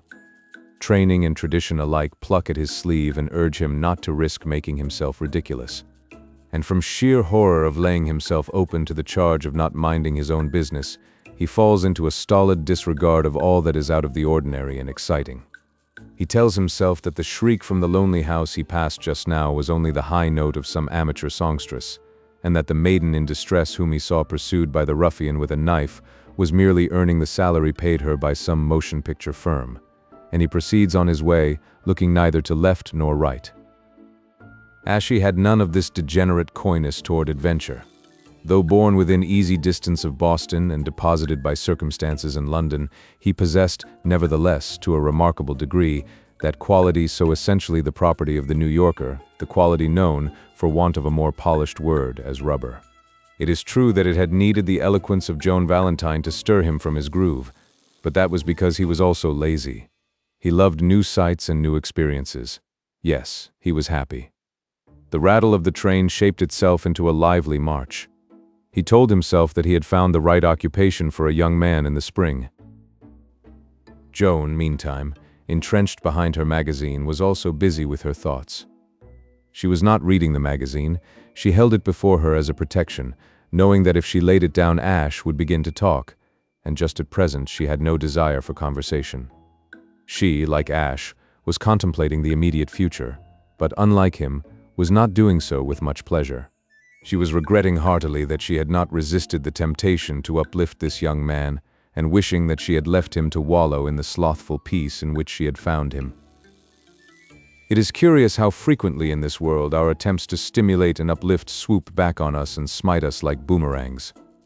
Ash's presence was the direct outcome of her lecture on enterprise, and it added a complication to an already complicated venture. She did her best to be fair to Ash. It was not his fault that he was about to try to deprive her of $5,000, which she looked on as her personal property, but illogically she found herself feeling a little hostile. She glanced furtively at him over the magazine, choosing by ill chance a moment when he had just directed his gaze at her. Their eyes met and there was nothing for it but to talk, so she tucked away her hostility in a corner of her mind where she could find it again when she wanted it, and prepared for the time being to be friendly. After all, except for the fact that he was her rival, this was a pleasant and amusing young man, and one for whom, until he made the announcement that had changed her whole attitude toward him, she had entertained a distinct feeling of friendship, nothing warmer. There was something about him that made her feel that she would have liked to stroke his hair in a motherly way and straighten his tie, and have cozy chats with him in darkened rooms by the light of open fires, and make him tell her his inmost thoughts, and stimulate him to do something really worthwhile with his life. But this, she held, was merely the instinct of a generous nature to be kind and helpful even to a comparative stranger. "Well, Mr. Marson," she said, "here we are." "Exactly what I was thinking," said Ash. He was conscious of a marked increase in the exhilaration the starting of the expedition had brought to him. At the back of his mind he realized there had been all along a kind of wistful resentment at the change in this girl's manner toward him. During the brief conversation when he had told her of his having secured his present situation, and later, only a few minutes back, on the platform of Paddington Station, he had sensed a coldness, a certain hostility, so different from her pleasant friendliness at their first meeting. She had returned now to her earlier manner, and he was surprised at the difference it made. He felt somehow younger, more alive. The lilt of the train's rattle changed to a gay ragtime. This was curious, because Joan was nothing more than a friend. He was not in love with her. One does not fall in love with a girl whom one has met only 3 times. One is attracted, yes, but one does not fall in love. A moment's reflection enabled him to diagnose his sensations correctly. This odd impulse to leap across the compartment and kiss Joan was not love. It was merely the natural desire of a good-hearted young man to be decently chummy with his species. "Well, what do you think of it all, Mr. Marson?" said Joan. "Are you sorry or glad that you let me persuade you to do this perfectly mad thing? I feel responsible for you, you know. If it had not been for me, you would have been comfortably in Arundel Street, writing your wand of death." "I'm glad. You don't feel any misgivings now that you are actually committed to domestic service?" "Not one." Joan, against her will, smiled approval on this uncompromising attitude. This young man might be her rival, but his demeanor on the eve of perilous times appealed to her. That was the spirit she liked and admired, that reckless acceptance of whatever might come. It was the spirit in which she herself had gone into the affair, and she was pleased to find that it animated Ash also, though to be sure, it had its drawbacks. It made his rivalry the more dangerous. This reflection injected a touch of the old hostility into her manner. "I wonder whether you will continue to feel so brave." "What do you mean?" Joan perceived that she was in danger of going too far. She had no wish to unmask Ash at the expense of revealing her own secret. She must resist the temptation to hint that she had discovered his. "I meant," she said quickly, "that from what I have seen of him, Mr. Peters seems likely to be a rather trying man to work for." Ash's face cleared. For a moment he had almost suspected that she had guessed his errand. "Yes, I imagine he will be. He is what you might call quick-tempered. He has dyspepsia, you know." I know. What he wants is plenty of fresh air and no cigars, and a regular course of those Larson exercises that amused you so much." Joan laughed. "Are you going to try and persuade Mr. Peters to twist himself about like that? Do let me see it if you do." "I wish I could." "Do suggest it to him. Don't you think he would resent it from a valet?" "I keep forgetting that you are a valet. You look so unlike one." Old Peters didn't think so. He rather complimented me on my appearance. He said I was ordinary looking. "I shouldn't have called you that. You look so very strong and fit." "Surely there are muscular valets?" "Well, yes, I suppose there are." Asher looked at her. He was thinking that never in his life had he seen a girl so amazingly pretty. What it was that she had done to herself was beyond him, but something, some trick of dress, had given her a touch of the demure that made her irresistible. She was dressed in sober black, the ideal background for her fairness. While on the subject, he said, "I suppose you know you don't look in the least like a lady's maid. You look like a disguised princess." She laughed. "That's very nice of you, Mr. Marson, but you're quite wrong. Anyone could tell I was a lady's maid a mile away. You aren't criticizing the dress, surely?" "The dress is all right. It's the general effect. I don't think your expression is right. There's too much attack in it. You aren't meek enough." Joan's eyes opened wide. "Meek? Have you ever seen an English lady's maid, Mr. Marson?" "Why, no. Now that I come to think of it, I don't believe I have." "Well, let me tell you that meekness is her last quality. Why should she be meek? Doesn't she go in after the groom of the chambers?" "Go in? Go in where?" "Into dinner." She smiled at the sight of his bewildered face. "I'm afraid you don't know much about the etiquette of the new world you have entered so rashly. Didn't you know that the rules of precedence among the servants of a big house in England are more rigid and complicated than in English society?" "You're joking." "I'm not joking. You try going into dinner out of your proper place when we get to Blandings and see what happens. A public rebuke from the butler is the least you could expect." A bead of perspiration appeared on Ash's forehead. "Heavens," he whispered. "If a butler publicly rebuked me, I think I should commit suicide. I couldn't survive it." He stared with fallen jaw into the abyss of horror into which he had leaped so light-heartedly. The servant problem on this large scale had been non-existent for him until now. In the days of his youth at Mailing, Massachusetts, his needs had been ministered to by a muscular Swede. Later, at Oxford, there had been his scout and his bedmaker, harmless persons both provided you locked up your whiskey. And in London, his last phase, a succession of servitors of the type of the disheveled maid at number 7 had tended him. That, dotted about the land of his adoption, there were houses in which larger staffs of domestics were maintained, he had been vaguely aware. Indeed, in Gridley Quayle, Investigator, the adventure of the missing Marquis, number 4 of the series, he had drawn a picture of the home life of a duke, in which a butler and 2 powdered footmen had played their parts, but he had had no idea that rigid and complicated rules of etiquette swayed the private lives of these individuals. If he had given the matter a thought, he had supposed that when the dinner hour arrived, the butler and the 2 footmen would troop into the kitchen and squash in at the table wherever they found room. "Tell me," he said. "Tell me all you know. I feel as though I had escaped a frightful disaster." "You probably have. I don't suppose there is anything so terrible as a snub from a butler. If there is, I can't think of it. When I was at Oxford, I used to go and stay with a friend of mine who had a butler that looked like a Roman emperor in swallowtails. He terrified me. I used to grovel to the man. Please give me all the pointers you can." "Well, as Mr. Peters' valet, I suppose you will be rather a big man. I shan't feel it. However large the house party is, Mr. Peters is sure to be the principal guest, so your standing will be correspondingly magnificent. You come after the butler, the housekeeper, the groom of the chambers, Lord Emsworth's valet, Lady Anne Warblington's lady's maid." "Who is she?" "Lady Anne? Lord Emsworth's sister. She has lived with him since his wife died. What was I saying? Oh yes. After them come the Honorable Frederick Threepwood's valet and myself, and then you. I'm not so high up then, after all?" "Yes, you are. There's a whole crowd who come after you. It all depends on how many other guests there are besides Mr. Peters. I suppose I charge in at the head of a drove of housemaids and scullery maids. My dear Mr. Marson, if a housemaid or a scullery maid tried to get into the steward's room and have her meals with us, she would be rebuked by the butler? Lynched, I should think. Kitchen maids and scullery maids eat in the kitchen. Chauffeurs, footmen, under-butler, pantry boys, hall boy, odd man and steward's room footman take their meals in the servants' hall, waited on by the hall boy. The still-room maids have breakfast and tea in the still-room, and dinner and supper in the hall. The housemaids and nursery maids have breakfast and tea in the housemaid's sitting room, and dinner and supper in the hall.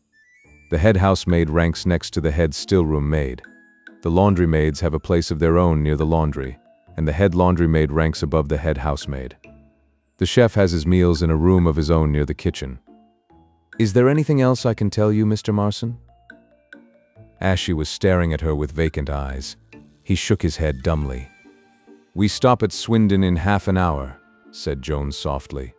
Don't you think you would be wise to get out there and go straight back to London, Mr. Marson? Think of all you would avoid.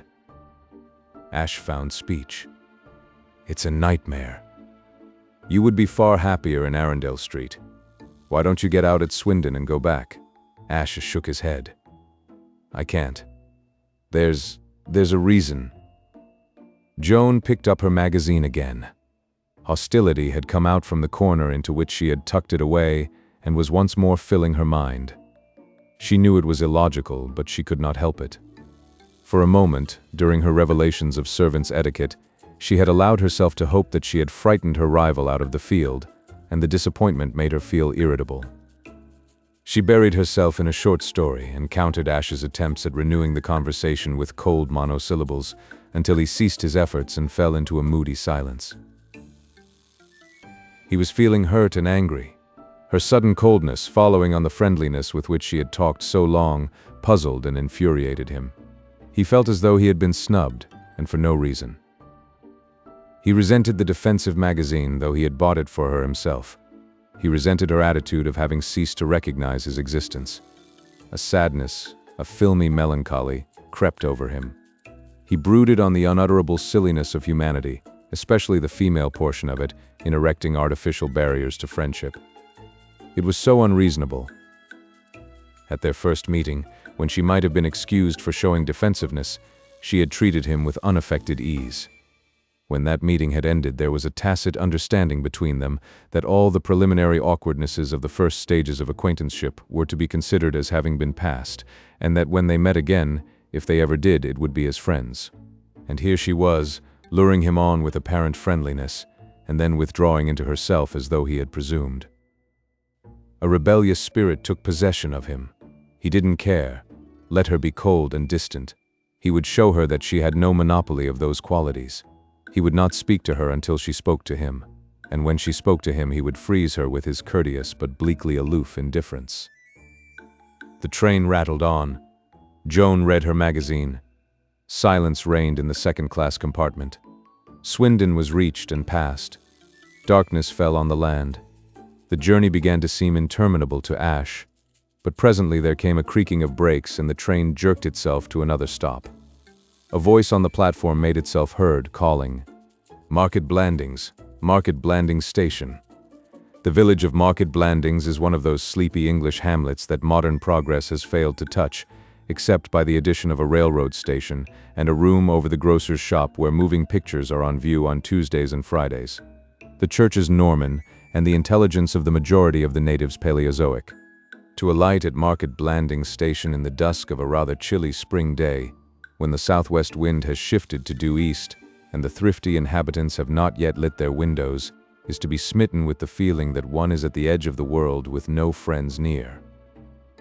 Ashy, as he stood beside Mr. Peters' baggage and raked the unsympathetic darkness with a dreary eye, gave himself up to melancholy. Above him an oil lamp shed a meager light. Along the platform a small but sturdy porter was juggling with a milk can. The east wind explored Ash's system with chilly fingers. Somewhere out in the darkness into which Mr. Peters and Aline had already vanished in a large automobile, lay the castle, with its butler and its fearful code of etiquette. Soon the cart that was to convey him and the trunks thither would be arriving. He shivered. Out of the gloom and into the feeble rays of the oil lamp came Joan Valentine. She had been away, tucking Aline into the car. She looked warm and cheerful. She was smiling in the old friendly way.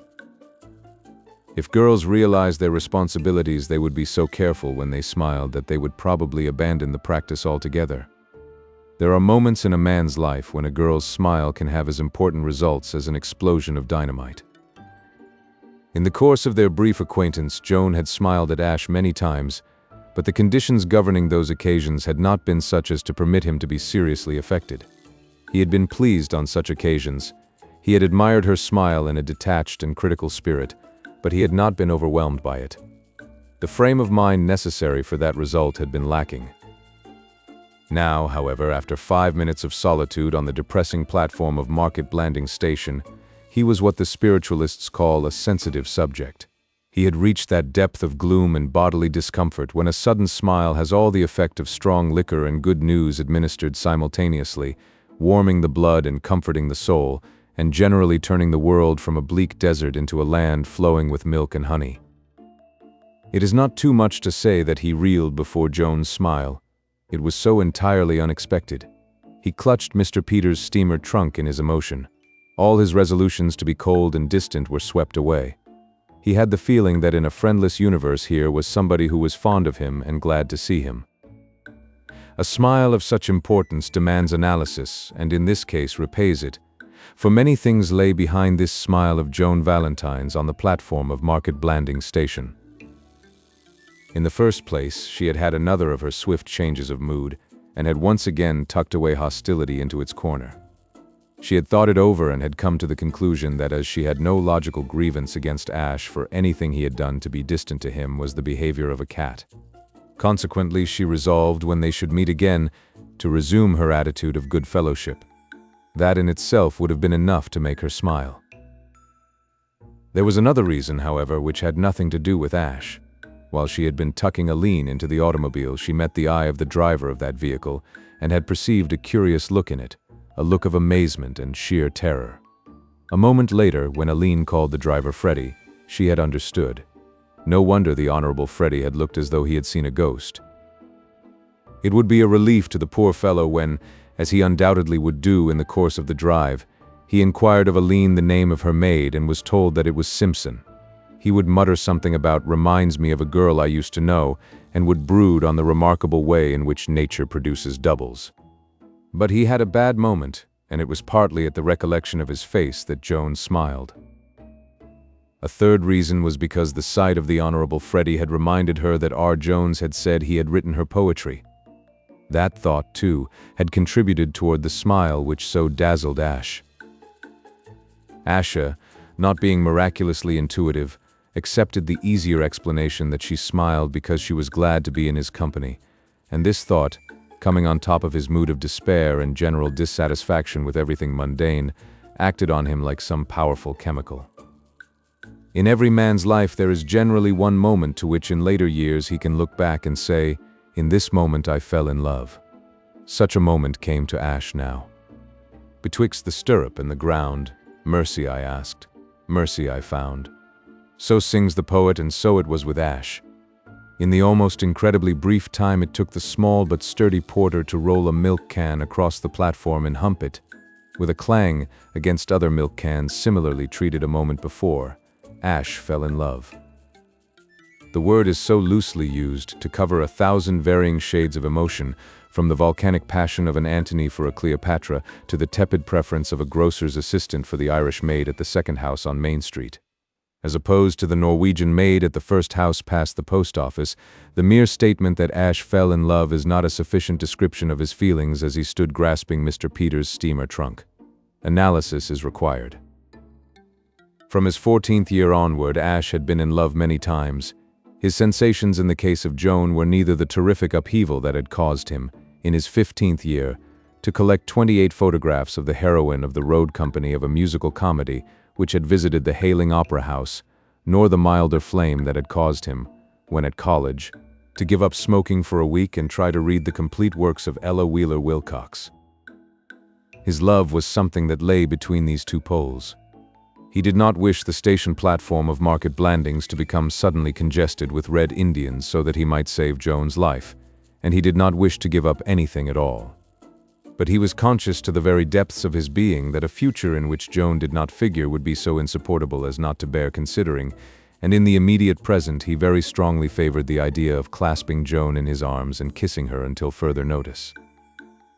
Mingled with these feelings was an excited gratitude to her for coming to him like this, with that electric smile on her face, a stunned realization that she was 1,000 times prettier than he had ever imagined, and a humility that threatened to make him loose his clutch on the steamer trunk and roll about at her feet, yapping like a dog. Gratitude, so far as he could dissect his tangled emotion, was the predominating ingredient of his mood. Only once in his life had he felt so passionately grateful to any human being. On that occasion, too, the object of his gratitude had been feminine.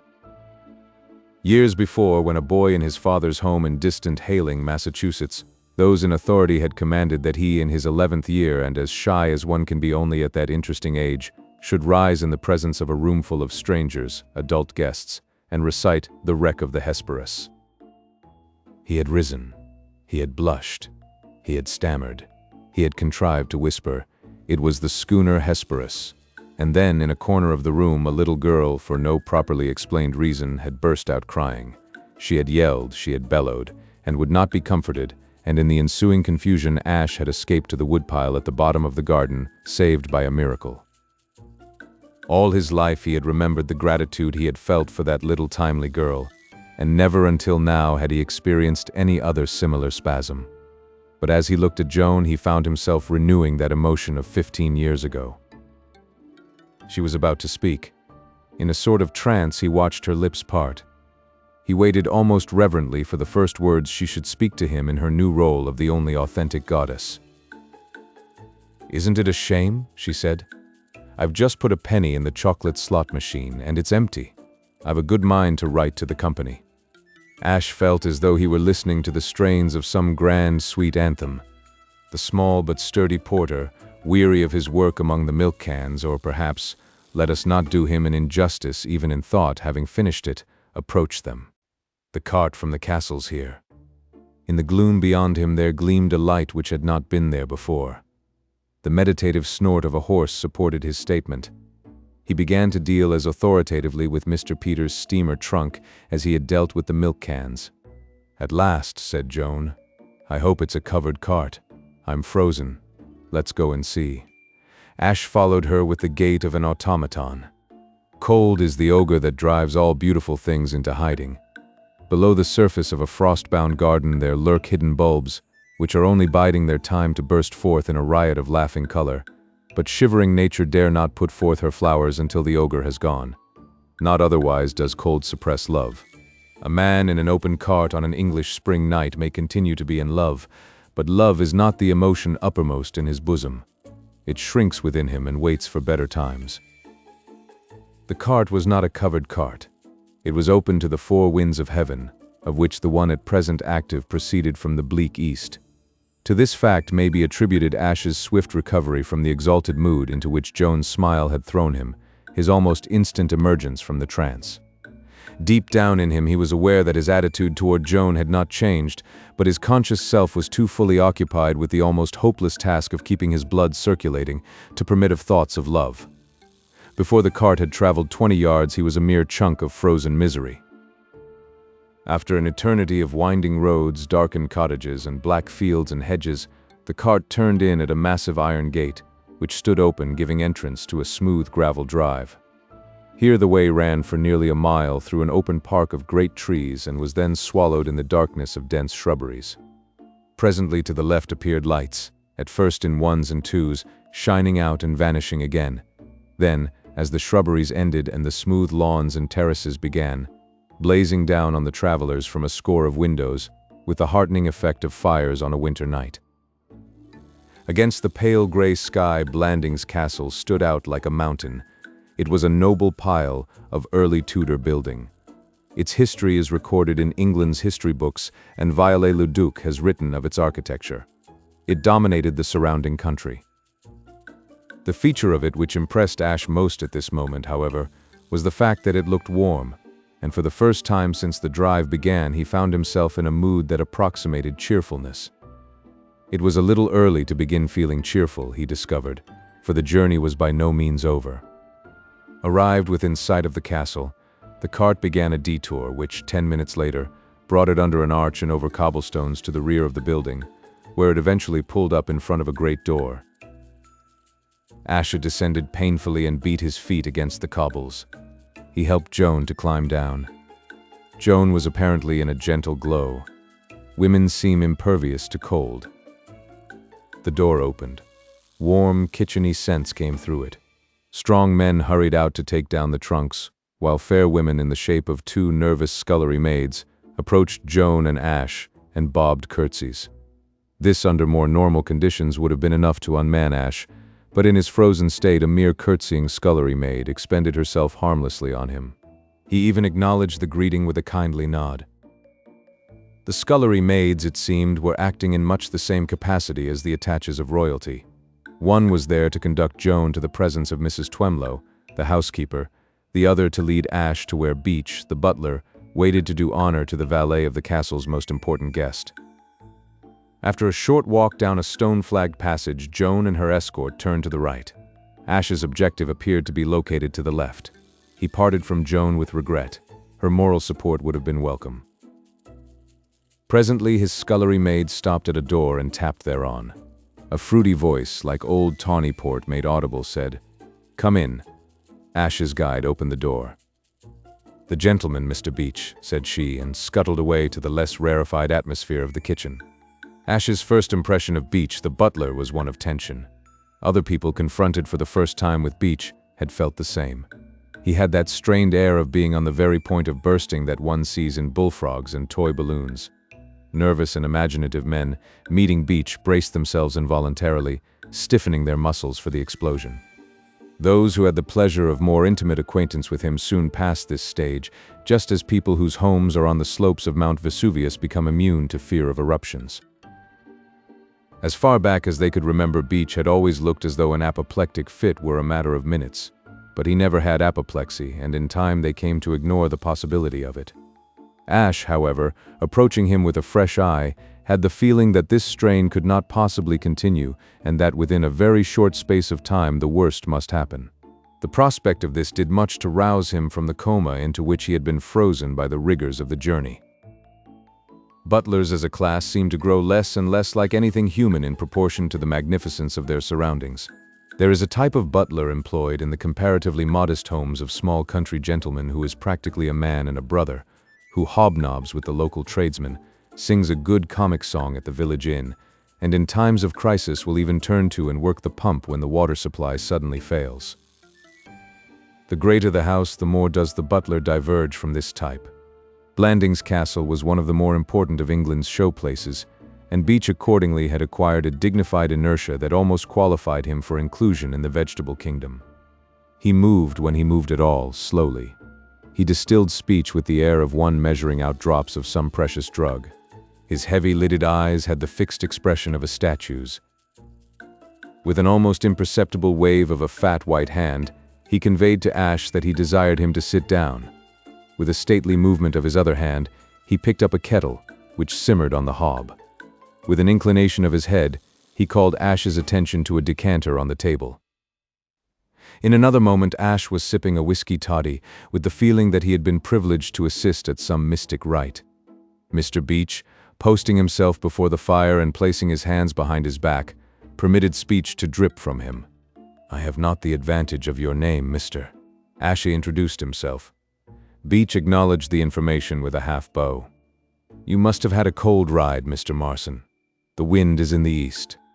Ashe said yes, the ride had been cold.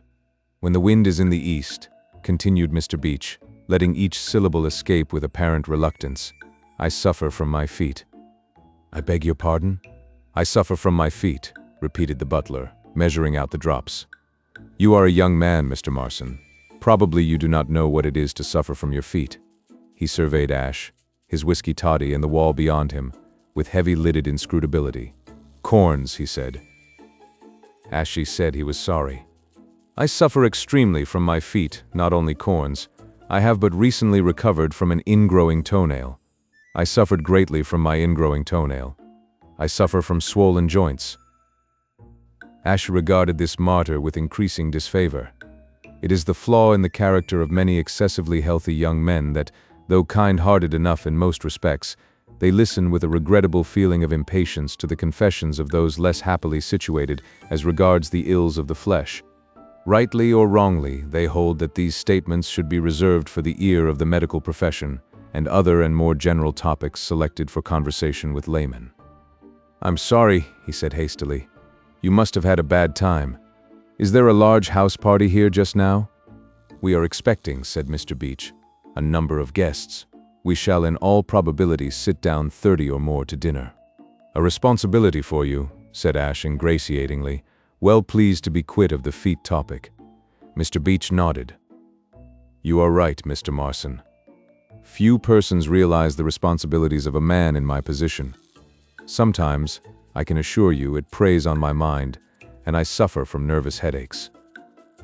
Ash began to feel like a man trying to put out a fire which, as fast as he checks it at one point, breaks out at another.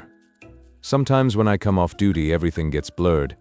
The outlines of objects grow indistinct and misty. I have to sit down in a chair. The pain is excruciating.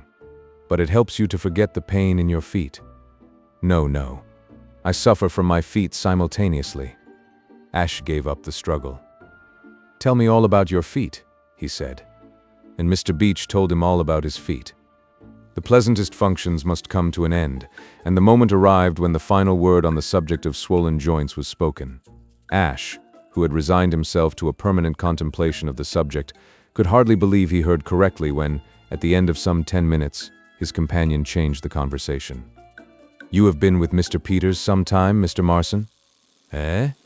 Oh, no, only since last Wednesday." "Indeed. Might I inquire whom you assisted before that?" For a moment Ash did what he would not have believed himself capable of doing, regretted that the topic of feet was no longer under discussion. The question placed him in an awkward position. If he lied and credited himself with a lengthy experience as a valet, he risked exposing himself. If he told the truth and confessed that this was his maiden effort in the capacity of gentleman's gentleman, what would the butler think? There were objections to each course, but to tell the truth was the easier of the two, so he told it. "Your first situation?" said Mr. Beach. "Indeed. I was doing something else before I met Mr. Peters," said Ash. Mr. Beach was too well-bred to be inquisitive, but his eyebrows were not. "Ah!" he said. His eyebrows cried. Ashy ignored the eyebrows. "Something different," he said. There was an awkward silence. Ash appreciated its awkwardness. He was conscious of a grievance against Mr. Peters. Why could not Mr. Peters have brought him down here as his secretary? To be sure, he had advanced some objection to that course in their conversation at the offices of Mainprice and Boole, but merely a silly, far-fetched objection. He wished he had had the sense to fight the point while there was time, but at the moment when they were arranging plans he had been rather tickled by the thought of becoming a valet. The notion had a pleasing musical comedy touch about it. Why had he not foreseen the complications that must ensue? He could tell by the look on his face that this confounded butler was waiting for him to give a full explanation. What would he think if he withheld it? He would probably suppose that Ash had been in prison. Well, there was nothing to be done about it. If Beach was suspicious, he must remain suspicious. Fortunately, the suspicions of a butler do not matter much. Mr. Beach's eyebrows were still mutely urging him to reveal all, but Ash directed his gaze at that portion of the room which Mr. Beach did not fill. He would be hanged if he was going to let himself be hypnotized by a pair of eyebrows into incriminating himself. He glared stolidly at the pattern of the wallpaper, which represented a number of birds of an unknown species seated on a corresponding number of exotic shrubs. The silence was growing oppressive.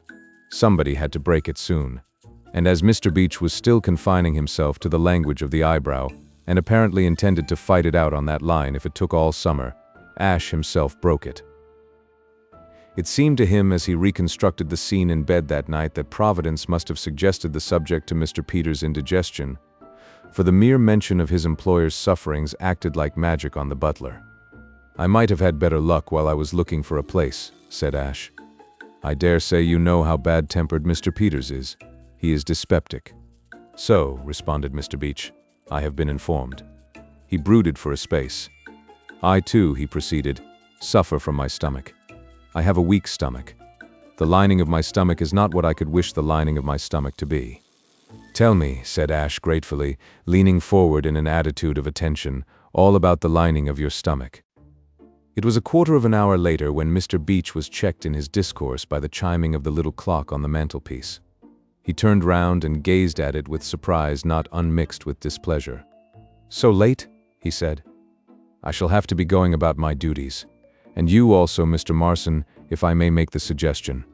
No doubt Mr. Peters will be wishing to have your assistance in preparing for dinner. If you go along the passage outside, you will come to the door that separates our portion of the house from the other. I must beg you to excuse me. I have to go to the cellar." Following his directions, Ash came after a walk of a few yards to a green baize door, which, swinging at his push, gave him a view of what he correctly took to be the main hall of the castle, a wide, comfortable space, ringed with settees and warmed by a log fire burning in a mammoth fireplace. On the right, a broad staircase led to the upper regions. It was at this point that Ash realized the incompleteness of Mr. Beach's directions. Doubtless, the broad staircase would take him to the floor on which were the bedrooms. But how was he to ascertain, without the tedious process of knocking and inquiring at each door, which was the one assigned to Mr. Peters? It was too late to go back and ask the butler for further guidance. Already he was on his way to the cellar in quest of the evening's wine. As he stood irresolute, a door across the hall opened and a man of his own age came out.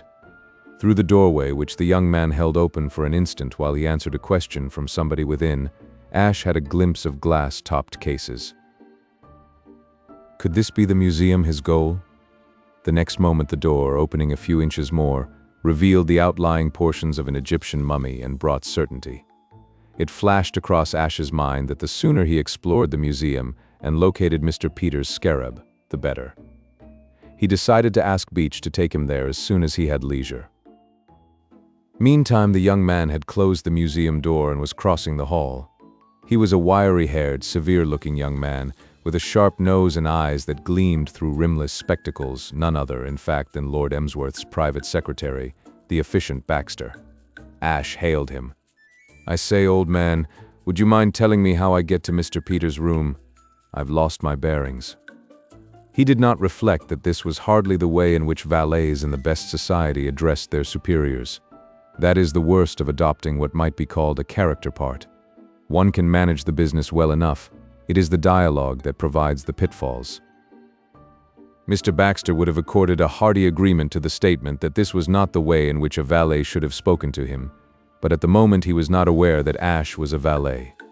From his easy mode of address, he assumed that he was one of the numerous guests who had been arriving at the castle all day. As he had asked for Mr. Peters, he fancied that Ash must be the Honorable Freddie's American friend, George Emerson, whom he had not yet met. Consequently, he replied with much cordiality that Mr. Peters' room was the second at the left on the second floor. He said Ash could not miss it. Ash said he was much obliged. "Awfully good of you," said Ash. "Not at all," said Mr. Baxter. "You lose your way in a place like this," said Ash. "You certainly do," said Mr. Baxter. Ash went on his upward path and in a few moments was knocking at the door indicated. And sure enough, it was Mr. Peters' voice that invited him to enter. Mr. Peters, partially arrayed in the correct garb for gentlemen about to dine, was standing in front of the mirror, wrestling with his evening tie. As Ash entered, he removed his fingers and anxiously examined his handiwork. It proved unsatisfactory. With a yelp and an oath, he tore the offending linen from his neck. Damn the thing! It was plain to Ash that his employer was in no sunny mood. There are few things less calculated to engender sunniness in a naturally bad-tempered man than a dress tie that will not let itself be pulled and twisted into the right shape. Even when things went well, Mr. Peters hated dressing for dinner. Words cannot describe his feelings when they went wrong. There is something to be said in excuse for this impatience. It is a hollow mockery to be obliged to deck one's person as for a feast when that feast is to consist of a little asparagus and a few nuts. Mr. Peters' eye met Ash's in the mirror. Oh, it's you, is it? Come in, then. Don't stand staring. Close that door quick. Hustle. Don't scrape your feet on the floor. Try to look intelligent. Don't gape. Where have you been all this while? Why didn't you come before? Can you tie a tie? All right then, do it. Somewhat calmed by the snow-white butterfly-shaped creation that grew under Ash's fingers, he permitted himself to be helped into his coat. He picked up the remnant of a black cigar from the dressing table and relit it. "I've been thinking about you," he said. "Yes," said Ash. "Have you located the scarab yet?" "No." "What the devil have you been doing with yourself then? You've had time to collar it a dozen times." "I have been talking to the butler." "What the devil do you waste time talking to butlers for? I suppose you haven't even located the museum yet?" "Yes, I've done that." "Oh, you have you? Well, that's something. And how do you propose setting about the job?" "The best plan would be to go there very late at night." "Well, you didn't propose to stroll in the afternoon, did you? How are you going to find the scarab when you do get in?" Asha had not thought of that. The deeper he went into this business, the more things did there seem to be in it of which he had not thought. "I don't know," he confessed. "You don't know? Tell me, young man, are you considered pretty bright, as Englishmen go?" "I am not English. I was born near Boston." "Oh, you were you? You blanked, bone-headed, bean-eating boob," cried Mr. Peters, frothing over quite unexpectedly and waving his arms in a sudden burst of fury. "Then, if you are an American, why don't you show a little more enterprise? Why don't you put something over? Why do you loaf about the place as though you were supposed to be an ornament? I want results, and I want them quick. I'll tell you how you can recognize my scarab when you get into the museum. That shameless old green goods man who sneaked it from me has had the gall, the nerve, to put it all by itself, with a notice as big as a circus poster alongside of it saying that it is a Cheops of the 4th Dynasty, presented," Mr. Peters choked, "presented by J. Preston Peters, Esquire. That's how you're going to recognize it." Ashe did not laugh, but he nearly dislocated a rib in his effort to abstain from doing so. It seemed to him that this act on Lord Emsworth's part effectually disposed of the theory that Britons have no sense of humor. To rob a man of his choicest possession, and then thank him publicly for letting you have it appealed to Ash as excellent comedy. "The thing isn't even in a glass case," continued Mr. Peters. "It's lying on an open tray on top of a cabinet of Roman coins. Anybody who was left alone for 2 minutes in the place could take it. It's criminal carelessness to leave a valuable scarab about like that. If Lord Jesse James was going to steal my Cheops, he might at least have had the decency to treat it as though it was worth something." "But it makes it easier for me to get it," said Ash consolingly. "It's got to be made easy if you are to get it," snapped Mr. Peters. "Here's another thing. You say you are going to try for it late at night. Well, what are you going to do if anyone catches you prowling around at that time? Have you considered that?" "No." "You would have to say something, wouldn't you? You wouldn't chat about the weather, would you? You wouldn't discuss the latest play. You would have to think up some mighty good reason for being out of bed at that time, wouldn't you?" "I suppose so." "Oh, you do admit that, do you? Well, what you would say is this. You would explain that I had rung for you to come and read me to sleep. Do you understand?" "You think that would be a satisfactory explanation of my being in the museum?" "Idiot. I don't mean that you're to say it if you're caught actually in the museum. If you're caught in the museum, the best thing you can do is to say nothing and hope that the judge will let you off light because it's your first offense. You're to say it if you're found wandering about on your way there. It sounds thin to me. Does it? Well, let me tell you that it isn't so thin as you suppose, for it's what you will actually have to do most nights. 2 nights out of 3 I have to be read to sleep. My indigestion gives me insomnia." As though to push this fact home, Mr. Peters suddenly bent double. "Oof," he said. "Wow." He removed the cigar from his mouth and inserted a digestive tabloid. "The lining of my stomach is all wrong," he added. It is curious how trivial are the immediate causes that produce revolutions. If Mr. Peters had worded his complaint differently, Ash would in all probability have borne it without active protest. He had been growing more and more annoyed with this little person who buzzed and barked and bit at him, Yet the idea of definite revolt had not occurred to him. But his sufferings at the hands of Beach, the butler, had reduced him to a state where he could endure no further mention of stomachic linings. There comes a time when our capacity for listening to detailed data about the linings of other people's stomachs is exhausted. He looked at Mr. Peters sternly. He had ceased to be intimidated by the fiery little man and regarded him simply as a hypochondriac who needed to be told a few useful facts.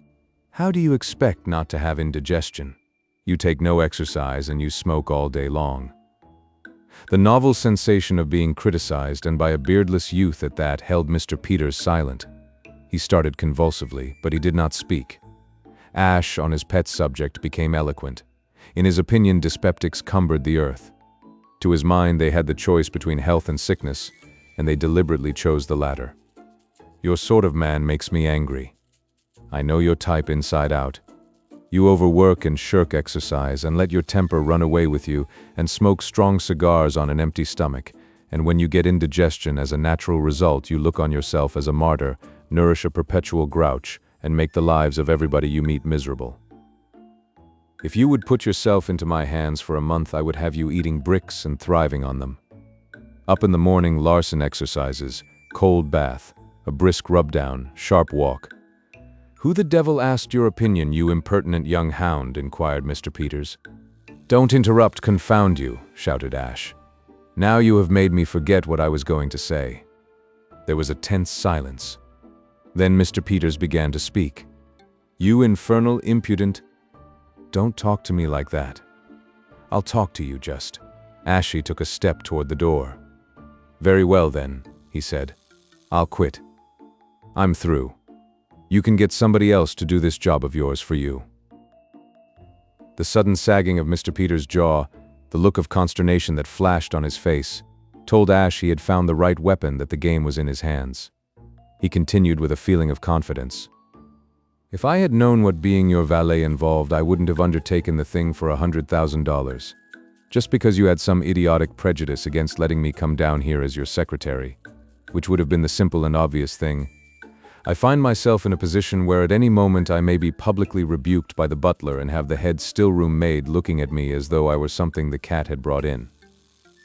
His voice trembled with self-pity. Do you realize a fraction of the awful things you have let me in for? How on earth am I to remember whether I go in before the chef or after the third footman? I shan't have a peaceful minute while I'm in this place. I've got to sit and listen by the hour to a bore of a butler who seems to be a sort of walking hospital. I've got to steer my way through a complicated system of etiquette. And on top of all that, you have the nerve, the insolence, to imagine that you can use me as a punching bag to work your bad temper off. You have the immortal rind to suppose that I will stand for being nagged and bullied by you whenever your suicidal way of living brings on an attack of indigestion. You have the supreme gall to fancy that you can talk as you please to me. Very well, I've had enough of it. I resign. If you want this scarab of yours recovered, let somebody else do it. I've retired from business. He took another step toward the door. A shaking hand clutched at his sleeve. My boy, my dear boy, be reasonable. Ashy was intoxicated with his own oratory. The sensation of bully-ragging a genuine millionaire was new and exhilarating. He expanded his chest and spread his feet like a colossus. That's all very well, he said, coldly disentangling himself from the hand. You can't get out of it like that. We have got to come to an understanding. The point is that if I am to be subjected to your senile malevolence every time you have a twinge of indigestion, no amount of money could pay me to stop on. My dear boy, it shall not occur again. I was hasty. Mr. Peters, with agitated fingers, relit the stump of his cigar. Throw away that cigar. My boy, throw it away. You say you were hasty. Of course you were hasty, and as long as you abuse your digestion, you will go on being hasty. I want something better than apologies. If I am to stop here, we must get to the root of things. You must put yourself in my hands as though I were your doctor. No more cigars. Every morning regular exercises. No, no. Very well. No. Stop. Stop. What sort of exercises? I'll show you tomorrow morning. Brisk walks. I hate walking. Cold baths. No, no. Very well. No, stop. A cold bath would kill me at my age. It would put new life into you. Do you consent to the cold baths? No? Very well. Yes, yes, yes. You promise? Yes, yes. All right then. The distant sound of the dinner gong floated in. We settled that just in time, said Ash. Mr. Peters regarded him fixedly. Young man, he said slowly, if, after all this, you fail to recover my Cheops for me, by George, I'll skin you. Don't talk like that, said Ash. That's another thing you have got to remember. If my treatment is to be successful, you must not let yourself think in that way.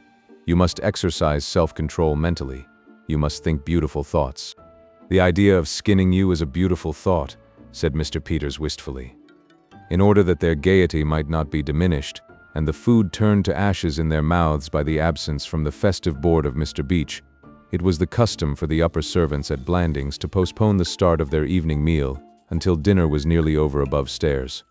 This enabled the butler to take his place at the head of the table without fear of interruption, except for the few moments when coffee was being served. Every night shortly before 8:30, at which hour Mr. Beach felt that he might safely withdraw from the dining room and leave Lord Emsworth and his guests to the care of Meridew, the under-butler, and James and Alfred, the footmen.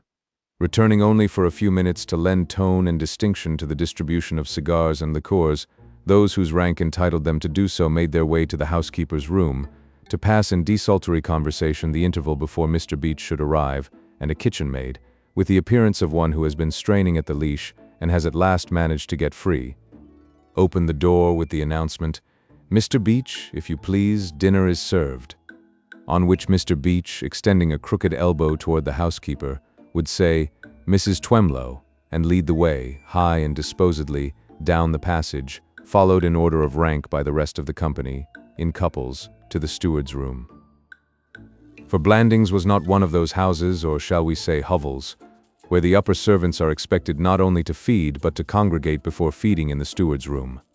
Under the auspices of Mr. Beach and of Mrs. Twemlow, who saw eye to eye with him in these matters, things were done properly at the castle, with the correct solemnity. To Mr. Beach and Mrs. Twemlow, the suggestion that they and their peers should gather together in the same room in which they were to dine would have been as repellent as an announcement from Lady Anne Warblington, the chatelaine, that the house party would eat in the drawing-room.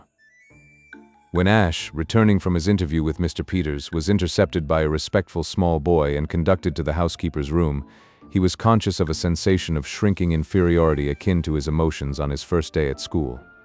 The room was full and apparently on very cordial terms with itself.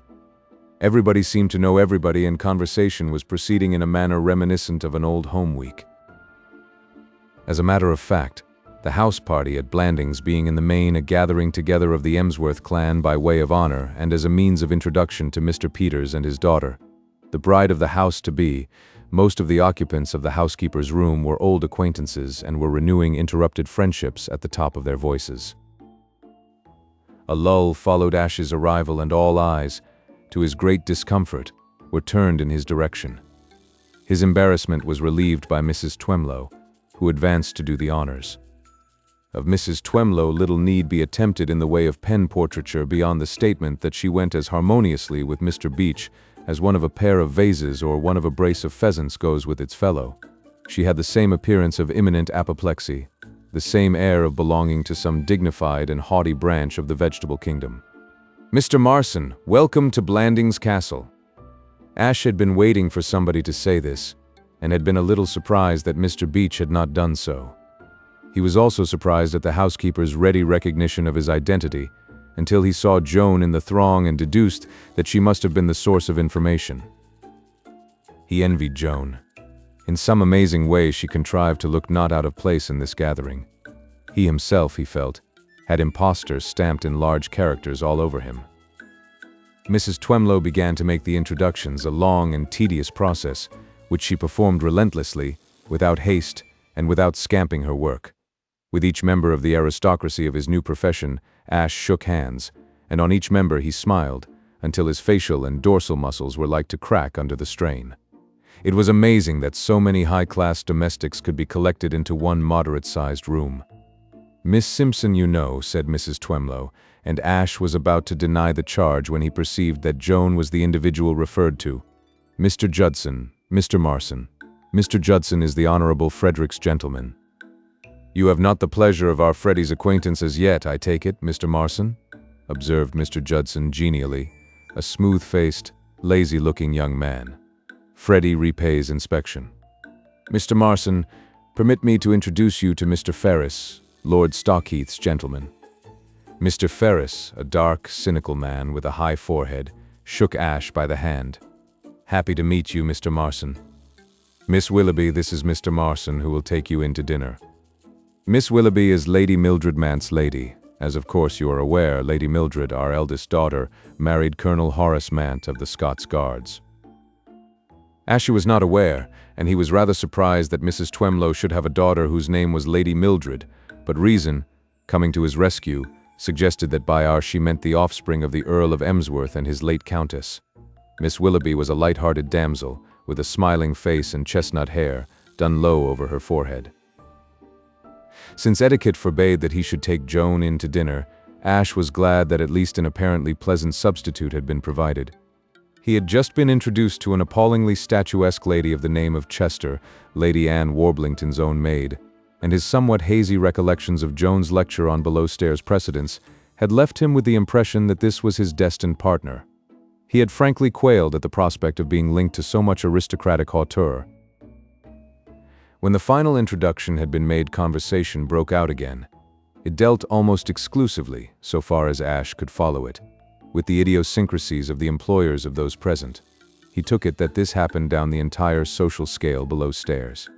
Probably the lower servants in the servants' hall discussed the upper servants in the room, and the still lower servants in the housemaid's sitting room discussed their superiors of the servants' hall, and the still room gossiped about the housemaid's sitting room.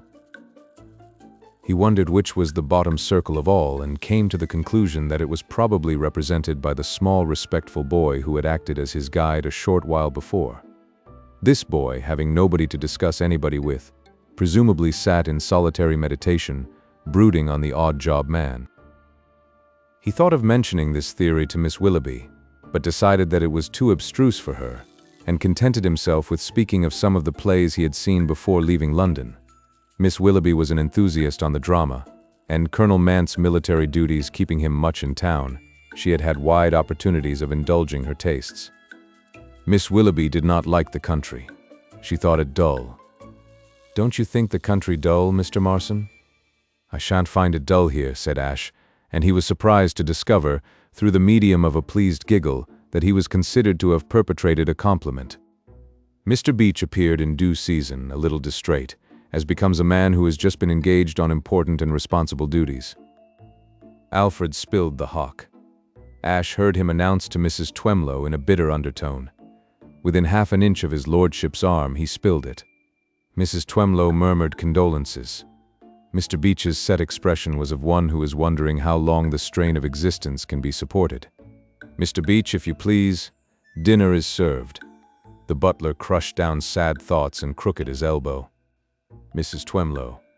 Ash, miscalculating degrees of rank in spite of all his caution, was within a step of leaving the room out of his proper turn, but the startled pressure of Miss Willoughby's hand on his arm warned him in time.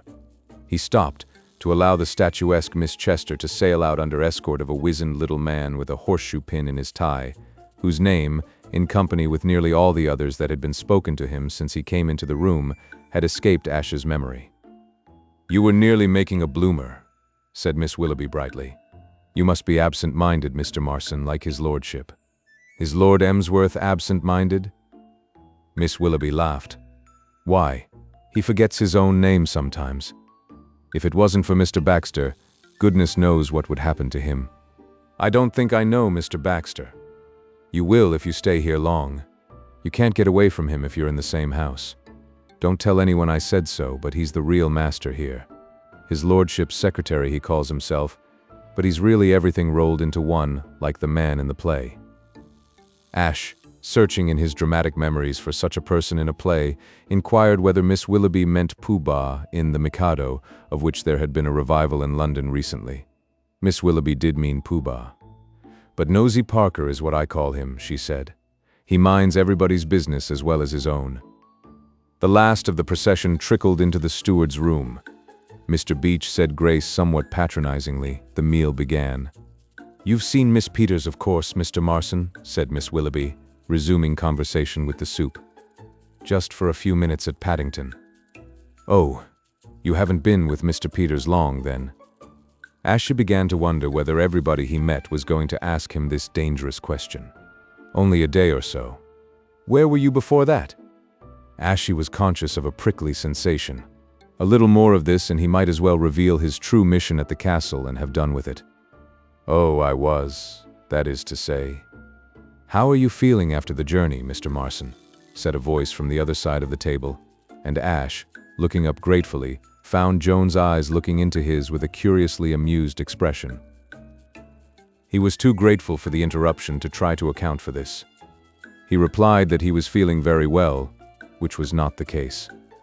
Miss Willoughby's interest was diverted to a discussion of the defects of the various railroad systems of Great Britain. At the head of the table, Mr. Beach had started an intimate conversation with Mr. Ferris, the valet of Lord Stockheath, the Honourable Freddie's poor old Percy, a cousin, Ash had gathered, of Aline Peters' husband-to-be. The butler spoke in more measured tones even than usual, for he was speaking of tragedy. "We were all extremely sorry, Mr. Ferris, to read of your misfortune." Ash wondered what had been happening to Mr. Ferris. "Yes, Mr. Beach," replied the valet. "It's a fact we made a pretty poor show." He took a sip from his glass. "There is no concealing the fact. I have never tried to conceal it. That poor Percy is not bright." Miss Chester entered the conversation. "I couldn't see where the girl, what's her name, was so very pretty. All the papers had pieces where it said she was attractive, and what not. But she didn't look anything special to me from her photograph in the mirror. What his lordship could see in her I can't understand. The photo didn't quite do her justice, Miss Chester. I was present in court, and I must admit she was svelte, decidedly svelte. And you must recollect that Percy from childhood up has always been a highly susceptible young nut. I speak as one who knows him." Mr. Beach turned to Joan. "We are speaking of the Stockheath breach of promise case, Miss Simpson, of which you doubtless read in the newspapers. Lord Stockheath is a nephew of ours. I fancy his lordship was greatly shocked at the occurrence." "He was," chimed in Mr. Judson from down the table. "I happened to overhear him speaking of it to young Freddie. It was in the library on the morning when the judge made his final summing up and slipped it into Lord Stockheath so proper. 'If ever anything of this sort happens to you, you young scalawag,' he says to Freddie." Mr. Beach coughed. "Mr. Judson." "Oh, it's all right, Mr. Beach. We're all in the family here, in a manner of speaking. It wasn't as though I was telling it to a lot of outsiders. I'm sure none of these ladies or gentlemen will let it go beyond this room." The company murmured virtuous acquiescence. He says to Freddie, "You young scalawag, if ever anything of this sort happens to you, you can pack up and go off to Canada, for I'll have nothing more to do with you," or words to that effect. And Freddie says, "Oh, dash it all, governor, you know what?" However short Mr. Judson's imitation of his master's voice may have fallen of histrionic perfection, it pleased the company. The room shook with mirth. "Mr. Judson is clever, isn't he, Mr. Marson?" whispered Miss Willoughby, gazing with adoring eyes at the speaker. Mr. Beach thought it expedient to deflect the conversation. By the unwritten law of the room, every individual had the right to speak as freely as he wished about his own personal employer, but Judson, in his opinion, sometimes went a trifle too far. "Tell me, Mr. Ferris," he said, "does his lordship seem to bear it well?" "Oh, Percy is bearing it well enough." Ashley noted as a curious fact that, though the actual valet of any person under discussion spoke of him almost affectionately by his Christian name, the rest of the company used the greatest ceremony and gave him his title with all respect. Lord Stockheath was Percy to Mr. Ferris, and the Honourable Frederick Threepwood was Freddie to Mr. Judson. But to Ferris, Mr. Judson's Freddie was the Honourable Frederick, and to Judson, Mr. Ferris's Percy was Lord Stockheath. It was rather a pleasant form of etiquette, and struck Ash as somehow vaguely feudal. "Percy," went on Mr. Ferris, "is bearing it like a little Briton, the damages not having come out of his pocket. It's his old father who had to pay them that's taking it to heart. You might say he's doing himself proud." He says it's brought on his gout again, and that's why he's gone to Droitwich instead of coming here. I dare say Percy isn't sorry." "It has been," said Mr. Beach, summing up, "a most unfortunate occurrence. The modern tendency of the lower classes to get above themselves is becoming more marked every day. The young female in this case was, I understand, a barmaid. It is deplorable that our young men should allow themselves to get into such entanglements. The wonder to me," said the irrepressible Mr. Judson, "is that more of these young chaps don't get put through it. His lordship wasn't so wide of the mark when he spoke like that to Freddie in the library that time. I give you my word, it's a mercy young Freddie hasn't been up against it. When we were in London, Freddie and I," he went on, cutting through Mr. Beach's disapproving cough, "before what you might call the crash, when his lordship cut off supplies and had him come back and live here, Freddie was asking for it, believe me. Fell in love with a girl in the chorus of one of the theaters." "What was her name?" "It's on the tip of my tongue. Funny how you forget these things. Freddie was pretty far gone. I recollect once, happening to be looking round his room in his absence, coming on a poem he had written to her. It was hot stuff, very hot. If that girl has kept those letters, it's my belief we shall see Freddie following in Lord Stockheath's footsteps." There was a hush of delighted horror round the table. "Goo," said Miss Chester's escort with unction. "You don't say so, Mr. Judson.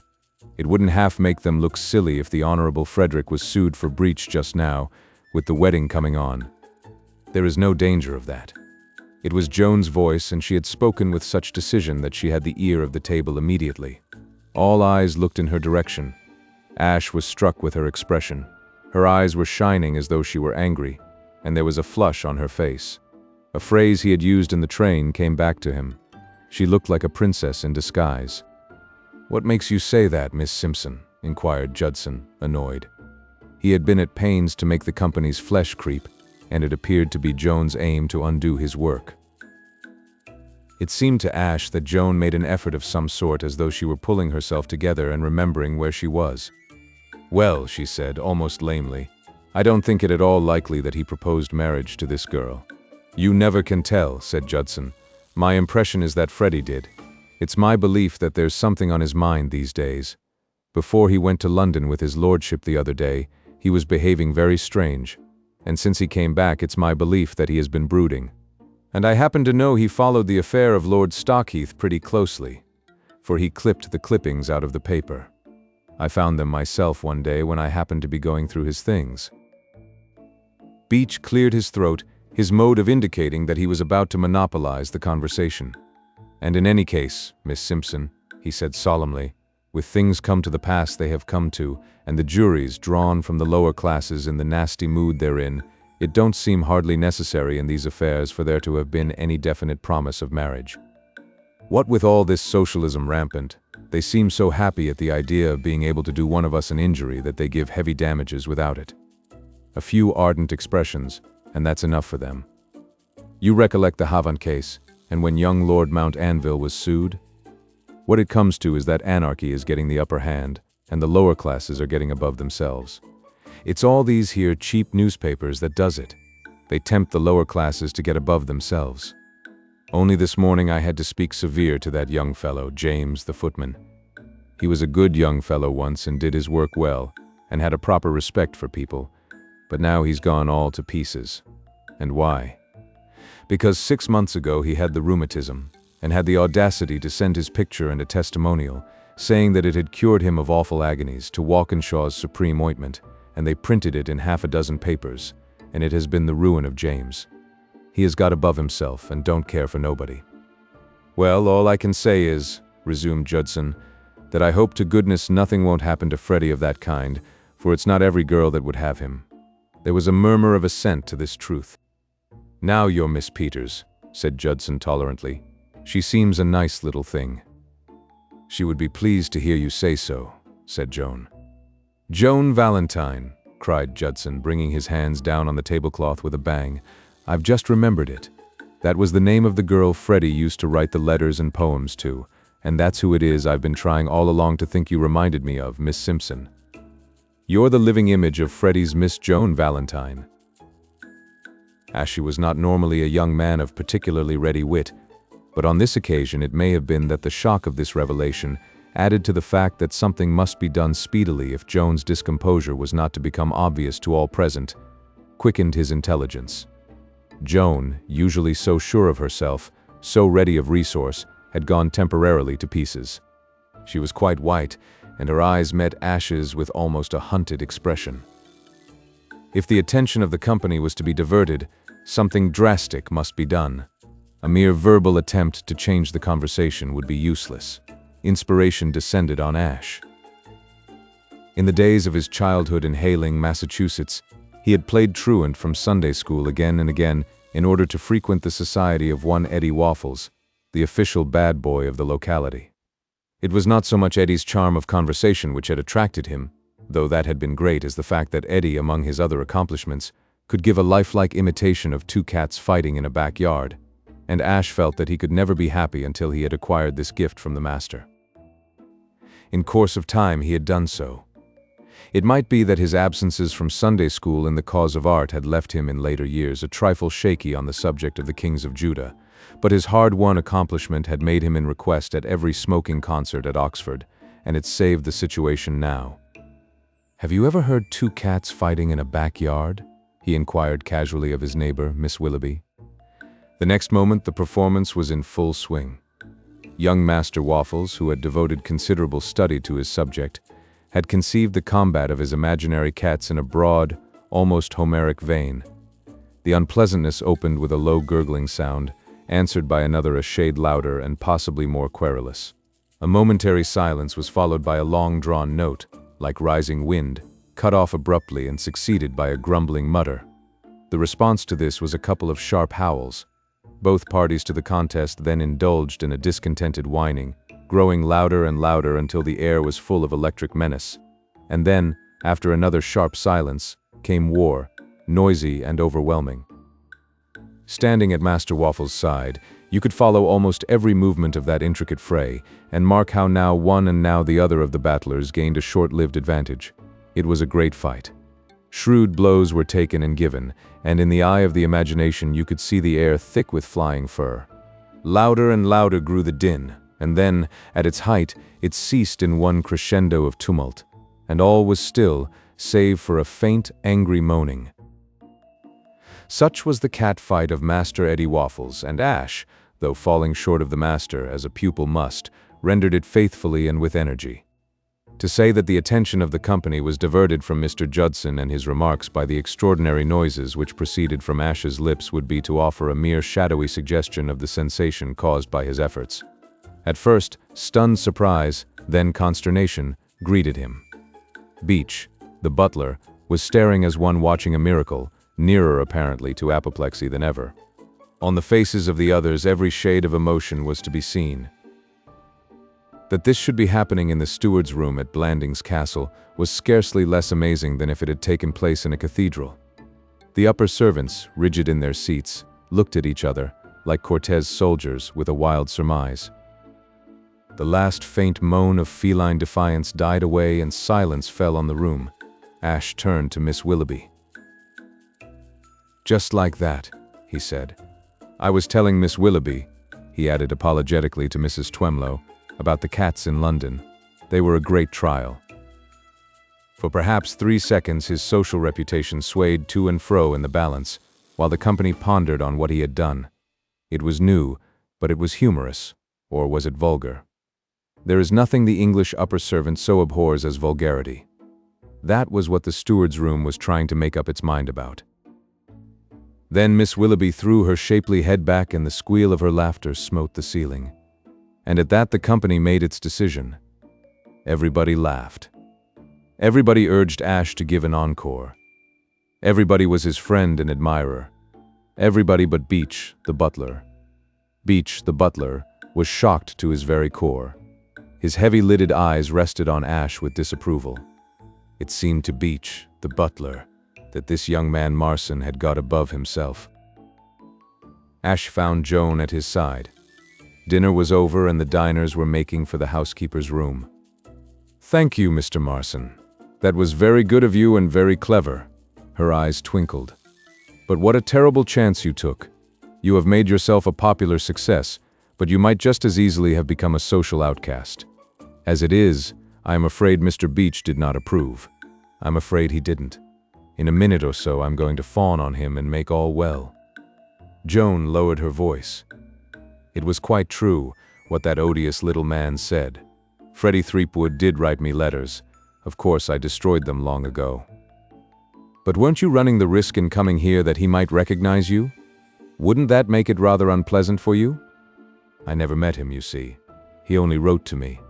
When he came to the station to meet us this evening, he looked startled to see me, so I suppose he remembers my appearance. But Aline will have told him that my name is Simpson. That fellow Judson said he was brooding. I think you ought to put him out of his misery.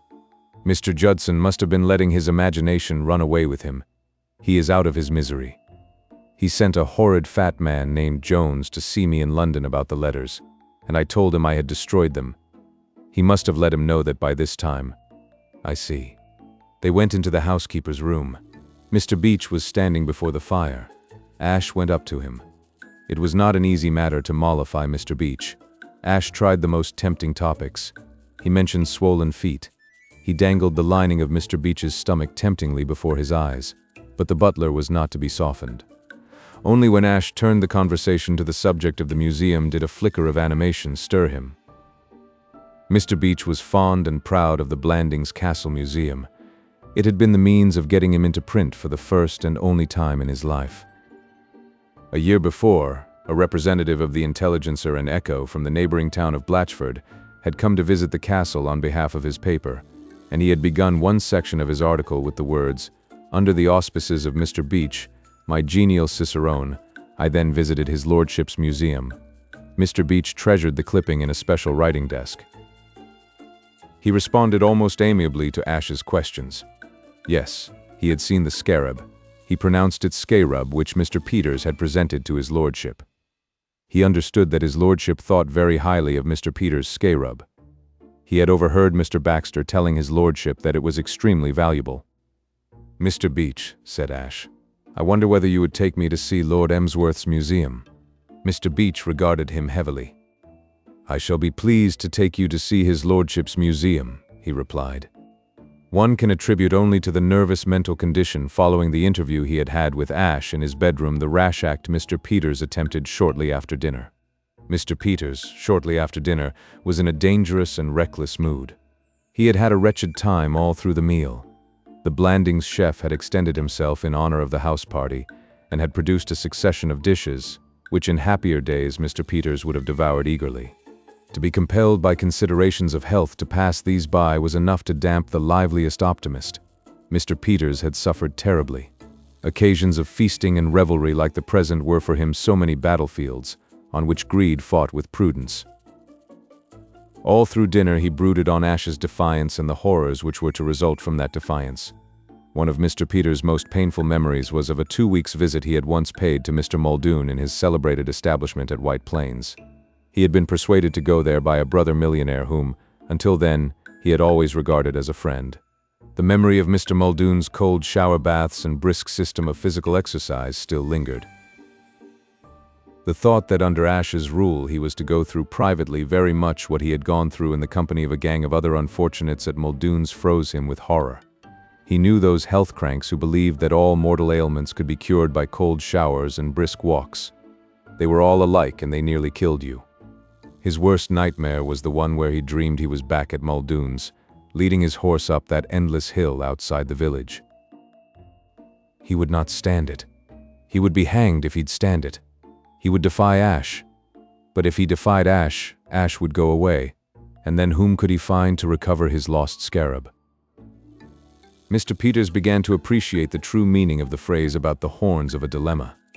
The horns of this dilemma occupied his attention until the end of the dinner. He shifted uneasily from one to the other and back again.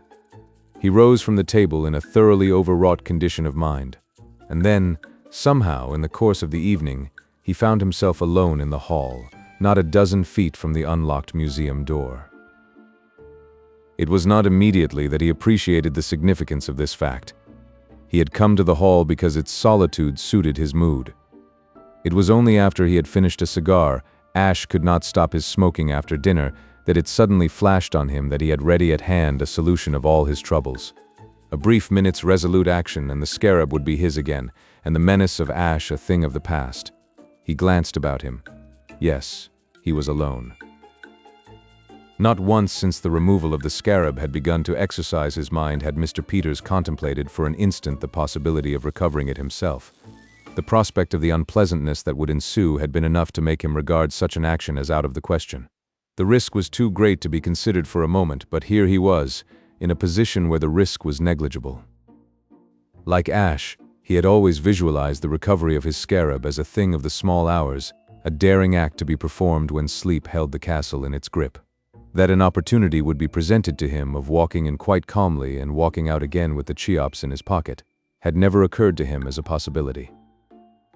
Yet now this chance was presenting itself in all its simplicity, and all he had to do was to grasp it. The door of the museum was not even closed.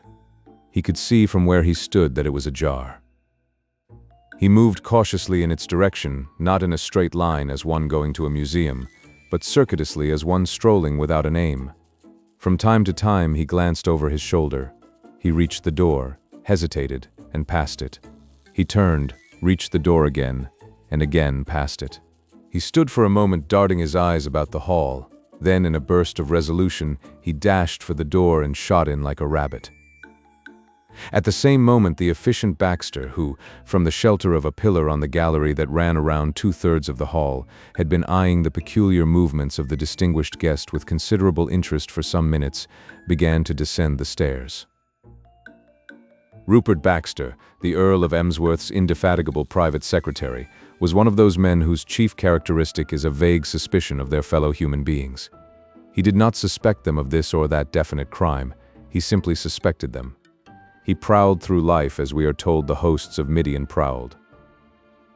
His powers in this respect were well known at Blandings Castle. The Earl of Emsworth said, "Baxter is invaluable, positively invaluable." The Honorable Freddie said, "A chappie can't take a step in this bally house without stumbling over that damn feller, Baxter." The manservant and the maidservant within the gates, like Miss Willoughby, employing that crisp gift for characterization which is the property of the English lower orders, described him as a nosy Parker. Peering over the railing of the balcony and observing the curious movements of Mr. Peters, who, as a matter of fact, while making up his mind to approach the door, had been backing and filling about the hall in a quaint serpentine manner like a man trying to invent a new variety of the tango. The efficient Baxter had found himself in some way, why, he did not know of what. He could not say, but in some nebulous way, suspicious. He had not definitely accused Mr. Peters in his mind of any specific tort or malfeasance. He had merely felt that something fishy was toward. He had a sixth sense in such matters. But when Mr. Peters, making up his mind, leaped into the museum, Baxter's suspicions lost their vagueness and became crystallized. Certainty descended on him like a bolt from the skies. On oath, before a notary, the efficient Baxter would have declared that J. Preston Peters was about to try to purloin the scarab. Lest we should seem to be attributing too miraculous powers of intuition to Lord Emsworth's secretary, it should be explained that the mystery which hung about that curio had exercised his mind not a little since his employer had given it to him to place in the museum. He knew Lord Emsworth's power of forgetting, and he did not believe his account of the transaction. Scarab maniacs like Mr. Peters did not give away specimens from their collections as presents, but he had not divined the truth of what had happened in London. The conclusion at which he had arrived was that Lord Emsworth had bought the scarab and had forgotten all about it. To support this theory was the fact that the latter had taken his checkbook to London with him. Baxter's long acquaintance with the Earl had left him with the conviction that there was no saying what he might not do if left loose in London with a checkbook. As to Mr. Peters' motive for entering the museum, that, too, seemed completely clear to the secretary. He was a curio enthusiast himself, and he had served collectors in a secretarial capacity, and he knew, both from experience and observation, that strange madness which may at any moment afflict the collector, blotting out morality and the nice distinction between meum and tuum, as with a sponge. He knew that collectors who would not steal a loaf if they were starving might, and did fall before the temptation of a coveted curio. He descended the stairs 3 at a time, and entered the museum at the very instant when Mr. Peters' twitching fingers were about to close on his treasure. He handled the delicate situation with eminent tact. Mr. Peters, at the sound of his step, had executed a backward leap, which was as good as a confession of guilt, and his face was rigid with dismay. But the efficient Baxter pretended not to notice these phenomena.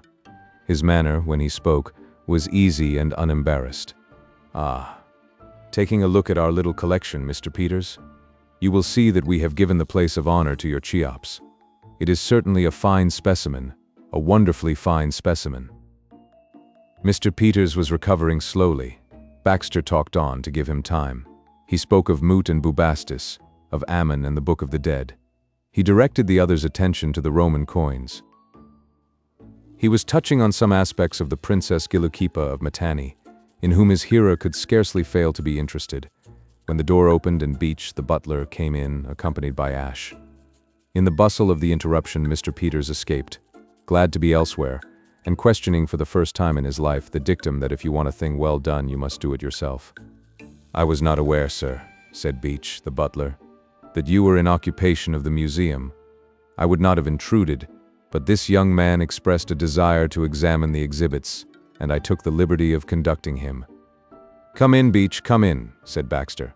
The light fell on Ash's face, and he recognized him as the cheerful young man who had inquired the way to Mr. Peters' room before dinner, and who, he had by this time discovered, was not the Honorable Freddie's friend, George Emerson, or indeed any other of the guests of the house. He felt suspicious. "Oh, Beach." "Sir?" "Just a moment." He drew the butler into the hall, out of earshot. "Beach, who is that man?" "Mr. Peters' valet, sir." "Mr. Peters' valet?" "Yes, sir." "Has he been in service long?" asked Baxter, remembering that a mere menial had addressed him as old man. Beach lowered his voice. He and the efficient Baxter were old allies, and it seemed right to Beach to confide in him. "He has only just joined Mr. Peters, sir, and he has never been in service before. He told me so himself, and I was unable to elicit from him any information as to his antecedents. His manner struck me, sir, as peculiar. It crossed my mind to wonder whether Mr. Peters happened to be aware of this. I should dislike to do any young man an injury, but it might be anyone coming to a gentleman without a character, like this young man. Mr. Peters might have been deceived, sir." The efficient Baxter's manner became distraught. His mind was working rapidly. "Should he be informed, sir?" "Eh? Who?" "Mr. Peters, sir, in case he should have been deceived?" "No, no. Mr. Peters knows his own business. Far from me be it to appear officious, sir, but Mr. Peters probably knows all about him. Tell me, Beach, who was it suggested this visit to the museum, did you?" "It was at the young man's express desire that I conducted him, sir." The efficient Baxter returned to the museum without a word. Ash, standing in the middle of the room, was impressing the topography of the place on his memory. He was unaware of the piercing stare of suspicion that was being directed at him from behind. He did not see Baxter. He was not even thinking of Baxter, but Baxter was on the alert. Baxter was on the warpath. Baxter knew. Chapter 6. Among the compensations of advancing age is a wholesome pessimism which, though it takes the fine edge off of whatever triumphs may come to us, has the admirable effect of preventing fate from working off on us any of those gold bricks, coins with strings attached, and unhatched chickens, at which ardent youth snatches with such enthusiasm, to its subsequent disappointment. As we emerge from the 20s, we grow into a habit of mind that looks askance at fate-bearing gifts. We miss, perhaps, the occasional prize, but we also avoid leaping lightheartedly into traps. Ash Marson had yet to reach the age of tranquil mistrust, and when fate seemed to be treating him kindly, he was still young enough to accept such kindnesses on their face value and rejoice at them. As he sat on his bed at the end of his first night in Castle Blandings, he was conscious to a remarkable degree that fortune was treating him well. He had survived not merely without discredit, but with positive triumph, the initiatory plunge into the etiquette maelstrom of life below stairs. So far from doing the wrong thing and drawing down on himself the just scorn of the steward's room, he had been the life and soul of the party. Even if tomorrow, in an absent-minded fit, He should anticipate the groom of the chambers in the march to the table. He would be forgiven, for the humorist has his privileges. So much for that. But that was only a part of Fortune's kindnesses. To have discovered on the first day of their association the correct method of handling and reducing to subjection his irascible employer was an even greater boon. A prolonged association with Mr. Peters on the lines in which their acquaintance had begun would have been extremely trying. Now, by virtue of a fortunate stand at the outset, he had spiked the millionaire's guns. Thirdly, and most important of all, he had not only made himself familiar with the locality and surroundings of the scarab, but he had seen, beyond the possibility of doubt, that the removal of it and the earning of the $5,000 would be the simplest possible task. Already he was spending the money in his mind. And to such lengths had optimism led him that, as he sat on his bed reviewing the events of the day, his only doubt was whether to get the scarab at once or to let it remain where it was until he had the opportunity of doing Mr. Peters' interior good on the lines he had mapped out in their conversation, for, of course, directly he had restored the scarab to its rightful owner and pocketed the reward, his position as healer and trainer to the millionaire would cease automatically. He was sorry for that because it troubled him to think that a sick man would not be made well. But on the whole, looking at it from every aspect, it would be best to get the scarab as soon as possible and leave Mr. Peters' digestion to look after itself. Being 26 and an optimist, he had no suspicion that fate might be playing with him, that fate might have unpleasant surprises in store, that fate even now was preparing to smite him in his hour of joy with that powerful weapon, the efficient Baxter. He looked at his watch. It was 5 minutes to 1. He had no idea whether they kept early hours at Blandings Castle or not, but he deemed it prudent to give the household another hour in which to settle down, after which he would just trot down and collect the scarab. The novel he had brought down with him from London fortunately proved interesting. 2 o'clock came before he was ready for it. He slipped the book into his pocket and opened the door. All was still and uncommonly dark. Along the corridor on which his room was situated, the snores of sleeping domestics exploded, growled and twittered in the air. Every menial on the list seemed to be snoring, some in one key, some in another, some defiantly, some plaintively, but the main fact was that they were all snoring somehow, thus intimating that, so far as this side of the house was concerned, the coast might be considered clear and interruption of his plans a negligible risk. Researches made at an earlier hour had familiarized him with the geography of the place. He found his way to the green baize door without difficulty and, stepping through, was in the hall, where the remains of the log fire still glowed a fitful red. This, however, was the only illumination, and it was fortunate that he did not require light to guide him to the museum. He knew the direction and had measured the distance. It was precisely 17 steps from where he stood. Cautiously, and with avoidance of noise, he began to make the 17 steps. He was beginning the 11th when he bumped into somebody soft, somebody whose hand, as it touched his, felt small and feminine. The fragment of a log fell on the ashes and the fire gave a dying spurt. Darkness succeeded the sudden glow. The fire was out. That little flame had been its last effort before expiring, but it had been enough to enable him to recognize Joan Valentine. "Good Lord," he gasped. His astonishment was short-lived. Next moment, the only thing that surprised him was the fact that he was not more surprised. There was something about this girl that made the most bizarre happenings seem right and natural. Ever since he had met her, his life had changed from an orderly succession of uninteresting days to a strange carnival of the unexpected, and use was accustoming him to it. Life had taken on the quality of a dream in which anything might happen and in which everything that did happen was to be accepted with the calmness natural in dreams. It was strange that she should be here in the pitch-dark hall in the middle of the night, but after all, no stranger than that he should be. In this dream world in which he now moved, it had to be taken for granted that people did all sorts of odd things from all sorts of odd motives. "Hello," he said. "Don't be alarmed. No. I think we are both here for the same reason. You don't mean to say—" "Yes, I have come here to earn the $5,000 too, Mr. Marson. We are rivals." In his present frame of mind, it seemed so simple and intelligible to Ash that he wondered whether he was really hearing it the first time. He had an odd feeling that he had known this all along. "You are here to get the scarab?" "Exactly." Ash was dimly conscious of some objection to this, but at first it eluded him. Then he pinned it down. "But you aren't a young man of good appearance," he said. "I don't know what you mean, but Aline Peters is an old friend of mine. She told me her father would give a large reward to whoever recovered the scarab, so I—" "Look out," whispered Ash. "Run. There's somebody coming." There was a soft footfall on the stairs, a click, and above Ash's head a light flashed out. He looked round. He was alone, and the green baize door was swaying gently to and fro. "Who's that?" "Who's there?" said a voice. The efficient Baxter was coming down the broad staircase. A general suspicion of mankind and a definite and particular suspicion of one individual made a bad opiate. For over an hour's sleep had avoided the efficient Baxter with an unconquerable coyness. He had tried all the known ways of wooing slumber, but they had failed him, from the counting of sheep downward. The events of the night had whipped his mind to a restless activity. Try as he might to lose consciousness, the recollection of the plot he had discovered surged up and kept him wakeful. It is the penalty of the suspicious type of mind that it suffers from its own activity.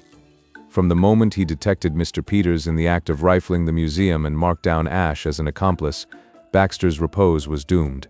Nor poppy nor mandragora, nor all the drowsy syrups of the world could ever medicine him to that sweet sleep which he owed yesterday.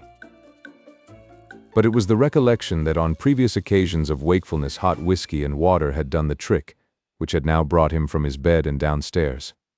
His objective was the decanter on the table of the smoking room, which was one of the rooms opening on the gallery that looked down on the hall.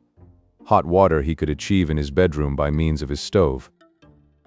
So out of bed he had climbed, and downstairs he had come, and here he was, to all appearances, just in time to foil the very plot on which he had been brooding. Mr. Peters might be in bed, but there in the hall below him stood the accomplice, not 10 paces from the museum's door. He arrived on the spot at racing speed and confronted Ash. "What are you doing here?" And then, from the Baxter viewpoint, things began to go wrong. By all the rules of the game, Ash, caught, as it were, red-handed, should have wilted, stammered, and confessed all, but Ash was fortified by that philosophic calm which comes to us in dreams, and moreover, he had his story ready. "Mr. Peters rang for me, sir." He had never expected to feel grateful to the little firebrand who employed him, but he had to admit that the millionaire, in their late conversation, had shown forethought. The thought struck him that but for Mr. Peters' advice he might by now be in an extremely awkward position, for his was not a swiftly inventive mind. "Rang for you? At 2:30 in the morning?" "To read to him, sir." "To read to him at this hour?" "Mr. Peters suffers from insomnia, sir.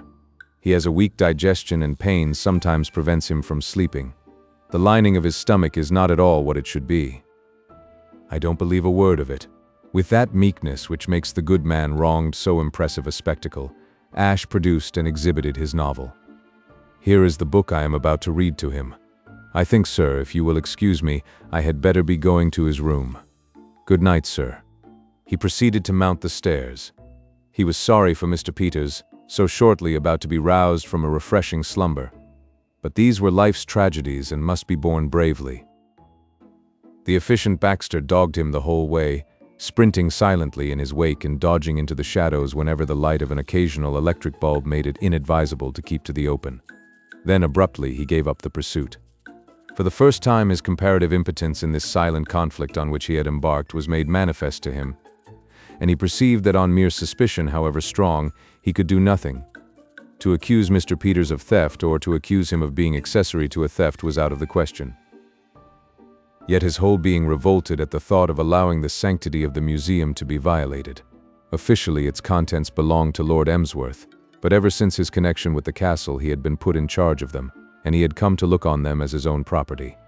If he was only a collector by proxy he had, nevertheless, the collector's devotion to his curios, beside which the lioness' attachment to her cubs is tepid, and he was prepared to do anything to retain in his possession a scarab toward which he already entertained the feelings of a life proprietor. No, not quite anything. He stopped short at the idea of causing unpleasantness between the father of the Honorable Freddie and the father of the Honorable Freddie's fiancée. His secretarial position at the castle was a valuable one, and he was loath to jeopardize it. There was only one way in which this delicate affair could be brought to a satisfactory conclusion. It was obvious from what he had seen that night that Mr. Peters' connection with the attempt on the scarab was to be merely sympathetic, and that the actual theft was to be accomplished by Ash. His only course, therefore, was to catch Ash actually in the museum.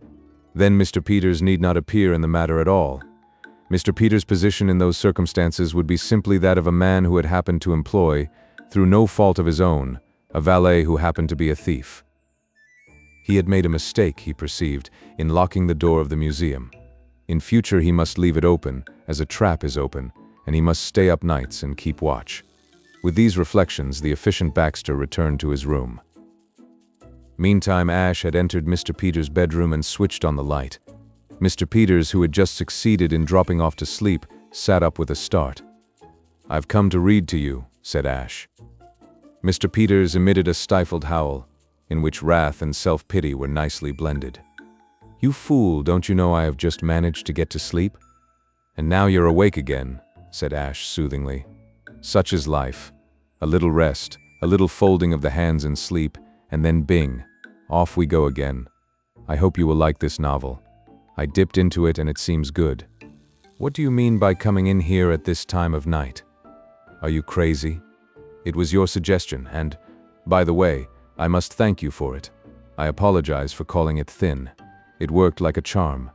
I don't think he believed it. In fact, I know he didn't, but it held him. I couldn't have thought up anything half so good in an emergency." Mr. Peters' wrath changed to excitement. "Did you get it? Have you been after my Cheops?" "I have been after your Cheops, but I didn't get it. Bad men were abroad. That fellow with the spectacles who was in the museum when I met you there this evening swooped down from nowhere, and I had to tell him that you had rung for me to read to you. Fortunately, I had this novel on me. I think he followed me upstairs to see whether I really did come to your room." Mr. Peters groaned miserably. "Baxter," he said. "He's a man named Baxter, Lord Emsworth's private secretary, and he suspects us. He's the man you have got to look out for. Well, never mind. Let's be happy while we can. Make yourself comfortable and I'll start reading. After all, what could be pleasanter than a little literature in the small hours? Shall I begin?" Ashley Marson found Joan Valentine in the stable yard after breakfast the next morning, playing with a retriever puppy. "Will you spare me a moment of your valuable time?" "Certainly, Mr. Marson. Shall we walk out into the open somewhere where we can't be overheard?" "Perhaps it would be better." They moved off. "Request your canine friend to withdraw," said Ash. "He prevents me from marshalling my thoughts." "I'm afraid he won't withdraw." "Never mind. I'll do my best in spite of him. Tell me, was I dreaming or did I really meet you in the hall this morning at about 20 minutes after 2? "You did. And did you really tell me that you had come to the castle to steal, recover Mr. Peters' scarab?" "I did." "Then it's true?" "It is." Ash scraped the ground with a meditative toe. "This," he said, "seems to me to complicate matters somewhat. It complicates them abominably. I suppose you were surprised when you found that I was on the same game as yourself." "Not in the least." "You weren't. I knew it directly I saw the advertisement in the Morning Post, and I hunted up the Morning Post directly you had told me that you had become Mr. Peters' valet. You have known all along." "I have." Ash regarded her admiringly. "You're wonderful." "Because I saw through you?" "Partly that, but chiefly because you had the pluck to undertake a thing like this." "You undertook it." "But I'm a man. And I'm a woman. And my theory, Mr. Marson, is that a woman can do nearly everything better than a man. What a splendid test case this would make to settle the votes for women question once and for all. Here we are, you and I, a man and a woman, each trying for the same thing and each starting with equal chances. Suppose I beat you? How about the inferiority of women then? I never said women were inferior. You did with your eyes. Besides, you're an exceptional woman. You can't get out of it with a compliment. I'm an ordinary woman, and I'm going to beat a real man." Ash frowned. "I don't like to think of ourselves as working against each other." "Why not?" "Because I like you. I like you, Mr. Marson, But we must not let sentiment interfere with business.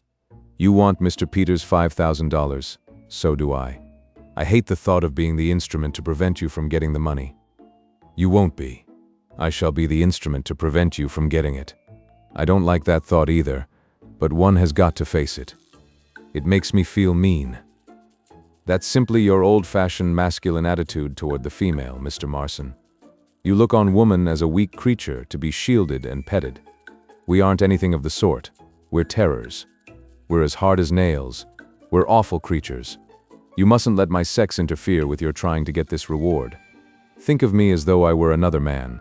We're up against each other in a fair fight, and I don't want any special privileges. If you don't do your best from now onward, I shall never forgive you. Do you understand? I suppose so. And we shall need to do our best. That little man with the glasses is on his guard. I was listening to you last night from behind the door. By the way, you shouldn't have told me to run away and then have stayed yourself to be caught. That is an example of the sort of thing I mean. It was chivalry, not business. I had a story ready to account for my being there. You had not. And what a capital story it was. I shall borrow it for my own use. If I am caught, I shall say I had to read Aline to sleep because she suffers from insomnia. And I shouldn't wonder if she did. Poor girl. She doesn't get enough to eat. She is being starved, poor child. I heard one of the footmen say that she refused everything at dinner last night. And though she vows it isn't, my belief is that it's all because she is afraid to make a stand against her old father. It's a shame.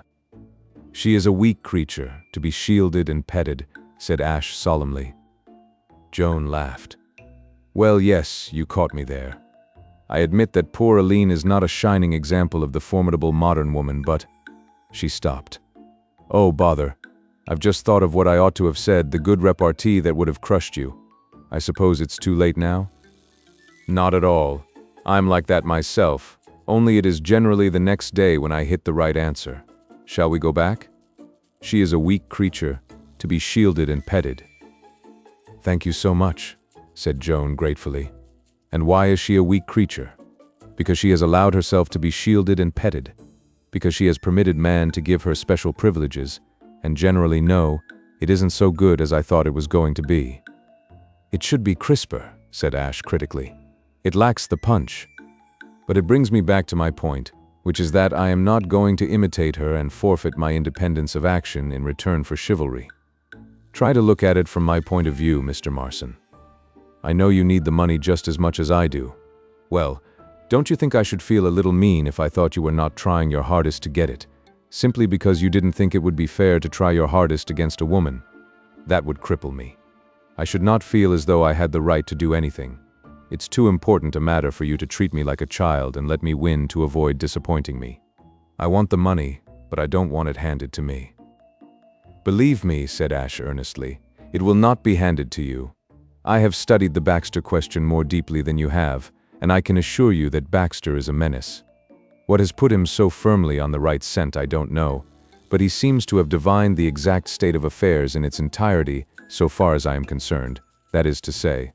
Of course, he has no idea you are mixed up in the business, but I'm afraid his suspicion of me will hit you as well. What I mean is that, for some time to come, I fancy that man proposes to camp out on the rug in front of the museum door. It would be madness for either of us to attempt to go there at present. It is being made very hard for us, isn't it? And I thought it was going to be so simple. I think we should give him at least a week to simmer down. Fully that. Let us look on the bright side. We are in no hurry. Blandings Castle is quite as comfortable as number 7 Arundel Street, and the commissariat department is a revelation to me. I had no idea English servants did themselves so well, and as for the social side, I love it. I revel in it. For the first time in my life, I feel as though I am somebody. Did you observe my manner toward the kitchen maid who waited on us at dinner last night? A touch of the old noblesse about it, I fancy. Dignified but not unkind, I think, and I can keep it up. So far as I am concerned, let this life continue indefinitely. But what about Mr. Peters? Don't you think there is danger he may change his mind about that $5,000 if we keep him waiting too long? Not a chance of it. Being almost within touch of the scarab has had the worst effect on him. It has intensified the craving. By the way, have you seen the scarab? Yes, I got Mrs. Twemlow to take me to the museum while you were talking to the butler. It was dreadful to feel that it was lying there in the open waiting for somebody to take it and not be able to do anything. I felt exactly the same. It isn't much to look at, is it? If it hadn't been for the label, I wouldn't have believed it was the thing for which Peters was offering $5,000 reward, but that's his affair. A thing is worth what somebody will give for it.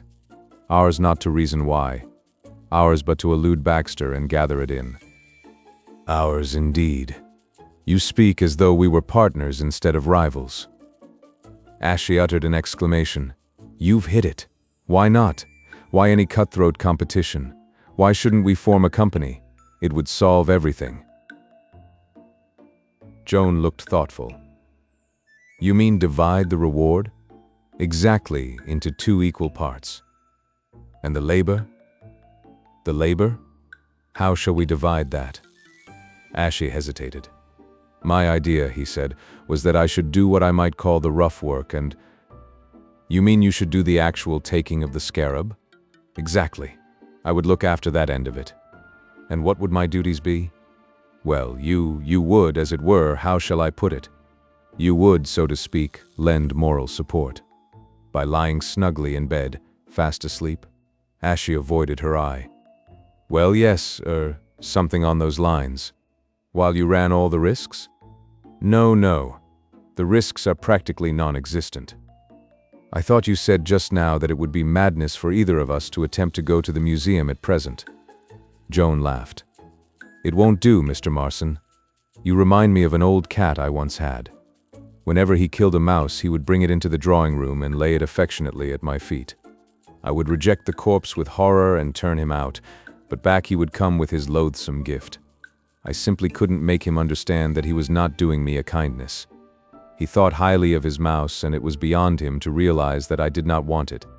You are just the same with your chivalry. It's very kind of you to keep offering me your dead mouse, but honestly I have no use for it. I won't take favors just because I happen to be a female. If we are going to form this partnership, I insist on doing my fair share of the work and running my fair share of the risks, the practically non-existent risks. You're very resolute. Say pig-headed, I shan't mind. Certainly I am. A girl has got to be, even nowadays, if she wants to play fair. Listen, Mr. Marson, I will not have the dead mouse. I do not like dead mice. If you attempt to work off your dead mouse on me, this partnership ceases before it has begun. If we are to work together, we are going to make alternate attempts to get the scarab. No other arrangement will satisfy me.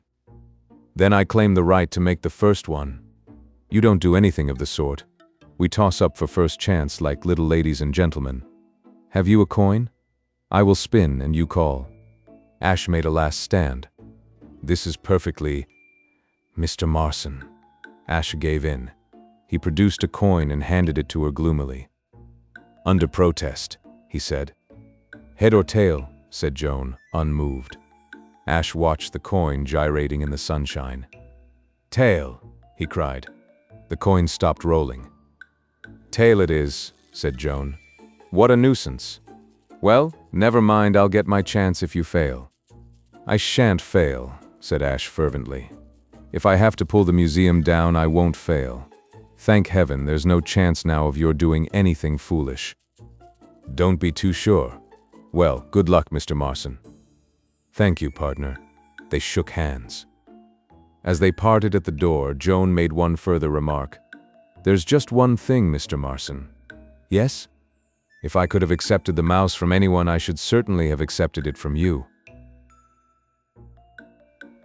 Chapter 7.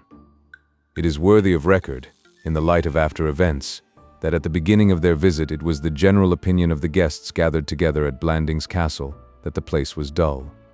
The house party had that air of torpor which one sees in the saloon passengers of an Atlantic liner, that appearance of resignation to an enforced idleness and a monotony to be broken only by meals. Lord Emsworth's guests gave the impression, collectively, of being just about to yawn and look at their watches.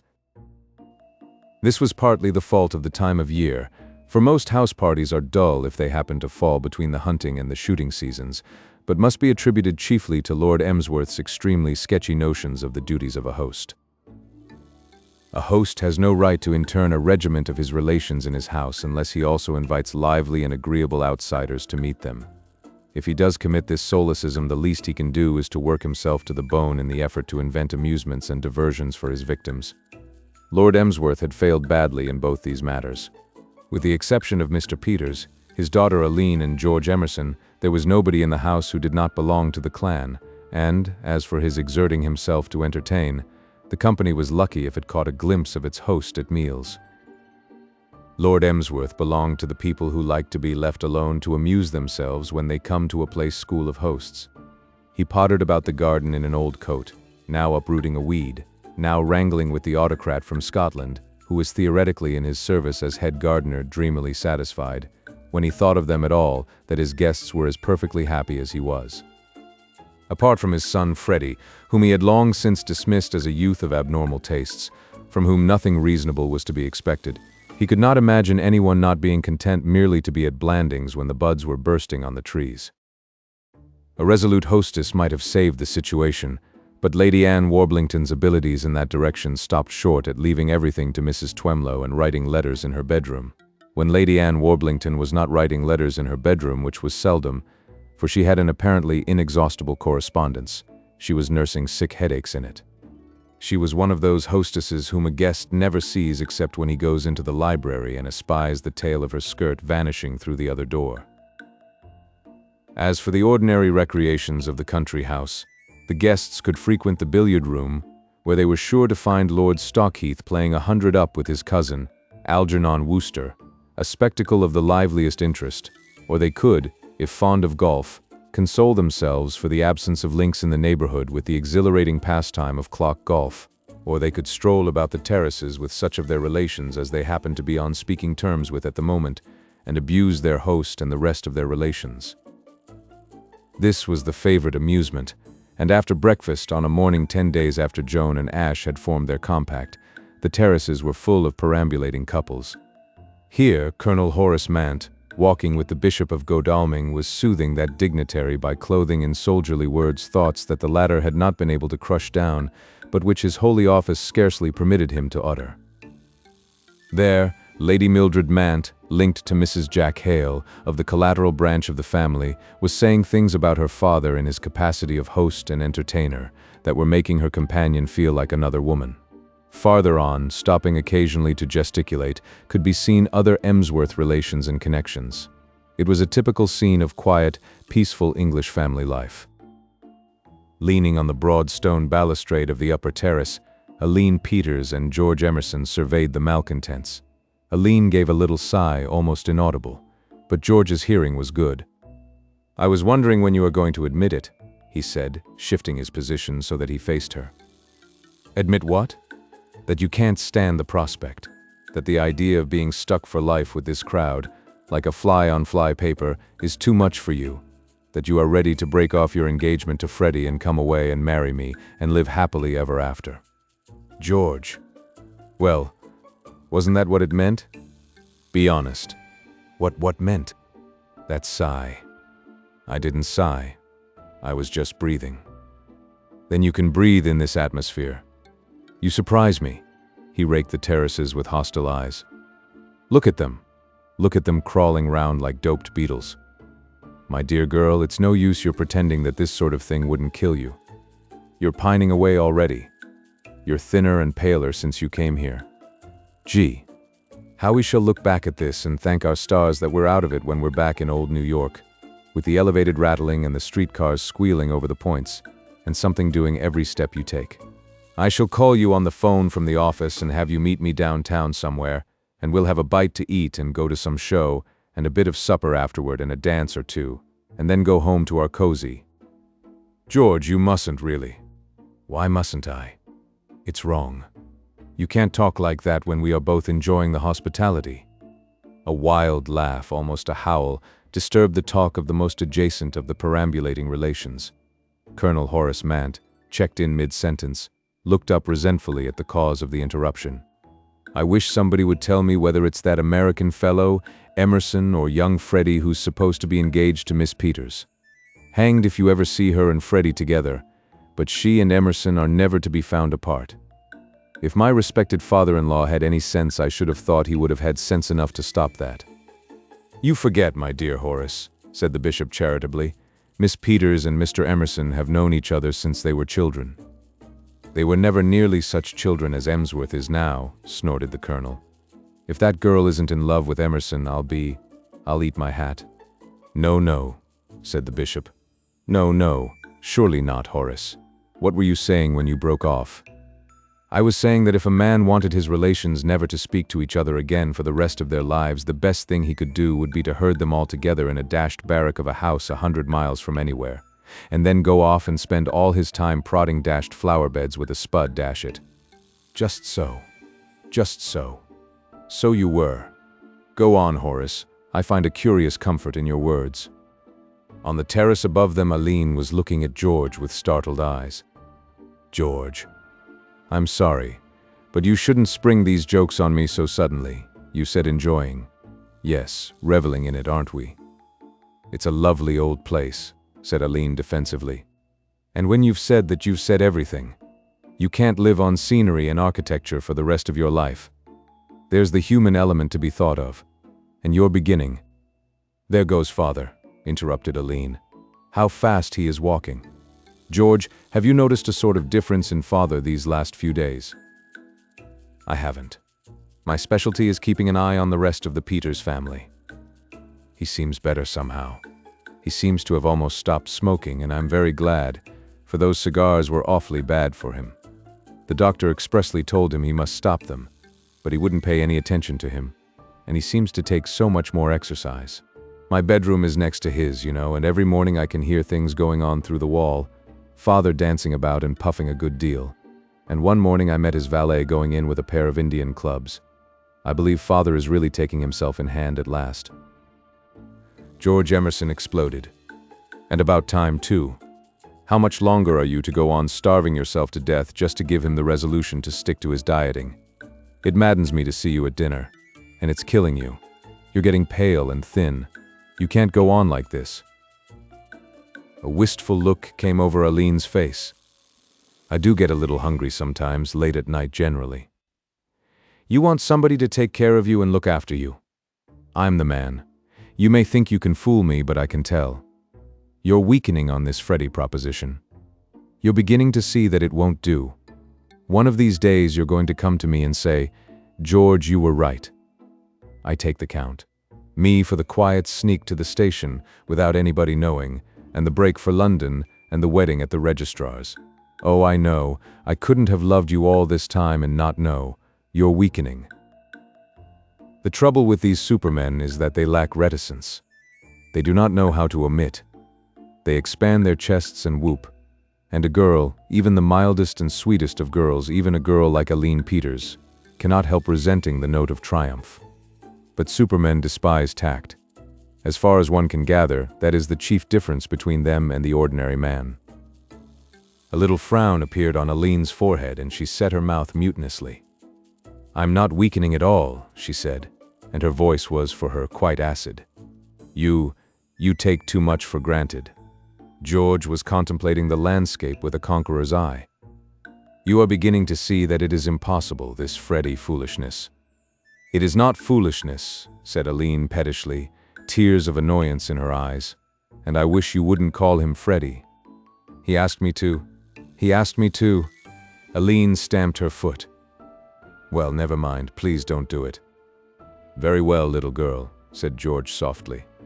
I wouldn't do anything to hurt you. The fact that it never even occurred to George Emerson he was being offensively patronizing shows the stern stuff of which these supermen are made. The efficient Baxter bicycled broodingly to Market Blandings for tobacco. He brooded for several reasons. He had just seen Aline Peters and George Emerson in confidential talk on the upper terrace, and that was one thing which exercised his mind, for he suspected George Emerson. He suspected him nebulously as a snake in the grass, as an influence working against the orderly progress of events concerning the marriage that had been arranged and would shortly take place between Miss Peters and the Honorable Frederick Threepwood. It would be too much to say that he had any idea that George was putting in such hard and consistent work in his serpentine role. Indeed, if he could have overheard the conversation just recorded, it is probable that Rupert Baxter would have had heart failure. but he had observed the intimacy between the two as he observed most things in his immediate neighborhood, and he disapproved of it. It was all very well to say that George Emerson had known Aline Peters since she was a child. If that was so, then in the opinion of the efficient Baxter, he had known her quite long enough and ought to start making the acquaintance of somebody else. He blamed the Honorable Freddie. If the Honorable Freddie had been a more ardent lover, he would have spent his time with Aline, and George Emerson would have taken his proper place as one of the crowd at the back of the stage. But Freddie's view of the matter seemed to be that he had done all that could be expected of a chappie in getting engaged to the girl, and that now he might consider himself at liberty to drop her for a while. So Baxter, as he bicycled to Market Blandings for tobacco, brooded on Freddie, Aline Peters, and George Emerson. He also brooded on Mr. Peters and Ash Marson. Finally, he brooded in a general way, because he had had very little sleep the past week. The spectacle of a young man doing his duty and enduring considerable discomforts while doing it is painful, but there is such uplift in it, it affords so excellent a moral picture, that I cannot omit a short description of the manner in which Rupert Baxter had spent the nights which had elapsed since his meeting with Ash in the small hours in the hall. In the gallery which ran above the hall there was a large chair, situated a few paces from the great staircase. On this, in an overcoat for the nights were chilly, and rubber-soled shoes, the efficient Baxter had sat, without missing a single night, from 1 in the morning until daybreak, waiting. It had been an ordeal to try the stoutest determination. Nature had never intended Baxter for a night bird. He loved his bed. He knew that doctors held that insufficient sleep made a man pale and sallow, and he had always aimed at the peach bloom complexion which comes from a sensible 8 hours between the sheets. One of the King Georges of England, I forget which, once said that a certain number of hours sleep each night. I cannot recall at the moment how many made a man something, which for the time being has slipped my memory. Baxter agreed with him. It went against all his instincts to sit up in this fashion, but it was his duty and he did it. It troubled him that, as night after night went by and Ash, the suspect, did not walk into the trap so carefully laid for him, he found an increasing difficulty in keeping awake. The first 2 or 3 of his series of vigils he had passed in an unimpeachable wakefulness, his chin resting on the rail of the gallery and his ears alert for the slightest sound, but he had not been able to maintain this standard of excellence. On several occasions he had caught himself in the act of dropping off, and the last night he had actually wakened with a start to find it quite light. As his last recollection before that was of an inky darkness impenetrable to the eye, dismay gripped him with a sudden clutch, and he ran swiftly down to the museum. His relief on finding that the scarab was still there had been tempered by thoughts of what might have been. Baxter, then, as he bicycled to Market Blandings for tobacco, had good reason to brood. Having bought his tobacco and observed the life and thought of the town for half an hour, it was market day and the normal stagnation of the place was temporarily relieved and brightened by pigs that eluded their keepers, and a bull calf which caught a stout farmer at the psychological moment when he was tying his shoelace and lifted him 6 feet. He made his way to the Emsworth Arms, the most respectable of the 11 inns the citizens of Market Blandings contrived in some miraculous way to support. In English country towns, if the public houses do not actually outnumber the inhabitants, they all do an excellent trade. It is only when they are 2 to 1 that hard times hit them and set the innkeepers to blaming the government. It was not the busy bar, full to overflowing with honest British yeomen, many of them in a similar condition, that Baxter sought. His goal was the genteel dining room on the first floor, where a bald and shuffling waiter, own cousin to a tortoise, served luncheon to those desiring it. Lack of sleep had reduced Baxter to a condition where the presence and chatter of the house party were insupportable. It was his purpose to lunch at the Emsworth Arms and take a nap in an armchair afterward. He had relied on having the room to himself, for Market Blandings did not lunch to a great extent, but to his annoyance and disappointment the room was already occupied by a man in brown tweeds. Occupied is the correct word, for at first sight this man seemed to fill the room. Never since almost forgotten days when he used to frequent circuses and sideshows had Baxter seen a fellow human being so extraordinarily obese. He was a man about 50 years old, gray-haired, of a mauve complexion, and his general appearance suggested joviality. To Baxter's chagrin, this person engaged him in conversation directly he took his seat at the table. There was only one table in the room, as is customary in English inns, and it had the disadvantage that it collected those seated at it into one party. It was impossible for Baxter to withdraw into himself and ignore this person's advances. It is doubtful whether he could have done it, however, had they been separated by yards of floor, for the fat man was not only naturally talkative but, as appeared from his opening remarks, speech had been dammed up within him for some time by lack of a suitable victim. "Morning," he began. "Nice day. Good for the farmers. I'll move up to your end of the table if I may, sir. Waiter, bring my beef to this gentleman's end of the table." He creaked into a chair at Baxter's side and resumed. "Infernally quiet place, this, sir. I haven't found a soul to speak to since I arrived yesterday afternoon except deaf and dumb rustics. Are you making a long stay here? I live outside the town. I pity you. Wouldn't care to do it myself. Had to come here on business and shan't be sorry when it's finished. I give you my word I couldn't sleep a wink last night because of the quiet. I was just dropping off when a beast of a bird outside the window gave a chirrup, and it brought me up with a jerk as though somebody had fired a gun. There's a damned cat somewhere near my room that mews. I lie in bed waiting for the next mew, all worked up. Heaven save me from the country.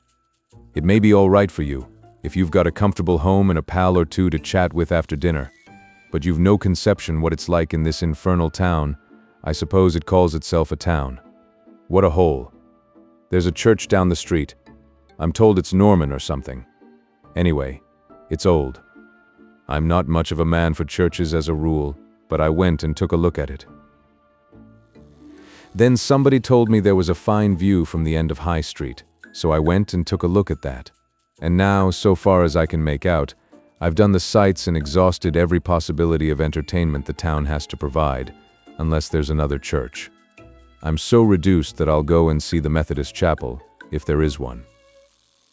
Fresh air, want of sleep, and the closeness of the dining room combined to make Baxter drowsy. He ate his lunch in a torpor, hardly replying to his companion's remarks, who for his part did not seem to wish or to expect replies. It was enough for him to be talking.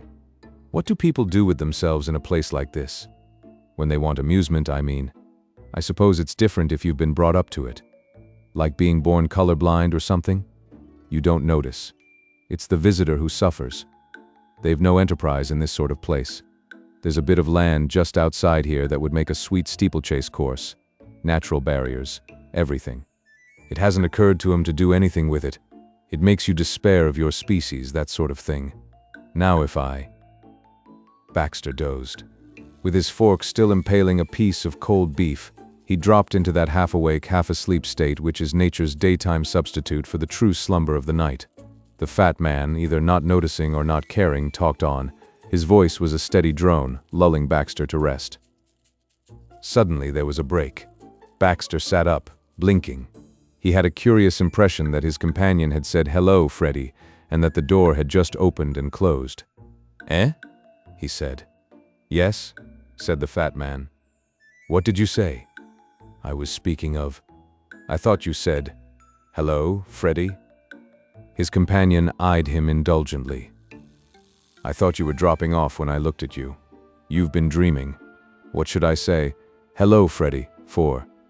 The conundrum was unanswerable. Baxter did not attempt to answer it. But there remained at the back of his mind a quaint idea that he had caught sight, as he woke, of the Honorable Frederick Threepwood, his face warningly contorted, vanishing through the doorway. Yet what could the Honorable Freddy be doing at the Emsworth Arms? A solution of the difficulty occurred to him. He had dreamed he had seen Freddy, and that had suggested the words which, reason pointed out, his companion could hardly have spoken. Even if the Honorable Freddy should enter the room, this fat man, who was apparently a drummer of some kind, would certainly not know who he was, nor would he address him so familiarly. Yes, that must be the explanation. After all, the quaintest things happened in dreams. Last night, when he had fallen asleep in his chair, he had dreamed that he was sitting in a glass case in the museum, making faces at Lord Emsworth, Mr. Peters, and Beach, the butler, who were trying to steal him, under the impression that he was a scarab of the reign of Cheops of the 4th dynasty, a thing he would never have done when awake. Yes, he must certainly have been dreaming. In the bedroom into which he had dashed to hide himself, On discovering that the dining room was in possession of the efficient Baxter, the Honorable Freddie sat on a rickety chair, scowling. He elaborated a favorite dictum of his. "You can't take a step anywhere without stumbling over that damn feller, Baxter." He wondered whether Baxter had seen him. He wondered whether Baxter had recognized him. He wondered whether Baxter had heard R. Jones say, "Hello, Freddie." He wondered, if such should be the case, whether R. Jones' presence of mind and native resource had been equal to explaining away the remark. Chapter 8. Put the butter or drippings in a kettle on the range, and when hot add the onions and fry them, add the veal and cook until brown. Add the water, cover closely, and cook very slowly until the meat is tender. Then add the seasoning and place the potatoes on top of the meat.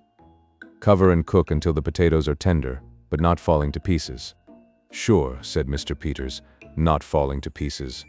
"That's right. Go on." "Then add the cream and cook 5 minutes longer," read Ash. "Is that all?" "That's all of that one."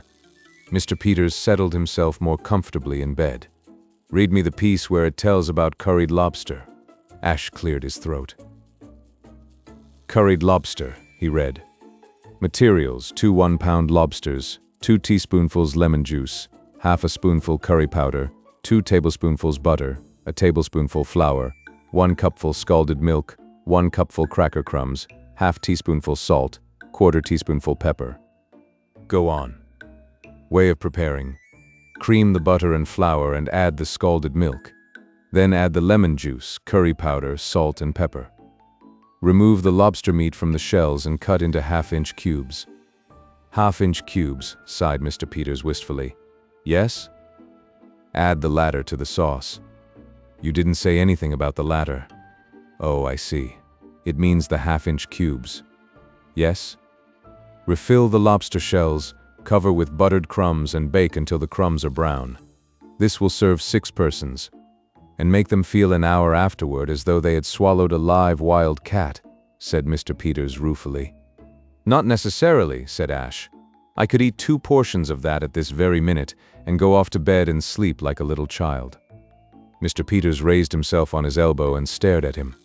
They were in the millionaire's bedroom, the time being 1 in the morning, and Mr. Peters had expressed a wish that Ash should read him to sleep. He had voted against Ash's novel and produced from the recesses of his suitcase a much-thumbed cookbook. He explained that since his digestive misfortunes had come on him, he had derived a certain solace from its perusal. It may be that to some men sorrow's crown of sorrow is remembering happier things, but Mr. Peters had not found that to be the case. In his hour of affliction, it soothed him to read of Hungarian goulash and escalloped brains, and to remember that he, too, the nut and grass eater of today, had once dwelt in Arcadia. The passage of the days, which had so sapped the stamina of the efficient Baxter, had had the opposite effect on Mr. Peters. His was one of those natures that cannot deal in half measures. Whatever he did with the same driving energy. After the first passionate burst of resistance, he had settled down into a model pupil in Ash's one-man school of physical culture. It had been the same now that he came to look back on it at Muldoon's. Now that he remembered, he had come away from White Plains hoping, indeed, never to see the place again, but undeniably a different man physically. It was not the habit of Professor Muldoon to let his patients loaf, but Mr. Peters, after the initial plunge, had needed no driving. He had worked hard at his cure then, because it was the job in hand. He worked hard now under the guidance of Ash because, once he had begun, the thing interested and gripped him. Ashe, who had expected continued reluctance, had been astonished and delighted at the way in which the millionaire had behaved. Nature had really intended Ash for a trainer. He identified himself so thoroughly with his man and rejoiced at the least signs of improvement. In Mr. Peters' case, there had been distinct improvement already. Miracles do not happen nowadays, and it was too much to expect one who had maltreated his body so consistently for so many years to become whole in a day. But to an optimist like Ash, signs were not wanting that in due season, Mr. Peters would rise on stepping stones of his dead self to higher things. And though never soaring into the class that devours lobster à la Newburgh and smiles after it, might yet prove himself a devil of a fellow among the mutton chops. "You're a wonder," said Mr. Peters. "You're fresh, and you have no respect for your elders and betters, but you deliver the goods. That's the point. Why? I'm beginning to feel great. Say, do you know I felt a new muscle in the small of my back this morning? They are coming out on me like a rash. That's the Larson exercises. They develop the whole body. Well, you're a pretty good advertisement for them if they need one. What were you before you came to me, a prize fighter? That's the question everybody I have met since I arrived here has asked me. I believe it made the butler think I was some sort of crook when I couldn't answer it. I used to write stories, detective stories. What you ought to be doing is running a place over here in England like Muldoon has back home. But you will be able to write one more story out of this business here if you want to. When are you going to have another try for my scarab? Tonight. Tonight? How about Baxter? I shall have to risk Baxter. Mr. Peters hesitated. He had fallen out of the habit of being magnanimous during the past few years. For Dyspepsia Brooks, no divided allegiance and magnanimity has to take a back seat when it has its grip on you. See here, he said awkwardly. I've been thinking this over lately, and what's the use? It's a queer thing, and if anybody had told me a week ago that I should be saying it, I wouldn't have believed him, but I am beginning to like you. I don't want to get you into trouble. Let the old scarab go. What's a scarab anyway? Forget about it and stick on here as my private Muldoon. If it's the 5,000 that's worrying you, forget that too. I'll give it to you as your fee. Ashley was astounded. That it could really be his peppery employer who spoke was almost unbelievable. Ash's was a friendly nature, and he could never be long associated with anyone without trying to establish pleasant relations. But he had resigned himself in the present case to perpetual warfare. He was touched, and if he had ever contemplated abandoning his venture, this, he felt, would have spurred him on to see it through. This sudden revelation of the human in Mr. Peters was like a trumpet call. I wouldn't think of it, he said. It's great of you to suggest such a thing, but I know just how you feel about the thing, and I'm going to get it for you if I have to wring Baxter's neck. Probably Baxter will have given up waiting as a bad job by now if he has been watching all this while. We've given him 10 nights to cool off. I expect he is in bed, dreaming pleasant dreams. It's nearly 2 o'clock. I'll wait another 10 minutes and then go down. He picked up the cookbook. Lie back and make yourself comfortable, and I'll read you to sleep first. You're a good boy, said Mr. Peters drowsily. Are you ready? Pork tenderloin larded. Half-pound fat pork. A faint smile curved Mr. Peters' lips. His eyes were closed and he breathed softly. Ash went on in a low voice. 4 large pork tenderloins, 1 cupful cracker crumbs, 1 cupful boiling water, 2 tablespoonfuls butter, 1 teaspoonful salt, half teaspoonful pepper, 1 teaspoonful poultry seasoning. A little sigh came from the bed. Way of preparing: wipe the tenderloins with a damp cloth. With a sharp knife, make a deep pocket lengthwise in each tenderloin. Cut your pork into long, thin strips and, with a needle, lard each tenderloin. Melt the butter in the water, add the seasoning and the cracker crumbs, combining all thoroughly. Now fill each pocket in the tenderloin with this stuffing. Place the tenderloins. A snore sounded from the pillows, punctuating the recital like a mark of exclamation. Ash laid down the book and peered into the darkness beyond the rays of the bed lamp. His employer slept. Ash switched off the light and crept to the door. Out in the passage he stopped and listened. All was still. He stole downstairs. George Emerson sat in his bedroom in the bachelor's wing of the castle, smoking a cigarette. A light of resolution was in his eyes. He glanced at the table beside his bed, and at what was on that table, and the light of resolution flamed into a glare of fanatic determination. So might a medieval knight have looked on the eve of setting forth to rescue a maiden from a dragon. His cigarette burned down. He looked at his watch, put it back, and lit another cigarette. His aspect was the aspect of one waiting for the appointed hour. Smoking his second cigarette, he resumed his meditations. They had to do with Aileen Peters.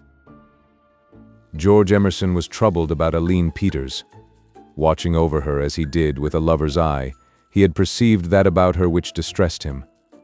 On the terrace that morning she had been abrupt to him, what in a girl of less angelic disposition one might have called snappy. Yes, to be just, she had snapped at him. That meant something.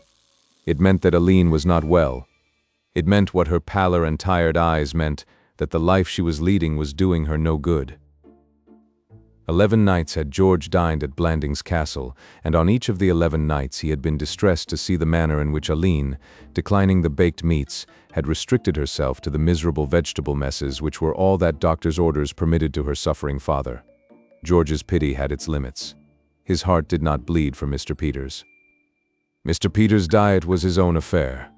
But that Aline should starve herself in this fashion, purely by way of moral support for her parent, was another matter. George was perhaps a shade material. Himself a robust young man and taking what might be called an outsize in meals, he attached perhaps too much importance to food as an adjunct to the perfect life. In his survey of Aline, he took a line through his own requirements, and believing that 11 such dinners as he had seen Aline partake of would have killed him, he decided that his loved one was on the point of starvation. No human being, he held, could exist on such Barmecide feasts. That Mr. Peters continued to do so did not occur to him as a flaw in his reasoning.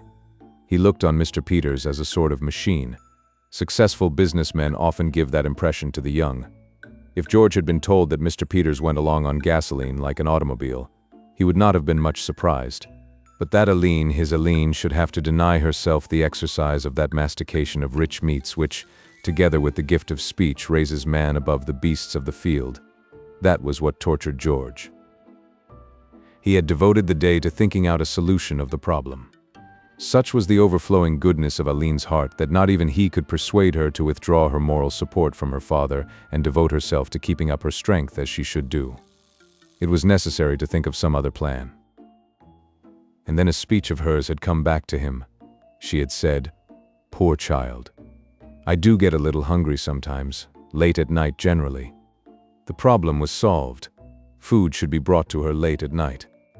On the table by his bed was a stout sheet of packing paper. On this lay, like one of those pictures in still life that one sees on suburban parlor walls, a tongue, some bread, a knife, a fork, salt, a corkscrew, and a small bottle of white wine. It is a pleasure, when one has been able hitherto to portray George's devotion only through the medium of his speeches, to produce these comestibles as Exhibit A, to show that he loved Aline with no common love, for it had not been an easy task to get them there. In a house of smaller dimensions he would have raided the larder without shame, but at Blandings Castle there was no saying where the larder might be. All he knew was that it lay somewhere beyond that green baize door opening on the hall, past which he was wont to go on his way to bed. To prowl through the maze of the servants' quarters in search of it was impossible. The only thing to be done was to go to Market Blandings and buy the things. Fortune had helped him at the start by arranging that the Honorable Freddie also should be going to Market Blandings in the little runabout, which seated 2. He had acquiesced in George's suggestion that he, George, should occupy the other seat, but with a certain lack of enthusiasm, it seemed to George. He had not volunteered any reason as to why he was going to Market Blandings in the little runabout, and on arrival there had betrayed an unmistakable desire to get rid of George at the earliest opportunity. As this had suited George to perfection, he being desirous of getting rid of the Honorable Freddie at the earliest opportunity, he had not been inquisitive, and they had parted on the outskirts of the town without mutual confidences. George had then proceeded to the grocer's and after that to another of the Market Blandings inns, not the Emsworth Arms, where he had bought the white wine. He did not believe in the local white wine, for he was a young man with a palate and mistrusted country cellars, but he assumed that, whatever its quality, it would cheer Aline in the small hours. He had then tramped the whole 5 miles back to the castle with his purchases. It was here that his real troubles began and the quality of his love was tested. The walk, to a heavily laden man, was bad enough, but it was as nothing compared with the ordeal of smuggling the cargo up to his bedroom. Superhuman though he was, George was alive to the delicacy of the situation. One cannot convey food and drink to one's room in a strange house without, if detected, seeming to cast a slur on the table of the host. It was as one who carries dispatches through an enemy's lines that George took cover, emerged from cover, dodged, ducked, and ran, and the moment when he sank down on his bed, the door locked behind him, was one of the happiest of his life. The recollection of that ordeal made the one he proposed to embark on now seem slight in comparison. All he had to do was to go to Aline's room on the other side of the house, knock softly on the door until signs of wakefulness made themselves heard from within, and then dart away into the shadows whence he had come, and so back to bed. He gave Aline credit for the intelligence that would enable her, on finding a tongue, some bread, a knife, a fork, salt, a corkscrew, and a bottle of white wine on the mat, to know what to do with them, and perhaps to guess whose was the loving hand that had laid them there. The second clause, however, was not important, for he proposed to tell her whose was the hand next morning. Other people might hide their light under a bushel, not George Emerson. It only remained now to allow time to pass until the hour should be sufficiently advanced to ensure safety for the expedition. He looked at his watch again. It was nearly 2. By this time the house must be asleep. He gathered up the tongue, the bread, the knife, the fork, the salt, the corkscrew, and the bottle of white wine, and left the room. All was still. He stole downstairs. On his chair in the gallery that ran round the hall, swathed in an overcoat and wearing rubber-soled shoes, the efficient Baxter sat and gazed into the darkness. He had lost the first fine, careless rapture, as it were, which had helped him to endure these vigils, and a great weariness was on him. He found difficulty in keeping his eyes open, and when they were open the darkness seemed to press on them painfully. Take him for all in all, the efficient Baxter had had about enough of it. Time stood still. Baxter's thoughts began to wander. He knew that this was fatal and exerted himself to drag them back.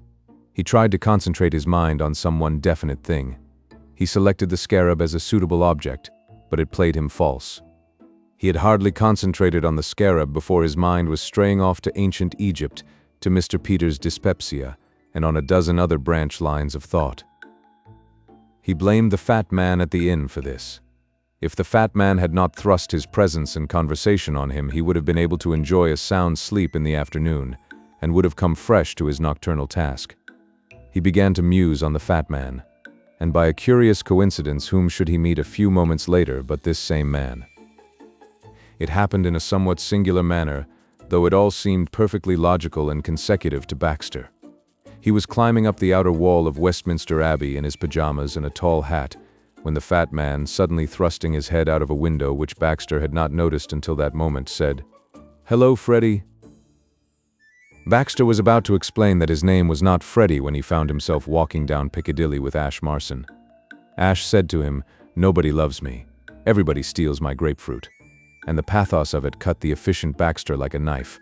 He was on the point of replying, when Ash vanished and Baxter discovered that he was not in Piccadilly, as he had supposed, but in an aeroplane with Mr. Peters, hovering over the castle. Mr. Peters had a bomb in his hand, which he was fondling with loving care. He explained to Baxter that he had stolen it from the Earl of Emsworth's museum. "I did it with a slice of cold beef and a pickle," he explained, and Baxter found himself realizing that that was the only way. "Now watch me drop it," said Mr. Peters, closing one eye and taking aim at the castle. "I have to do this by the doctor's orders."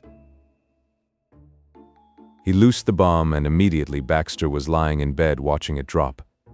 He was frightened, but the idea of moving did not occur to him. The bomb fell very slowly, dipping and fluttering like a feather. It came closer and closer. Then it struck with a roar and a sheet of flame. Baxter woke to a sound of tumult and crashing. For a moment he hovered between dreaming and waking, and then sleep passed from him, and he was aware that something noisy and exciting was in progress in the hall below. Coming down to first causes, the only reason why collisions of any kind occur is because two bodies defy nature's law that a given spot on a given plane shall at a given moment of time be occupied by only one body. There was a certain spot near the foot of the great staircase which Ash, coming downstairs from Mr. Peters' room, and George Emerson, coming up to Aline's room, had to pass on their respective routes. George reached it at 1 minute and 3 seconds after 2 a.m., moving silently but swiftly, and Ash, also maintaining a good rate of speed, arrived there at 1 minute and 4 seconds after the hour, when he ceased to walk and began to fly, accompanied by George Emerson, now going down. His arms were round George's neck, and George was clinging to his waist. In due season they reached the foot of the stairs and a small table, covered with occasional china and photographs in frames, which lay adjacent to the foot of the stairs. That, especially the occasional china, was what Baxter had heard. George Emerson thought it was a burglar. Ash did not know what it was, but he knew he wanted to shake it off, so he insinuated a hand beneath George's chin and pushed upward. George by this time parted forever from the tongue, the bread, the knife, the fork, the salt, the corkscrew, and the bottle of white wine, and having both hands free for the work of the moment, held Ash with the left and punched him in the ribs with the right. Ash, removing his left arm from George's neck, brought it up as a reinforcement to his right, and used both as a means of throttling George. This led George, now permanently underneath, to grasp Ash's ears firmly and twist them, relieving the pressure on his throat and causing Ash to utter the first vocal sound of the evening, other than the explosive "ugh" that both had emitted at the instant of impact. Ashy dislodged George's hands from his ears and hit George in the ribs with his elbow. George kicked Ash on the left ankle. Ash rediscovered George's throat and began to squeeze it afresh, and a pleasant time was being had by all when the efficient Baxter, whizzing down the stairs, tripped over Ash's legs, shot forward and cannoned into another table, also covered with occasional china and photographs in frames. The hall at Blandings Castle was more an extra drawing room than a hall, and, when not nursing a sick headache in her bedroom, Lady Anne Warblington would dispense afternoon tea there to her guests. Consequently, it was dotted pretty freely with small tables. There were indeed no fewer than 5 more in various spots, waiting to be bumped into and smashed. The bumping into and smashing of small tables, however, is a task that calls for plenty of time, a leisured pursuit, and neither George nor Ash, a third party having been added to their little affair, felt a desire to stay on and do the thing properly.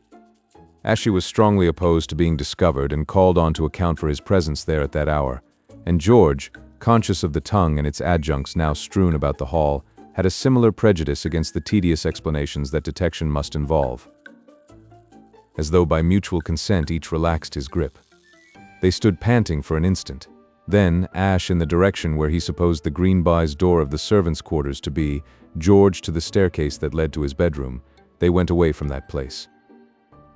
They had hardly done so when Baxter, having disassociated himself from the contents of the table he had upset, began to grope his way toward the electric light switch, the same being situated near the foot of the main staircase. He went on all fours as a safer method of locomotion, though slower than the one he had attempted before. Noises began to make themselves heard on the floors above. Roused by the merry crackle of occasional china, the house party was bestirring itself to investigate. Voices sounded, muffled and inquiring. Meantime, Baxter crawled steadily on his hands and knees toward the light switch. He was in much the same condition as one white hope of the ring is after he has put his chin in the way of the fist of a rival member of the truck drivers' union.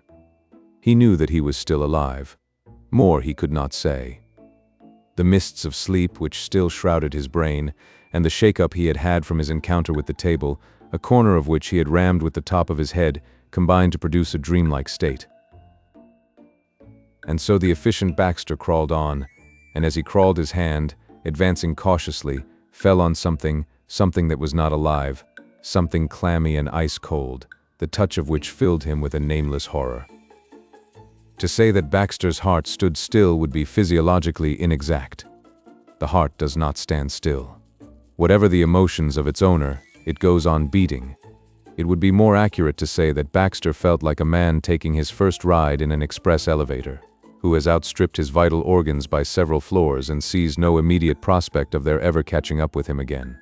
There was a great cold void where the more intimate parts of his body should have been. His throat was dry and contracted. The flesh of his back crawled, for he knew what it was he had touched. Painful and absorbing as had been his encounter with the table, Baxter had never lost sight of the fact that close beside him a furious battle between unseen forces was in progress. He had heard the bumping and the thumping and the tense breathing even as he picked occasional china from his person. Such a combat, he had felt, could hardly fail to result in personal injury to either the party of the first part, or the party of the second part, or both. He knew now that worse than mere injury had happened, and that he knelt in the presence of death. There was no doubt that the man was dead. Insensibility alone could never have produced this icy chill. He raised his head in the darkness and cried aloud to those approaching. He meant to cry, "Help! Murder! but fear prevented clear articulation. What he shouted was, "Hey, Mur!" On which, from the neighborhood of the staircase, somebody began to fire a revolver. The Earl of Emsworth had been sleeping a sound and peaceful sleep when the imbroglio began downstairs. He sat up and listened. Yes, undoubtedly burglars. He switched on his light and jumped out of bed. He took a pistol from a drawer, and thus armed went to look into the matter. The dreamy peer was no poltroon. It was quite dark when he arrived on the scene of conflict, in the van of a mixed bevy of pyjama'd and dressing-gowned relations. He was in the van because, meeting these relations in the passage above, he had said to them, "Let me go first, I have a pistol." And they had let him go first. They were indeed awfully nice about it, not thrusting themselves forward or jostling or anything, but behaving in a modest and self-effacing manner that was pretty to watch. When Lord Emsworth said, "Let me go first," young Algernon Wooster, who was on the very point of leaping to the fore, said, "Yes, by Jove, sound scheme by God," and withdrew into the background, and the Bishop of Godalming said, "By all means, Clarence undoubtedly, most certainly precede us." When his sense of touch told him he had reached the foot of the stairs, Lord Emsworth paused. The hall was very dark, and the burglars seemed temporarily to have suspended activities. And then one of them, a man with a ruffianly, grating voice, spoke. What it was he said Lord Emsworth could not understand. It sounded like "Hey, Mur," probably some secret signal to his confederates. Lord Emsworth raised his revolver and emptied it in the direction of the sound. Extremely fortunately for him, the efficient Baxter had not changed his all-fours attitude.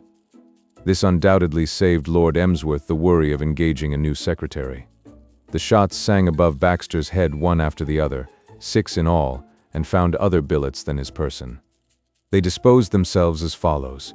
The first shot broke a window and whistled out into the night. The second shot hit the dinner gong and made a perfectly extraordinary noise like the last trump. The third, fourth, and fifth shots embedded themselves in the wall. The sixth and final shot hit a life-size picture of his lordship's grandmother in the face and improved it out of all knowledge. One thinks no worse of Lord Emsworth's grandmother because she looked like Eddie Foy and had allowed herself to be painted after the heavy classic manner of some of the portraits of 100 years ago, in the character of Venus, suitably draped, of course, rising from the sea. But it was beyond the possibility of denial that her grandson's bullet permanently removed one of Blandings Castle's most prominent eyesores. Having emptied his revolver, Lord Emsworth said, "Who is there? Speak," in rather an aggrieved tone, as though he felt he had done his part in breaking the ice, and it was now for the intruder to exert himself and bear his share of the social amenities. The efficient Baxter did not reply. Nothing in the world could have induced him to speak at that moment, or to make any sound whatsoever that might betray his position to a dangerous maniac who might at any instant reload his pistol and resume the fusillade. Explanations, in his opinion, could be deferred until somebody had the presence of mind to switch on the lights. He flattened himself on the carpet and hoped for better things. His cheek touched the corpse beside him, but though he winced and shuddered, he made no outcry. After those 6 shots, he was through with outcries. A voice from above, the bishop's voice, said, "I think you have killed him, Clarence." Another voice, that of Colonel Horace Mant, said, "Switch on those damned lights. Why doesn't somebody? Damn it." The whole strength of the company began to demand light. When the lights came, it was from the other side of the hall. 6 revolver shots, fired at 2:15 in the morning, will rouse even sleeping domestics. The servants' quarters were buzzing like a hive. Shrill feminine screams were puncturing the air. Mr. Beach, the butler, in a suit of pink silk pajamas, of which no one would have suspected him, was leading a party of men servants down the stairs, not so much because he wanted to lead them as because they pushed him. The passage beyond the green baize door became congested, and there were cries for Mr. Beach to open it and look through and see what was the matter. But Mr. Beach was smarter than that and wriggled back so that he no longer headed the procession. This done, he shouted, "Open that door there! Open that door! Look and see what the matter is!" Ashe opened the door. Since his escape from the hall, he had been lurking in the neighborhood of the green baize door and had been engulfed by the swirling throng. Finding himself with elbow room for the first time, he pushed through, swung the door open, and switched on the lights. They shone on a collection of semi-dressed figures, crowding the staircase, on a hall littered with china and glass, on a dented dinner gong, on an edited and improved portrait of the late Countess of Emsworth, and on the efficient Baxter, in an overcoat and rubber-soled shoes, lying beside a cold tongue. At no great distance lay a number of other objects: a knife, a fork, some bread, salt, a corkscrew, and a bottle of white wine. Using the word in the sense of saying something coherent, the Earl of Emsworth was the first to speak. He peered down at his recumbent secretary and said, "Baxter, my dear fellow, what the devil?" The feeling of the company was one of profound disappointment. They were disgusted at the anticlimax. For an instant, when the efficient one did not move, a hope began to stir, but as soon as it was seen that he was not even injured, gloom reigned. One of two things would have satisfied them, either a burglar or a corpse. A burglar would have been welcome, dead or alive, but if Baxter proposed to fill the part adequately, it was imperative that he be dead. He had disappointed them deeply by turning out to be the object of their quest. That he should not have been even grazed was too much. There was a cold silence as he slowly raised himself from the floor. As his eyes fell on the tongue, he started and remained gazing fixedly at it. Surprise paralyzed him. Lord Emsworth was also looking at the tongue, and he leaped to a not unreasonable conclusion. He spoke coldly and haughtily, for he was not only annoyed like the others at the anticlimax, but offended. He knew that he was not one of your energetic hosts who exert themselves unceasingly to supply their guests with entertainment, but there was one thing on which, as a host, he did pride himself. In the material matters of life he did his guests well. He kept an admirable table.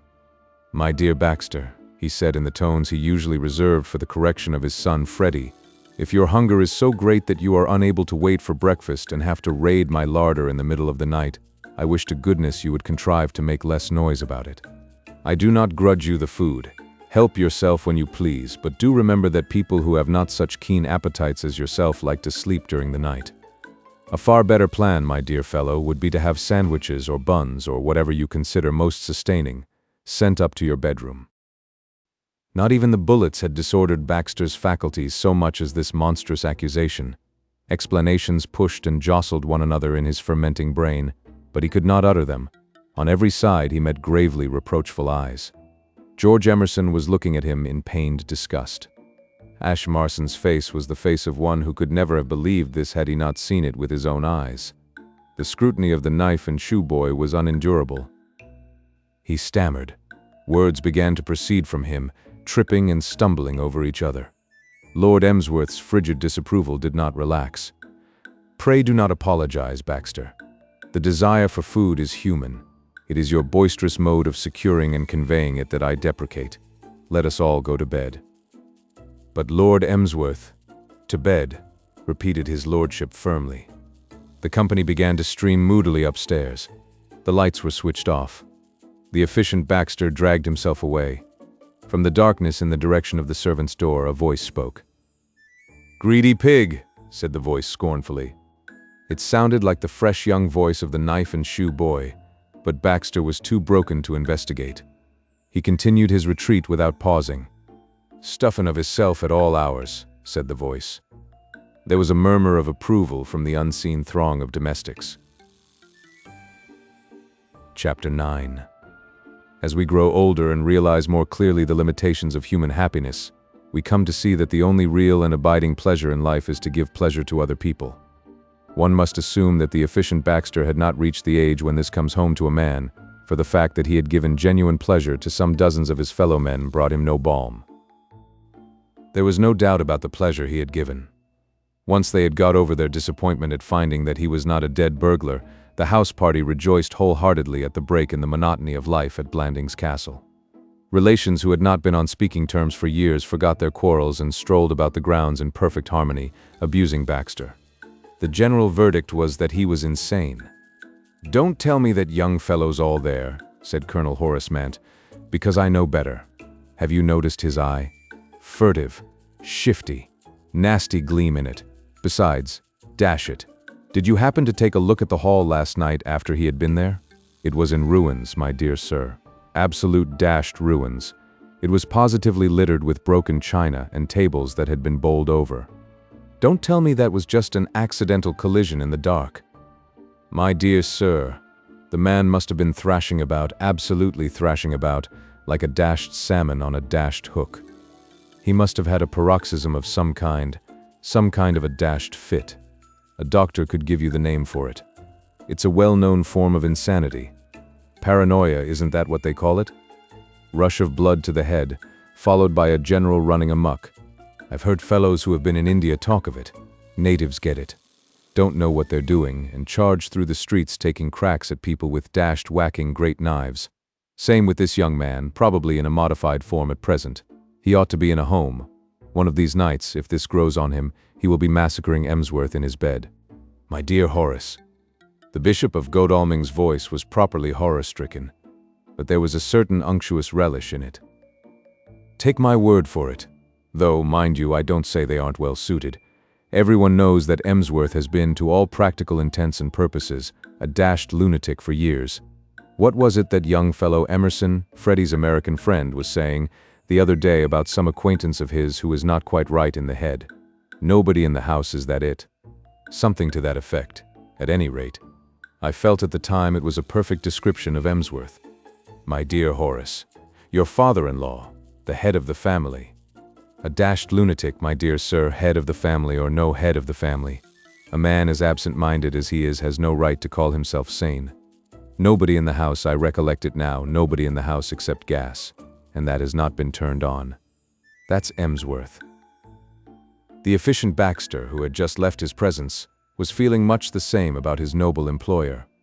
After a sleepless night, he had begun at an early hour to try and corner Lord Emsworth in order to explain to him the true inwardness of last night's happenings. Eventually, he had tracked him to the museum, where he found him happily engaged in painting a cabinet of birds' eggs. He was seated on a small stool, a large pot of red paint on the floor beside him, dabbing at the cabinet with a dripping brush. He was absorbed and made no attempt whatever to follow his secretary's remarks. For 10 minutes, Baxter gave a vivid picture of his vigil and the manner in which it had been interrupted. Just so, my dear fellow," said the Earl when he had finished. "I quite understand. All I say is, if you do require additional food in the night, let one of the servants bring it to your room before bedtime. Then there will be no danger of these disturbances. There is no possible objection to your eating 100 meals a day, my good Baxter, provided you do not rouse the whole house over them. Some of us like to sleep during the night." "But Lord Emsworth," I have just explained. It was not. I was not. Never mind, my dear fellow. Never mind. Why make such an important thing of it? Many people like a light snack before actually retiring. Doctors, I believe, sometimes recommend it. Tell me, Baxter, how do you think the museum looks now? A little brighter? Better for the dash of color? I think so. Museums are generally such gloomy places. Lord Emsworth, may I explain once again? The Earl looked annoyed. My dear Baxter, I have told you that there is nothing to explain. You are getting a little tedious. What a deep, rich red this is, and how clean new paint smells. Do you know, Baxter, I have been longing to mess about with paint ever since I was a boy.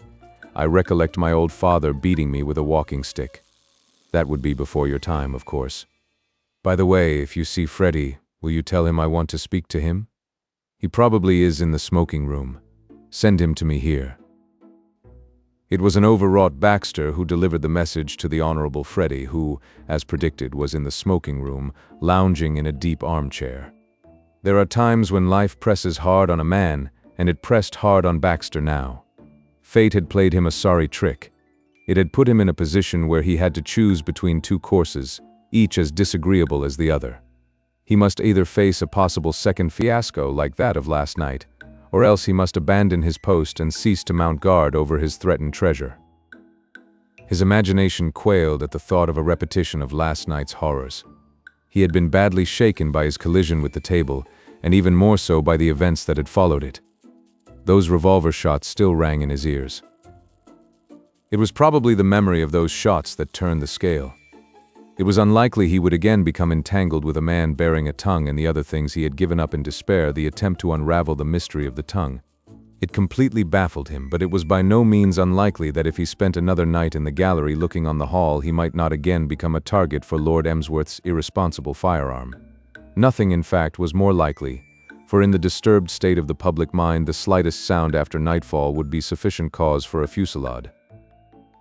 He had actually overheard young Algernon Wooster telling Lord Stockheath he had a jolly good mind to sit on the stairs that night with a shotgun, because it was his opinion that there was a jolly sight more in this business than there seemed to be, and what he thought of the Bally affair was that there was a gang of some kind at work, and that feller, what's his name? That feller Baxter was some sort of an accomplice. With these things in his mind, Baxter decided to remain that night in the security of his bedroom. He had lost his nerve. He formed this decision with the utmost reluctance, for the thought of leaving the road to the museum clear for marauders was bitter in the extreme. If he could have overheard a conversation between Joan Valentine and Ash Marson, it is probable he would have risked Lord Emsworth's revolver and the shotgun of the Honorable Algernon Wooster.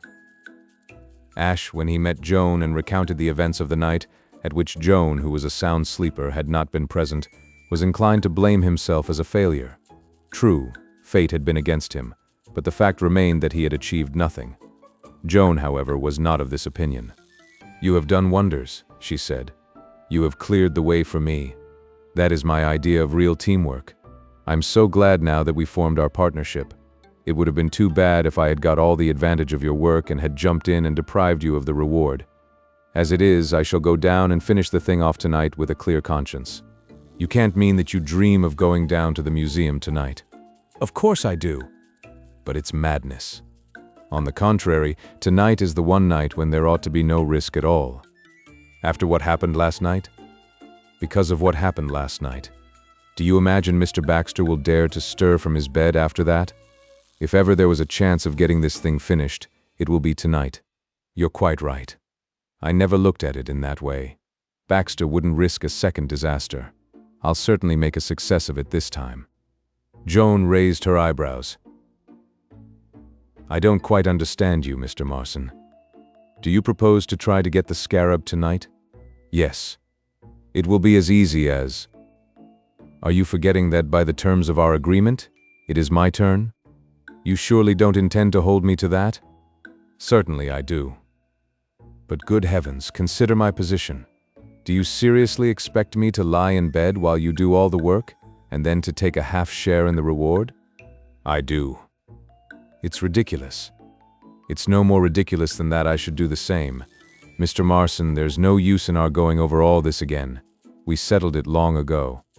Joan refused to discuss the matter further, leaving Ash in a condition of anxious misery comparable only to that which, as night began to draw near, gnawed the vitals of the efficient Baxter. Breakfast at Blandings Castle was an informal meal.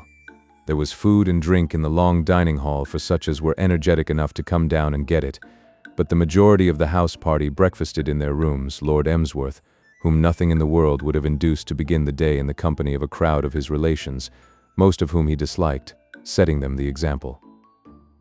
When, therefore, Baxter, yielding to nature after having remained awake until the early morning, fell asleep at 9 o'clock, nobody came to rouse him.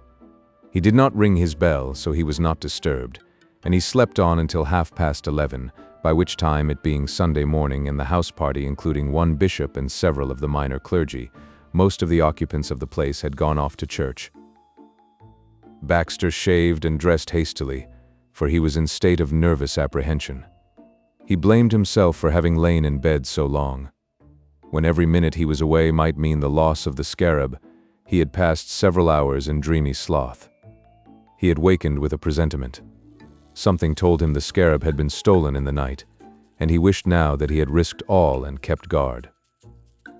The house was very quiet as he made his way rapidly to the hall. As he passed a window, he perceived Lord Emsworth, in an unsabbatarian suit of tweeds and bearing a garden fork, which must have pained the bishop, bending earnestly over a flower bed, but he was the only occupant of the grounds, and indoors there was a feeling of emptiness. The hall had that Sunday morning air of wanting to be left to itself, and disapproving of the entry of anything human until lunchtime, which can be felt only by a guest in a large house who remains at home when his fellows have gone to church. The portraits on the walls, especially the one of the Countess of Emsworth in the character of Venus rising from the sea, stared at Baxter as he entered, with cold reproof. The very chairs seemed distant and unfriendly, but Baxter was in no mood to appreciate their attitude. His conscience slept. His mind was occupied, to the exclusion of all other things, by the scarab and its probable fate. How disastrously remiss it had been of him not to keep guard last night. Long before he opened the museum door, he was feeling the absolute certainty that the worst had happened. It had. The card which announced that here was an Egyptian scarab of the reign of Cheops of the 4th dynasty, presented by J. Preston Peters, Esquire, still lay on the cabinet in its wonted place. But now its neat lettering was false and misleading. The scarab was gone. For all that he had expected this, for all his premonition of disaster, it was an appreciable time before the efficient Baxter rallied from the blow. He stood transfixed, goggling at the empty place. Then his mind resumed its functions. All he perceived was not yet lost. Baxter the watchdog must retire, to be succeeded by Baxter the sleuthhound. He had been unable to prevent the theft of the scarab, but he might still detect the thief. For the Dr. Watsons of this world, as opposed to the Sherlock Holmeses, success in the province of detective work must always be, to a very large extent, the result of luck. Sherlock Holmes can extract a clue from a wisp of straw or a flake of cigar ash, but Dr. Watson has to have it taken out for him and dusted, and exhibited clearly, with a label attached. The average man is a Dr. Watson. We are wont to scoff in a patronizing manner at that humble follower of the great investigator. But as a matter of fact, we should have been just as dull ourselves. We should not even have risen to the modest height of a Scotland Yard bungler. Baxter was a Dr. Watson. What he wanted was a clue, but it is so hard for the novice to tell what is a clue and what is not. And then he happened to look down, and there on the floor was a clue that nobody could have overlooked.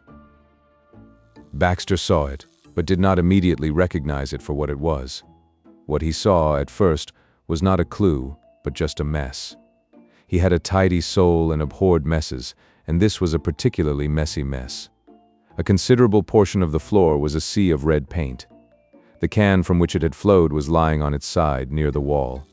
He had noticed that the smell of paint had seemed particularly pungent, but had attributed this to a new freshet of energy on the part of Lord Emsworth. He had not perceived that paint had been spilled. "Pah!" said Baxter. Then suddenly, beneath the disguise of the mess, he saw the clue. A footmark. No less. A crimson footmark on the polished wood. It was as clear and distinct as though it had been left there for the purpose of assisting him. It was a feminine footmark, the print of a slim and pointed shoe. This perplexed Baxter. He had looked on the siege of the scarab as an exclusively male affair. But he was not perplexed long. What could be simpler than that Mr. Peters should have enlisted female aid? The female of the species is more deadly than the male. Probably she makes a better purloiner of scarabs. At any rate, there the footprint was, unmistakably feminine. Inspiration came to him. Aline Peters had a maid. What more likely than that secretly she should be a hireling of Mr. Peters, on whom he had now come to look as a man of the blackest and most sinister character. Mr. Peters was a collector, and when a collector makes up his mind to secure a treasure, he employs, Baxter knew, every possible means to that end. Baxter was now in a state of great excitement. He was hot on the scent, and his brain was working like a buzz saw in an icebox. According to his reasoning, if Aline Peters' maid had done this thing, there should be red paint in the hall marking her retreat, and possibly a faint stain on the stairs leading to the servants' bedrooms. He hastened from the museum and subjected the hall to a keen scrutiny. Yes, there was red paint on the carpet. He passed through the green baize door and examined the stairs. On the bottom step there was a faint but conclusive stain of crimson. He was wondering how best to follow up this clue when he perceived Ash coming down the stairs.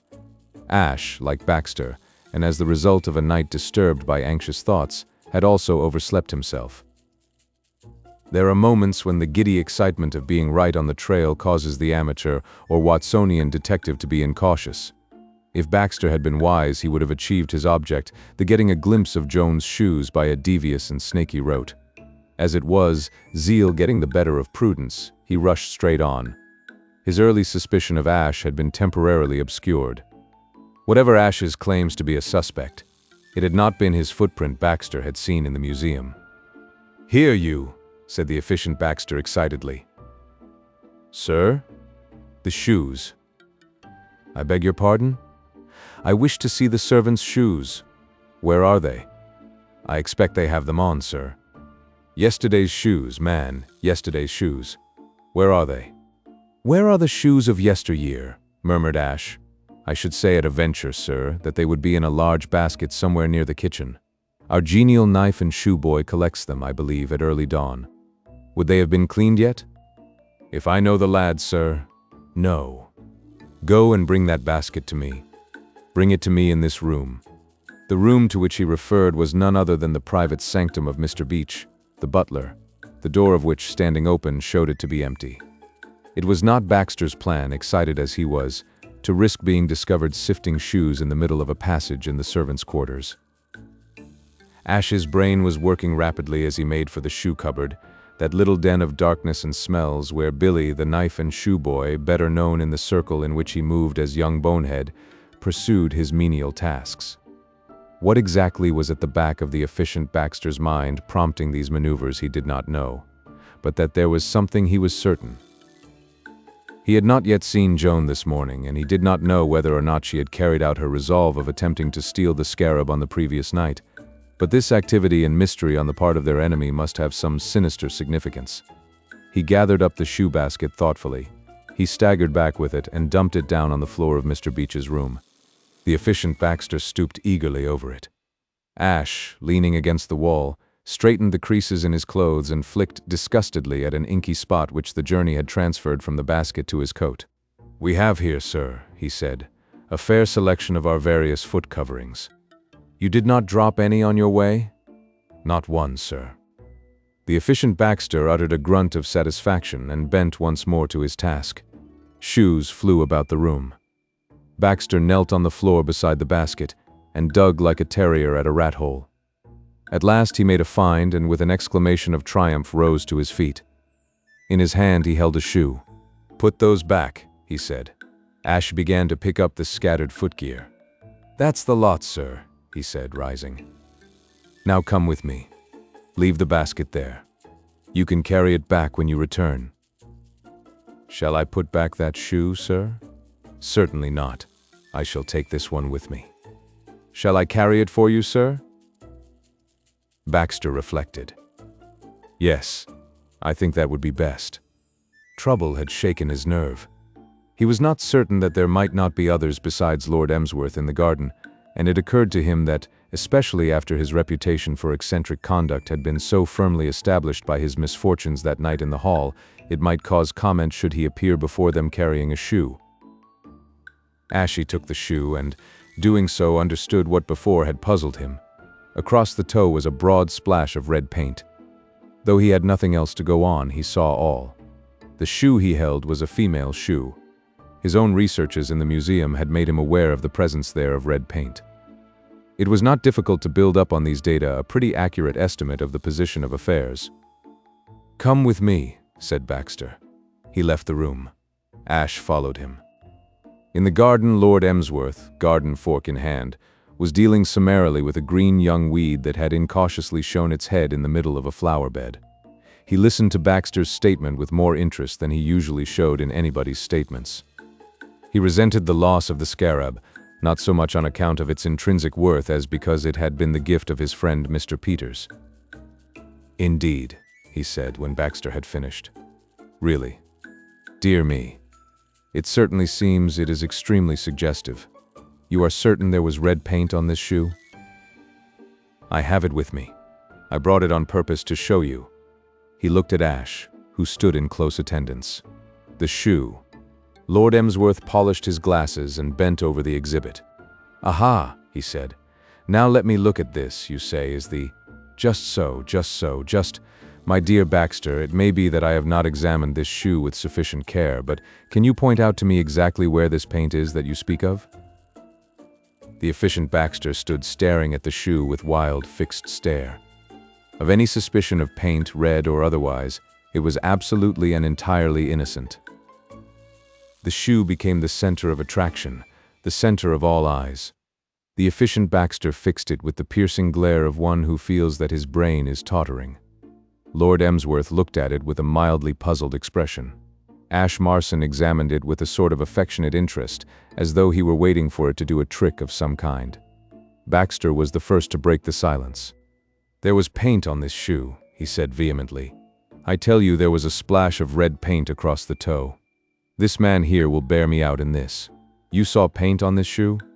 "Paint, sir? What? Do you mean to tell me you did not see it?" "No, sir, there was no paint on this shoe." "This is ridiculous. I saw it with my own eyes. It was a broad splash right across the toe." Lord Emsworth interposed. "You must have made a mistake, my dear Baxter. There is certainly no trace of paint on this shoe. These momentary optical delusions are, I fancy, not uncommon. Any doctor will tell you." "I had an aunt, your lordship," said Ash chattily, "who was remarkably subject." "It is absurd. I cannot have been mistaken," said Baxter. "I am positively certain the toe of this shoe was red when I found it." "It is quite black now, my dear Baxter." "A sort of chameleon shoe," murmured Ash. The goaded secretary turned on him. "What did you say?" "Nothing, sir." Baxter's old suspicion of this smooth young man came surging back to him. "I strongly suspect you of having had something to do with this." "Really, Baxter?" said the Earl. "That is surely the least probable of solutions.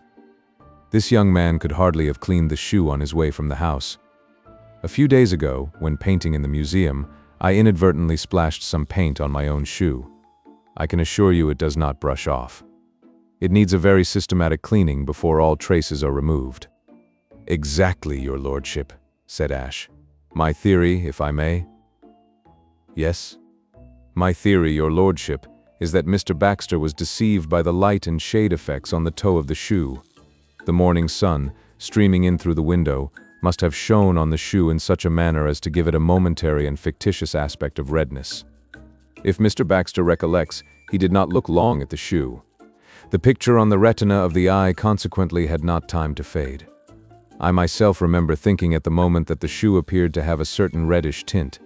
The mistake." "Bah," said Baxter shortly.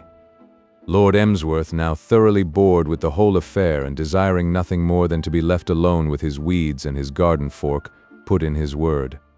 Baxter, he felt, was curiously irritating these days. He always seemed to be bobbing up. The Earl of Emsworth was conscious of a strong desire to be free from his secretary's company.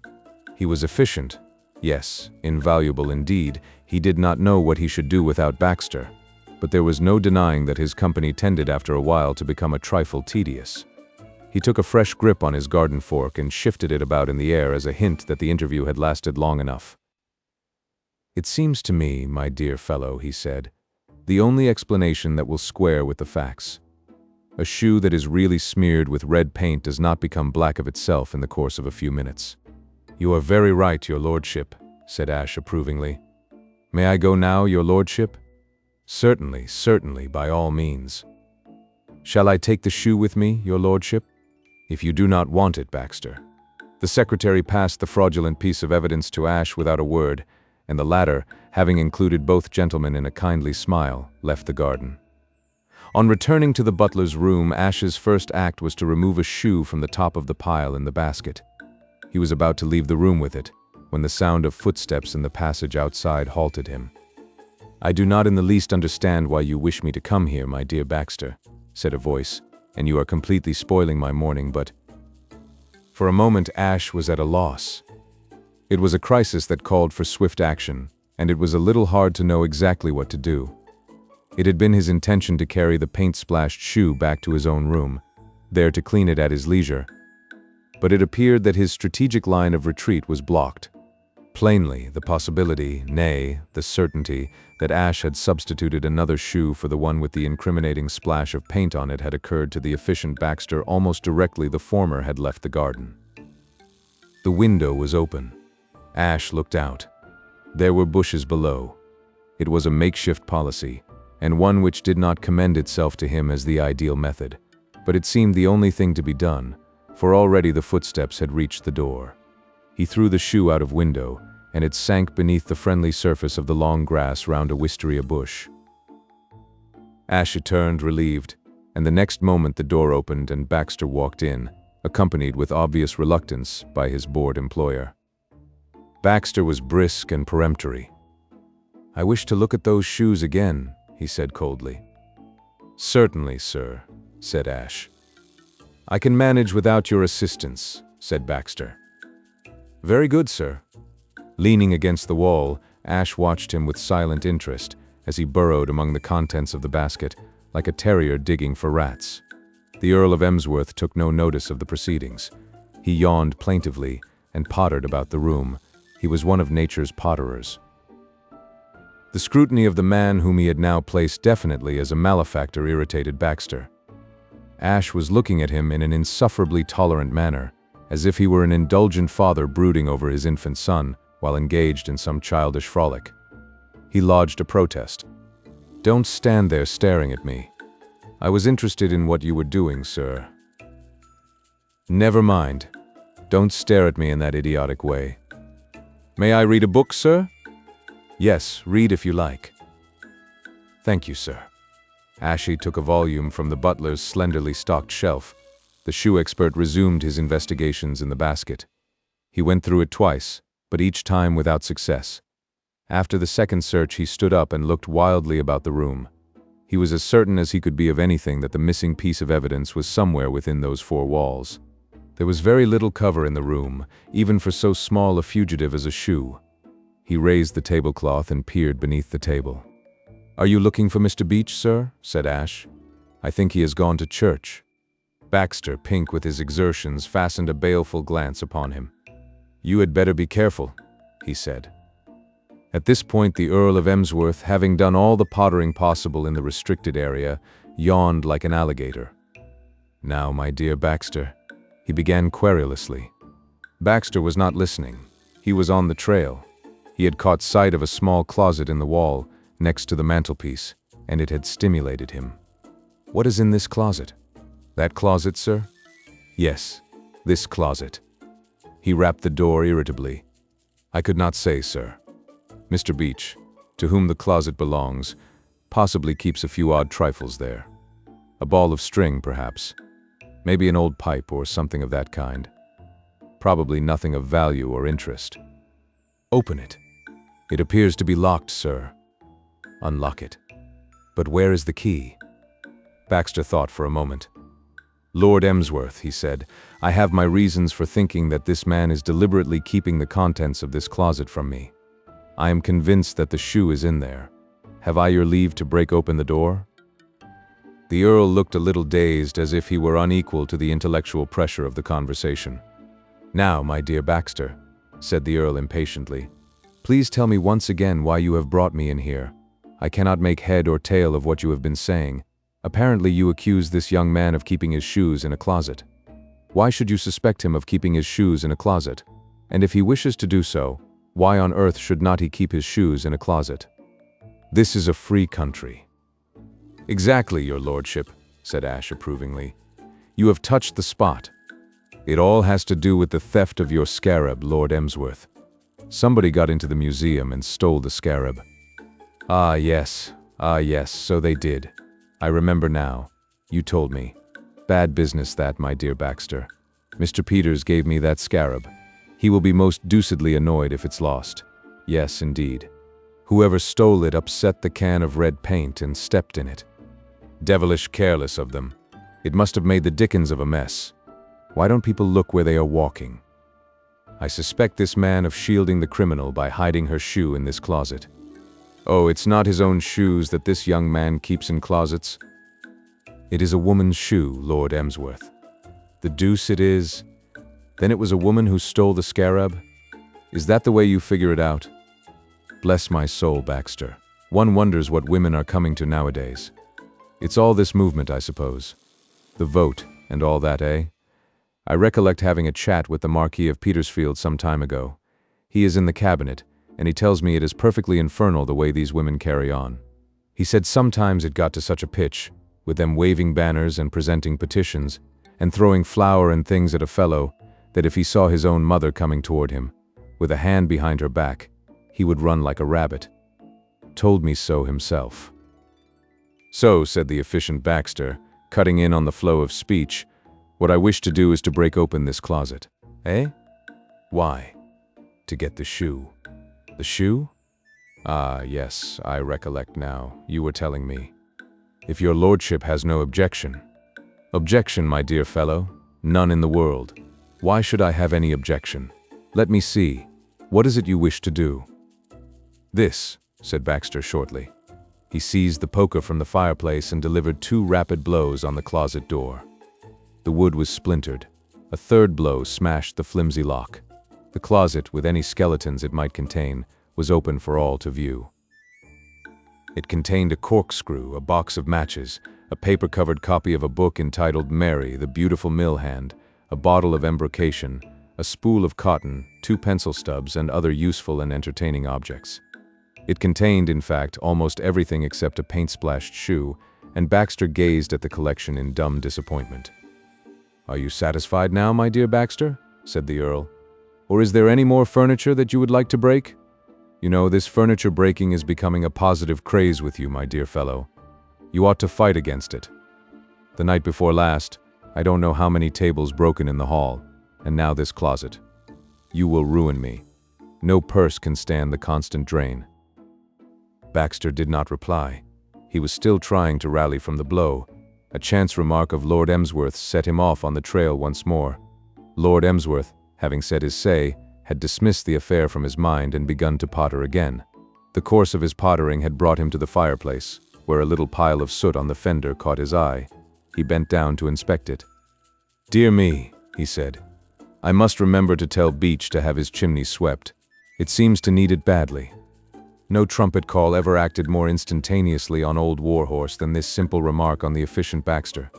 He was still convinced that Ash had hidden the shoe somewhere in the room, and now that the closet had proved an alibi, the chimney was the only spot that remained unsearched. He dived forward with a rush, nearly knocking Lord Emsworth off his feet, and thrust an arm up into the unknown. The startled peer, having recovered his balance, met Ash's respectfully pitying gaze. "We must humor him," said the gaze, more plainly than speech. Baxter continued to grope. The chimney was a roomy chimney and needed careful examination. He wriggled his hand about clutchingly. From time to time, soot fell in gentle showers. "My dear Baxter." Baxter was baffled. He withdrew his hand from the chimney and straightened himself. He brushed a bead of perspiration from his face with the back of his hand. Unfortunately, he used the sooty hand, and the result was too much for Lord Emsworth's politeness. He burst into a series of pleased chuckles. "Your face, my dear Baxter. Your face. It is positively covered with soot. Positively. You must go and wash it. You are quite black. Really, my dear fellow, you present rather an extraordinary appearance. Run off to your room." Against this crowning blow, the efficient Baxter could not stand up. It was the end. "Soot," he murmured weakly. "Soot. Your face is covered, my dear fellow, quite covered." "It certainly has a faintly sooty aspect, sir," said Ash. His voice roused the sufferer to one last flicker of spirit. "You will hear more of this," he said. "You will." At this moment, slightly muffled by the intervening door and passageway, there came from the direction of the hall a sound like the delivery of a ton of coal. A heavy body bumped down the stairs, and a voice which all three recognized as that of the Honorable Freddie uttered an oath that lost itself in a final crash and a musical splintering sound, which Baxter for one had no difficulty in recognizing as the dissolution of occasional china. Even if they had not so able a detective as Baxter with them, Lord Emsworth and Ash would have been at no loss to guess what had happened. Dr. Watson himself could have deduced it from the evidence. The Honorable Freddie had fallen downstairs. With a little ingenuity, this portion of the story of Mr. Peters' scarab could be converted into an excellent tract, driving home the perils, even in this world, of absenting oneself from church on Sunday morning. If the Honorable Freddie had gone to church, he would not have been running down the great staircase at the castle at this hour. And if he had not been running down the great staircase at the castle at that hour, he would not have encountered Muriel. Muriel was a Persian cat belonging to Lady Anne Warblington. Lady Anne had breakfasted in bed and lain there late, as she rather fancied she had one of her sick headaches coming on. Muriel had left her room in the wake of the breakfast tray, being anxious to be present at the obsequies of a fried sole that had formed Lady Anne's simple morning meal, and had followed the maid who bore it until she had reached the hall.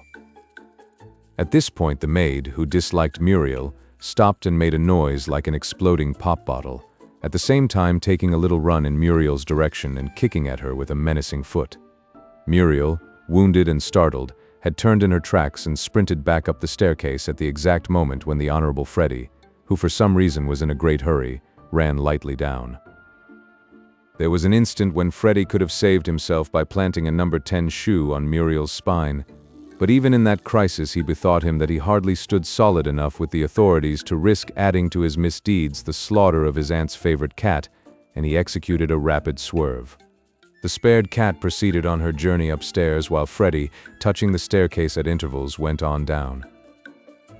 Having reached the bottom, he sat amid the occasional china, like Marius among the ruins of Carthage, and endeavored to ascertain the extent of his injuries. He had a dazed suspicion that he was irretrievably fractured in a dozen places. It was in this attitude that the rescue party found him. He gazed up at them with silent pathos. "In the name of goodness, Frederick," said Lord Emsworth peevishly, "what do you imagine you are doing?" Freddie endeavored to rise, but sank back again with a stifled howl. "It was that bally cat of Aunt Anne's," he said. "It came legging it up the stairs. I think I've broken my leg." "You have certainly broken everything else," said his father unsympathetically. "Between you and Baxter, I wonder there's a stick of furniture standing in the house." "Thanks, old chap," said Freddie gratefully as Ash stepped forward and lent him an arm. "I think my bally ankle must have got twisted. I wish you would give me a hand up to my room." "And Baxter, my dear fellow," said Lord Emsworth, "you might telephone to Dr. Bird in Market Blandings and ask him to be good enough to drive out. I am sorry, Freddie," he added, "that you should have met with this accident, but everything is so disturbing nowadays that I feel most disturbed." Ash and the Honorable Freddie began to move across the hall, Freddie hopping, Ash advancing with a sort of polka step. As they reached the stairs, there was a sound of wheels outside, and the vanguard of the house party, returned from church, entered the house. "It's all very well to give it out officially that Freddie has fallen downstairs and sprained his ankle," said Colonel Horace Mant, discussing the affair with the Bishop of Godalming later in the afternoon. "But it's my firm belief that that fellow Baxter did precisely as I said he would, ran amok and inflicted frightful injuries on young Freddie. When I got into the house, there was Freddie being helped up the stairs, while Baxter, with his face covered with soot, was looking after him with a sort of evil grin. What had he smeared his face with soot for? I should like to know, if he were perfectly sane. The whole thing is dashed fishy and mysterious, and the sooner I can get Mildred safely out of the place, the better I shall be pleased. The fellow's as mad as a hatter." Chapter 10. When Lord Emsworth, citing Mr. Peters in the group of returned churchgoers, drew him aside and broke the news that the valuable scarab, so kindly presented by him to the Castle Museum, had been stolen in the night by some person unknown, he thought the millionaire took it exceedingly well. Though the stolen object no longer belonged to him, Mr. Peters no doubt still continued to take an affectionate interest in it, and might have been excused had he shown annoyance that his gift had been so carelessly guarded. Mr. Peters was, however, thoroughly magnanimous about the matter. He deprecated the notion that the Earl could possibly have prevented this unfortunate occurrence. He quite understood. He was not in the least hurt. Nobody could have foreseen such a calamity. These things happened, and one had to accept them. He himself had once suffered in much the same way, the gem of his collection having been removed almost beneath his eyes in the smoothest possible fashion.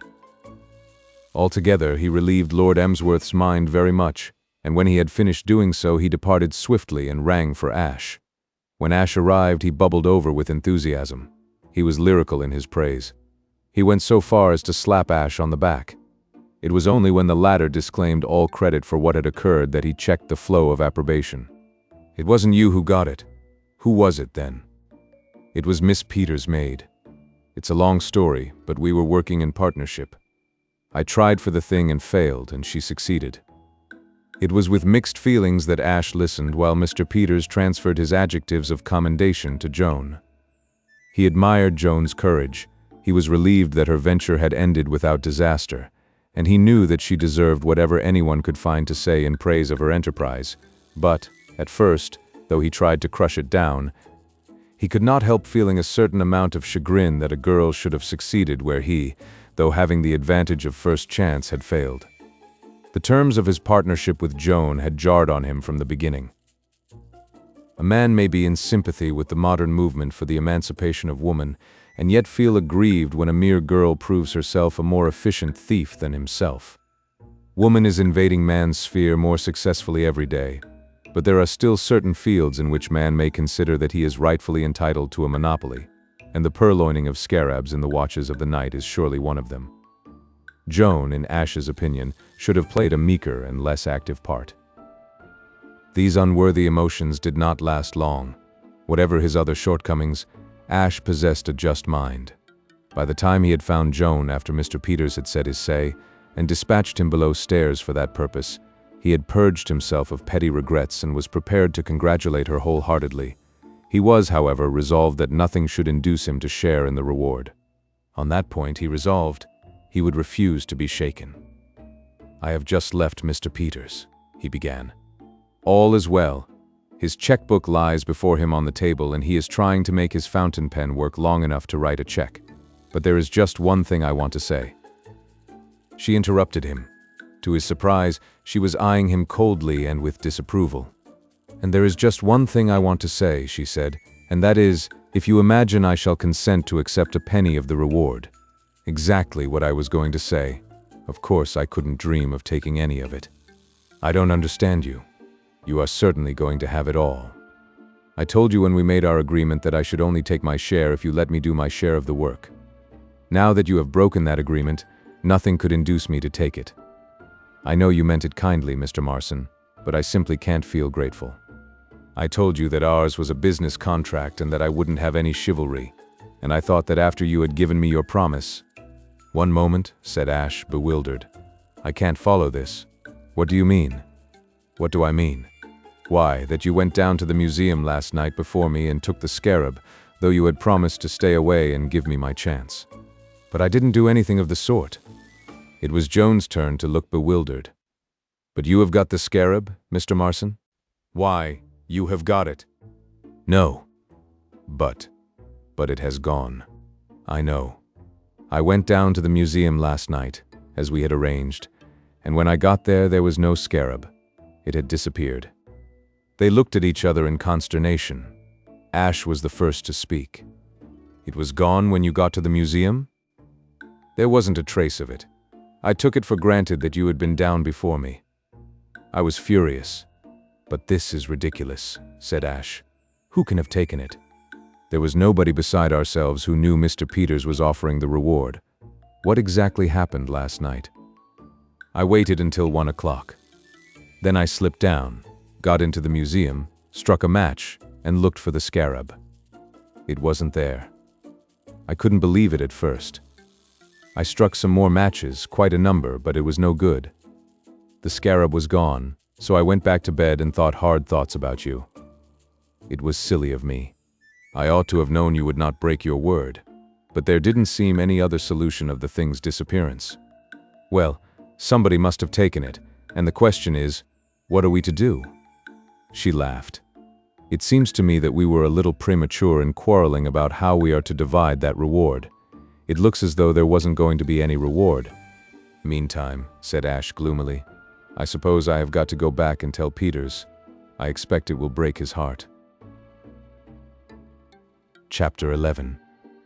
Blandings Castle dozed in the calm of an English Sunday afternoon. All was peace. Freddie was in bed, with orders from the doctor to stay there until further notice. Baxter had washed his face. Lord Emsworth had returned to his garden fork. The rest of the house party strolled about the grounds or sat in them, for the day was one of those late spring days that are warm with a premature suggestion of midsummer. Aline Peters was sitting at the open window of her bedroom, which commanded an extensive view of the terraces. A pile of letters lay on the table beside her, for she had just finished reading her mail. The postman came late to the castle on Sundays, and she had not been able to do this until luncheon was over. Aline was puzzled. She was conscious of a fit of depression for which she could in no way account. She had a feeling that all was not well with the world, which was the more remarkable in that she was usually keenly susceptible to weather conditions and reveled in sunshine like a kitten. Yet here was a day nearly as fine as an American day, and she found no solace in it. She looked down on the terrace. As she looked, the figure of George Emerson appeared, walking swiftly, and at the sight of him something seemed to tell her that she had found the key to her gloom. There are many kinds of walk. George Emerson's was the walk of mental unrest. His hands were clasped behind his back. His eyes stared straight in front of him from beneath lowering brows, and between his teeth was an unlighted cigar. No man who is not a professional politician holds an unlighted cigar in his mouth unless he wishes to irritate and baffle a ticket chopper in the subway, or because unpleasant meditations have caused him to forget he has it there. Plainly, then, all was not well with George Emerson. Aline had suspected as much at luncheon, and looking back she realized that it was at luncheon her depression had begun. The discovery startled her a little. She had not been aware, or she had refused to admit to herself, that George's troubles bulked so large on her horizon. She had always told herself that she liked George, that George was a dear old friend, that George amused and stimulated her, but she would have denied she was so wrapped up in George that the sight of him in trouble would be enough to spoil for her the finest day she had seen since she left America. There was something not only startling but shocking in the thought, for she was honest enough with herself to recognize that Freddie, her official loved one, might have paced the grounds of the castle chewing an unlighted cigar by the hour without stirring any emotion in her at all. And she was to marry Freddie next month. This was surely a matter that called for thought. She proceeded, gazing down the while at the perambulating George, to give it thought. Aline's was not a deep nature. She had never pretended to herself that she loved the Honorable Freddie in the sense in which the word is used in books. She liked him, and she liked the idea of being connected with the peerage. Her father liked the idea, and she liked her father. And the combination of these likings had caused her to reply yes when, last autumn, Freddie, swelling himself out like an embarrassed frog and gulping, had uttered that memorable speech beginning, "I say, you know, it's like this, don't you know?" and ending, "What I mean is, will you marry me? What?" She had looked forward to being placidly happy as the Honorable Mrs. Frederick Threepwood, and then George Emerson had reappeared in her life, a disturbing element. Until today she would have resented the suggestion that she was in love with George. She liked to be with him, partly because he was so easy to talk to, and partly because it was exciting to be continually resisting the willpower he made no secret of trying to exercise. But today there was a difference. She had suspected it at luncheon, and she realized it now. As she looked down at him from behind the curtain, and marked his air of gloom, she could no longer disguise it from herself. She felt maternal, horribly maternal. George was in trouble and she wanted to comfort him. Freddie, too, was in trouble. But did she want to comfort Freddie? No. On the contrary, she was already regretting her promise, so lightly given before luncheon, to go and sit with him that afternoon. A well-marked feeling of annoyance that he should have been so silly as to tumble downstairs and sprain his ankle was her chief sentiment respecting Freddie. George Emerson continued to perambulate and Aline continued to watch him. At last she could endure it no longer. She gathered up her letters, stacked them in a corner of the dressing table and left the room. George had reached the end of the terrace and turned when she began to descend the stone steps outside the front door. He quickened his pace as he caught sight of her. He halted before her and surveyed her morosely. "I have been looking for you," he said, "and here I am. Cheer up, George. Whatever is the matter? I've been sitting in my room looking at you, and you have been simply prowling. What has gone wrong?" "Everything." "How do you mean, everything?" "Exactly what I say. I'm done for. Read this." Aline took the yellow slip of paper. "A cable," added George. "I got it this morning, mailed on from my rooms in London. Read it." "I'm trying to. It doesn't seem to make sense." George laughed grimly. "It makes sense, all right. I don't see how you can say that. Meredith Elephant Kangaroo? Office cipher. I was forgetting. Elephant means seriously ill and unable to attend to duty. Meredith is one of the partners in my firm in New York." "Oh, I'm so sorry. Do you think he is very sick? Are you very fond of Mr. Meredith?" "Meredith is a good fellow and I like him. But if it was simply a matter of his being ill, I'm afraid I could manage to bear up under the news. Unfortunately, kangaroo means return, without fail, by the next boat." "You must return by the next boat?"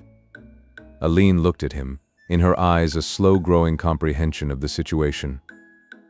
"Oh," she said at length. "I put it stronger than that," said George. "But the next boat, that means on Wednesday. Wednesday morning from Southampton. I shall have to leave here tomorrow." Aline's eyes were fixed on the blue hills across the valley, but she did not see them. There was a mist between. She was feeling crushed and ill-treated and lonely. It was as though George was already gone and she left alone in an alien land. "But George," she said. She could find no other words for her protest against the inevitable. "It's bad luck," said Emerson quietly. "But I shouldn't wonder if it is not the best thing that really could have happened. It finishes me cleanly, instead of letting me drag on and make both of us miserable. If this cable hadn't come, I suppose I should have gone on bothering you up to the day of your wedding. I should have fancied, to the last moment, that there was a chance for me, but this ends me with one punch. Even I haven't the nerve to imagine that I can work a miracle in the few hours before the train leaves tomorrow. I must just make the best of it. If we ever meet again, and I don't see why we should, you will be married. My particular brand of mental suggestion doesn't work at long range. I shan't hope to influence you by telepathy." He leaned on the balustrade at her side and spoke in a low, level voice. "This thing," he said, "coming as a shock, coming out of the blue sky without warning, Meredith is the last man in the world you would expect to crack up. He looked as fit as a dray horse the last time I saw him. Somehow seems to have hammered a certain amount of sense into me. Odd, it never struck me before, but I suppose I have been about the most bumptious, conceited fool that ever happened. Why, I should have imagined that there was a sort of irresistible fascination in me, which was bound to make you break off your engagement and upset the whole universe simply to win the wonderful reward of marrying me, is more than I can understand. I suppose it takes a shock to make a fellow see exactly what he really amounts to. I couldn't think any more of you than I do, but if I could, the way you have put up with my mouthing and swaggering and posing as a sort of Superman would make me do it. You have been wonderful." Aline could not speak. She felt as though her whole world had been turned upside down in the last quarter of an hour. This was a new George Emerson, a George at whom it was impossible to laugh, but an insidiously attractive George. Her heart beat quickly. Her mind was not clear, but dimly she realized that he had pulled down her chief barrier of defense and that she was more open to attack than she had ever been. Obstinacy, the automatic desire to resist the pressure of a will that attempted to overcome her own, had kept her cool and level-headed in the past. With masterfulness she had been able to cope. Humility was another thing altogether. Soft-heartedness was Aline's weakness. She had never clearly recognized it, but it had been partly pity that had induced her to accept Freddie. He had seemed so downtrodden and sorry for himself during those autumn days when they had first met. Prudence warned her that strange things might happen if once she allowed herself to pity George Emerson. The silence lengthened. Aline could find nothing to say. In her present mood there was danger in speech.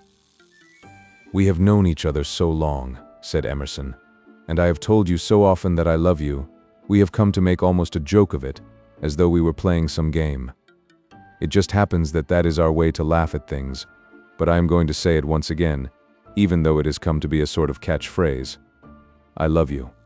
I'm reconciled to the fact that I am done for, out of the running, and that you are going to marry somebody else, but I am not going to stop loving you. It isn't a question of whether I should be happier if I forgot you. I can't do it. It's just an impossibility, and that's all there is to it. Whatever I may be to you, you are part of me, and you always will be part of me. I might just as well try to go on living without breathing as living without loving you." He stopped and straightened himself. "That's all. I don't want to spoil a perfectly good spring afternoon for you by pulling out the tragic stop. I had to say all that, but it's the last time. It shan't occur again. There will be no tragedy when I step into the train tomorrow. Is there any chance that you might come and see me off?" Aline nodded. "You will?" That will be splendid. Now I'll go and pack and break it to my host that I must leave him.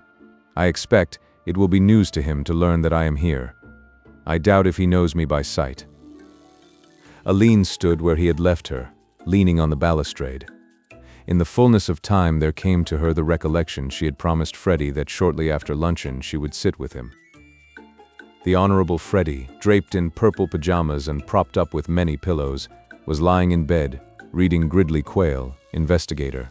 Aline's entrance occurred at a peculiarly poignant moment in the story and gave him a feeling of having been brought violently to earth from a flight in the clouds. It is not often an author has the good fortune to grip a reader as the author of Gridley Quayle gripped Freddie. One of the results of his absorbed mood was that he greeted Aline with a stare of an even glassier quality than usual. His eyes were by nature a trifle prominent, and to Aline, in the overstrung condition in which her talk with George Emerson had left her, they seemed to bulge at her like a snail's. A man seldom looks his best in bed, and to Aline, seeing him for the first time at this disadvantage, the Honorable Freddie seemed quite repulsive. It was with a feeling of positive panic that she wondered whether he would want her to kiss him. Freddie made no such demand. He was not one of your demonstrative lovers. He contented himself with rolling over in bed and dropping his lower jaw. "Hello, Aline." Aline sat down on the edge of the bed. "Well, Freddie." Her betrothed improved his appearance a little by hitching up his jaw, as though feeling that would be too extreme a measure. He did not close his mouth altogether, but he diminished the abyss. The Honorable Freddie belonged to the class of persons who move through life with their mouths always restfully open. It seemed to Aline that on this particular afternoon a strange dumbness had descended on her. She had been unable to speak to George, and now she could not think of anything to say to Freddie. She looked at him and he looked at her, and the clock on the mantelpiece went on ticking. "It was that bally cat of Aunt Anne's," said Freddie at length, essaying light conversation. "It came legging it up the stairs and I took the most frightful toss. I hate cats. Do you hate cats? I knew a fellow in London who couldn't stand cats." Aline began to wonder whether there was not something permanently wrong with her organs of speech. It should have been a simple matter to develop the cat theme, but she found herself unable to do so. Her mind was concentrated, to the exclusion of all else, on the repellent nature of the spectacle provided by her loved one in pajamas. Freddie resumed the conversation.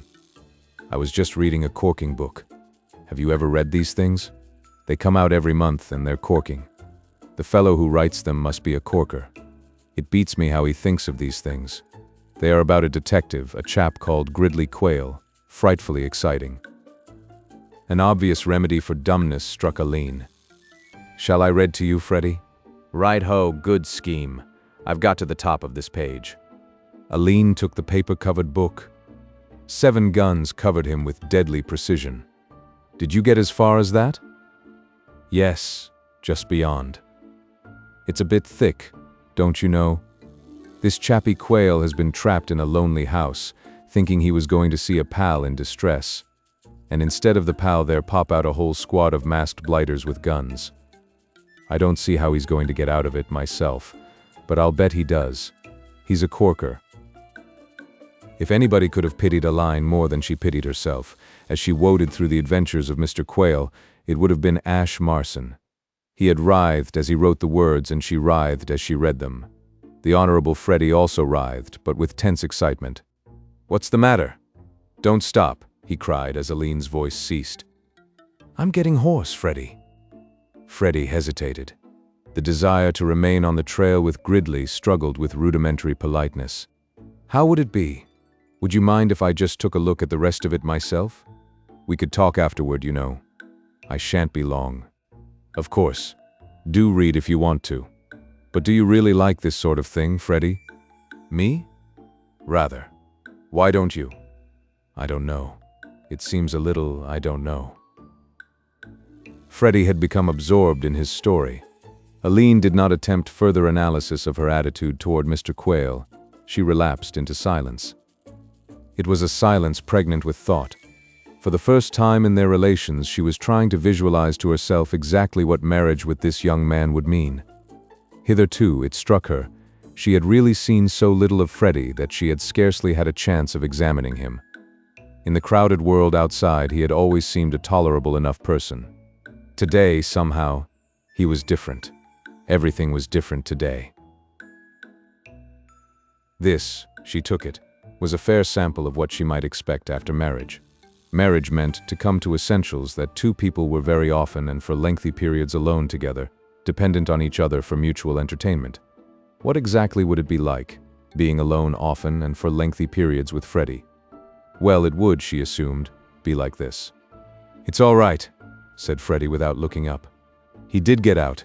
He had a bomb on him, and he threatened to drop it and blow the place to pieces unless the blighters let him go. So they cheesed it. I knew he had something up his sleeve. Like this. Aline drew a deep breath. It would be like this forever and ever and ever until she died. She bent forward and stared at him. "Freddie," she said, "do you love me?" There was no reply. "Freddie, do you love me? Am I a part of you? If you hadn't me, would it be like trying to go on living without breathing?" The Honorable Freddie raised a flushed face and gazed at her with an absent eye. "Eh? What?" he said. "Do I? Oh yes, rather. I say, one of the blighters has just loosed a rattlesnake into Gridley Quayle's bedroom through the transom." Aline rose from her seat and left the room softly. The Honorable Freddie read on, unheeding. Ascham Marson had not fallen far short of the truth in his estimate of the probable effect on Mr. Peters of the information that his precious scarab had once more been removed by alien hands and was now farther from his grasp than ever. A drawback to success in life is that failure, when it does come, acquires an exaggerated importance. Success had made Mr. Peters, in certain aspects of his character, a spoiled child. At the moment when Ash broke the news, he would have parted with half his fortune to recover the scarab. Its recovery had become a point of honor. He saw it as the prize of a contest between his will and that of whatever malignant powers there might be ranged against him in the effort to show him that there were limits to what he could achieve. He felt as he had felt in the old days when people sneaked up on him in Wall Street and tried to loosen his grip on a railroad or a pet stock. He was suffering from that form of paranoia which makes men multimillionaires. Nobody would be foolish enough to become a multimillionaire if it were not for the desire to prove himself irresistible. Mr. Peters obtained a small relief for his feelings by doubling the existing reward, and Ash went off in search of Joan, hoping that this new stimulus, acting on their joint brains, might develop inspiration. "Have any fresh ideas been vouchsafed to you?" he asked. "You may look on me as baffled." Joan shook her head. "Don't give up," she urged. "Think again. Try to realize what this means, Mr. Marson. Between us, we have lost $10,000 in a single night. I can't afford it. It is like losing a legacy. I absolutely refuse to give in without an effort and go back to writing Duke and Earl stories for home gossip. The prospect of tackling Gridley Quayle again. Why, I was forgetting that you were a writer of detective stories. You ought to be able to solve this mystery in a moment. Ask yourself, what would Gridley Quayle have done? I can answer that. Gridley Quayle would have waited helplessly for some coincidence to happen to help him out. Had he no methods?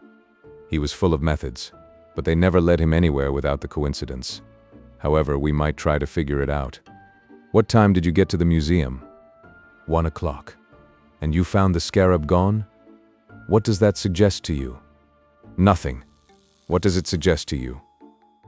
Absolutely nothing. Let us try again. Whoever took the scarab must have had special information that Peters was offering the reward. Then why hasn't he been to Mr. Peters and claimed it? True. That would seem to be a flaw in the reasoning. Once again, whoever took it must have been in urgent and immediate need of money. And how are we to find out who was in urgent and immediate need of money? Exactly. How indeed? There was a pause. I should think your Mr. Quayle must have been a great comfort to his clients, wasn't he? Said Joan. Inductive reasoning, I admit, seems to have fallen down to a certain extent, said Ash. We must wait for the coincidence. I have a feeling that it will come. He paused. I am very fortunate in the way of coincidences. Are you? Ashe looked about him and was relieved to find that they appeared to be out of earshot of their species. It was not easy to achieve this position at the castle if you happened to be there as a domestic servant. The space provided for the ladies and gentlemen attached to the guests was limited, and it was rarely that you could enjoy a stroll without bumping into a maid, a valet, or a footman, but now they appeared to be alone. The drive leading to the back regions of the castle was empty. As far as the eye could reach, there were no signs of servants, upper or lower. Nevertheless, Ash lowered his voice. "Was it not a strange coincidence," he said, "that you should have come into my life at all?" "Not very," said Joan prosaically. "It was quite likely that we should meet sooner or later, as we lived on different floors of the same house." "It was a coincidence that you should have taken that room." "Why?" Ash felt damped. Logically, no doubt, she was right, but surely she might have helped him out a little in this difficult situation. Surely her woman's intuition should have told her that a man who has been speaking in a loud and cheerful voice does not lower it to a husky whisper without some reason. The hopelessness of his task began to weigh on him. Ever since that evening at Market Blandings Station, when he realized that he loved her, he had been trying to find an opportunity to tell her so, and every time they had met, the talk had seemed to be drawn irresistibly into practical and unsentimental channels. And now, when he was doing his best to reason it out that they were twin souls who had been brought together by a destiny it would be foolish to struggle against, when he was trying to convey the impression that fate had designed them for each other, she said, "Why?" It was hard. He was about to go deeper into the matter when, from the direction of the castle, he perceived the Honorable Freddie's valet, Mr. Judson, approaching. That it was this repellent young man's object to break in on them and rob him of his one small chance of inducing Joan to appreciate, as he did, the mysterious workings of Providence as they affected herself and him, was obvious. There was no mistaking the valet's desire for conversation. He had the air of one brimming over with speech. His wonted indolence was cast aside, and as he drew nearer, he positively ran. He was talking before he reached them. "Miss Simpson, Mr. Marson, it's true what I said that night. It's a fact." Ash regarded the intruder with a malevolent eye. Never fond of Mr. Judson, he looked on him now with positive loathing. It had not been easy for him to work himself up to the point where he could discuss with Joan the mysterious ways of Providence, for there was that about her which made it hard to achieve sentiment.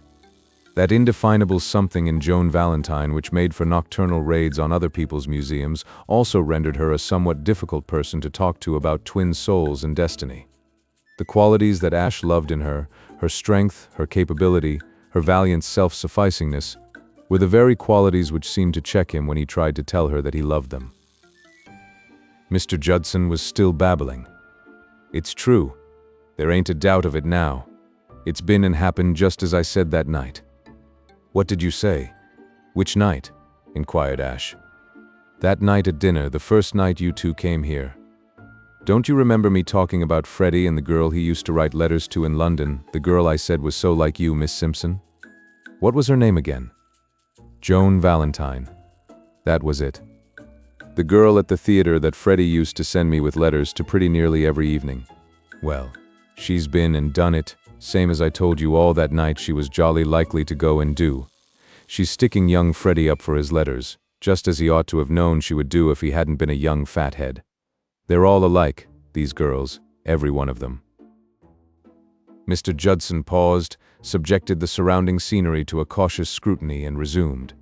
"I took a suit of Freddie's clothes away to brush just now, and happening—" Mr. Judson paused and gave a little cough. "Happening to glance at the contents of his pockets, I come across a letter.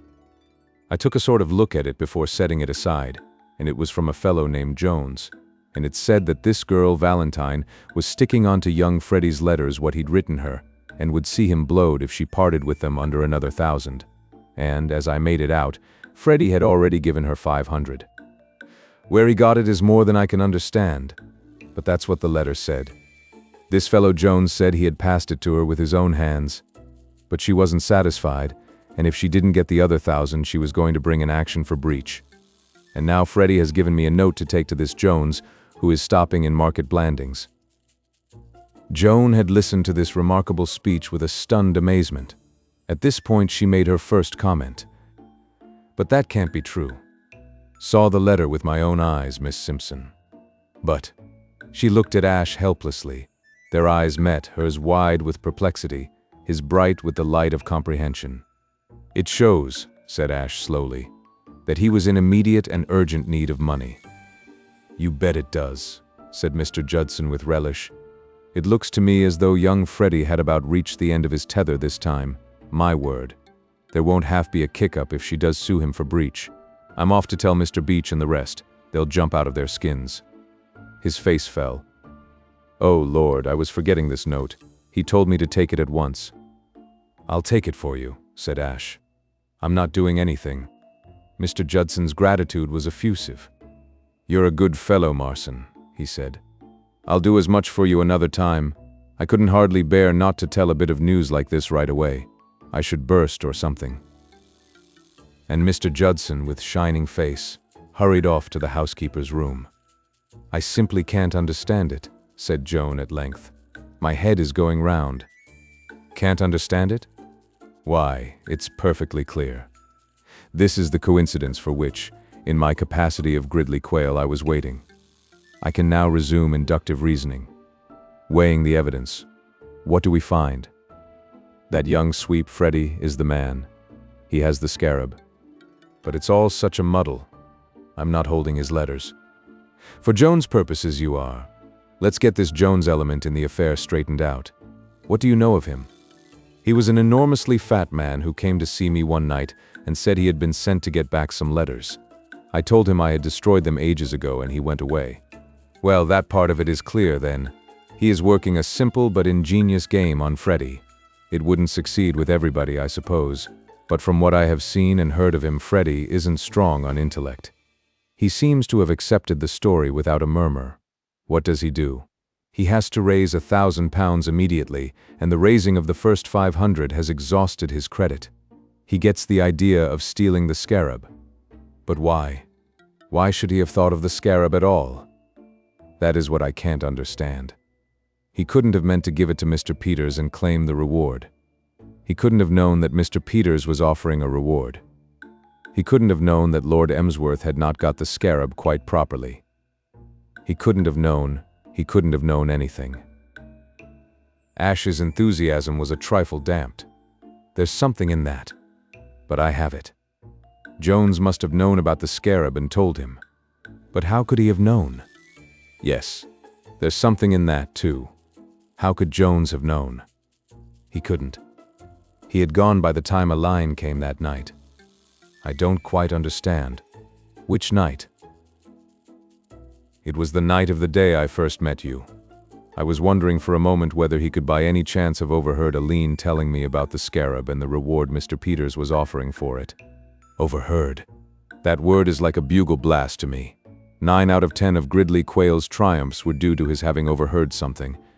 I think we are now on the right track. I don't. How could he have overheard us? The door was closed and he was in the street by that time. How do you know he was in the street? Did you see him out? No, but he went. He might have waited on the stairs, you remember how dark they are at number 7, and listened. Why? Ash reflected. Why? Why? What a beast of a word that is, the detective's bugbear. I thought I had it until you said, "Great Scott." I'll tell you why, I see it all. I have him with the goods. His object in coming to see you about the letters was because Freddy wanted them back owing to his approaching marriage with Miss Peters, wasn't it? Yes. You tell him you have destroyed the letters. He goes off. Am I right? Yes. Before he is out of the house, Miss Peters is giving her name at the front door. Put yourself in Jones' place. What does he think? He is suspicious. He thinks there is some game on. He skips upstairs again, waits until Miss Peters has gone into your room, then stands outside and listens. How about that? I do believe you are right. He might quite easily have done that. He did do exactly that. I know it as though I had been there. In fact, it is highly probable I was there. You say all this happened on the night we first met? I remember coming downstairs that night. I was going out to a vaudeville show and hearing voices in your room. I remember it distinctly. In all probability, I nearly ran into Jones. It does all seem to fit in, doesn't it? It's a clear case. There isn't a flaw in it. The only question is, can I, on the evidence, go to young Freddy and choke the scarab out of him?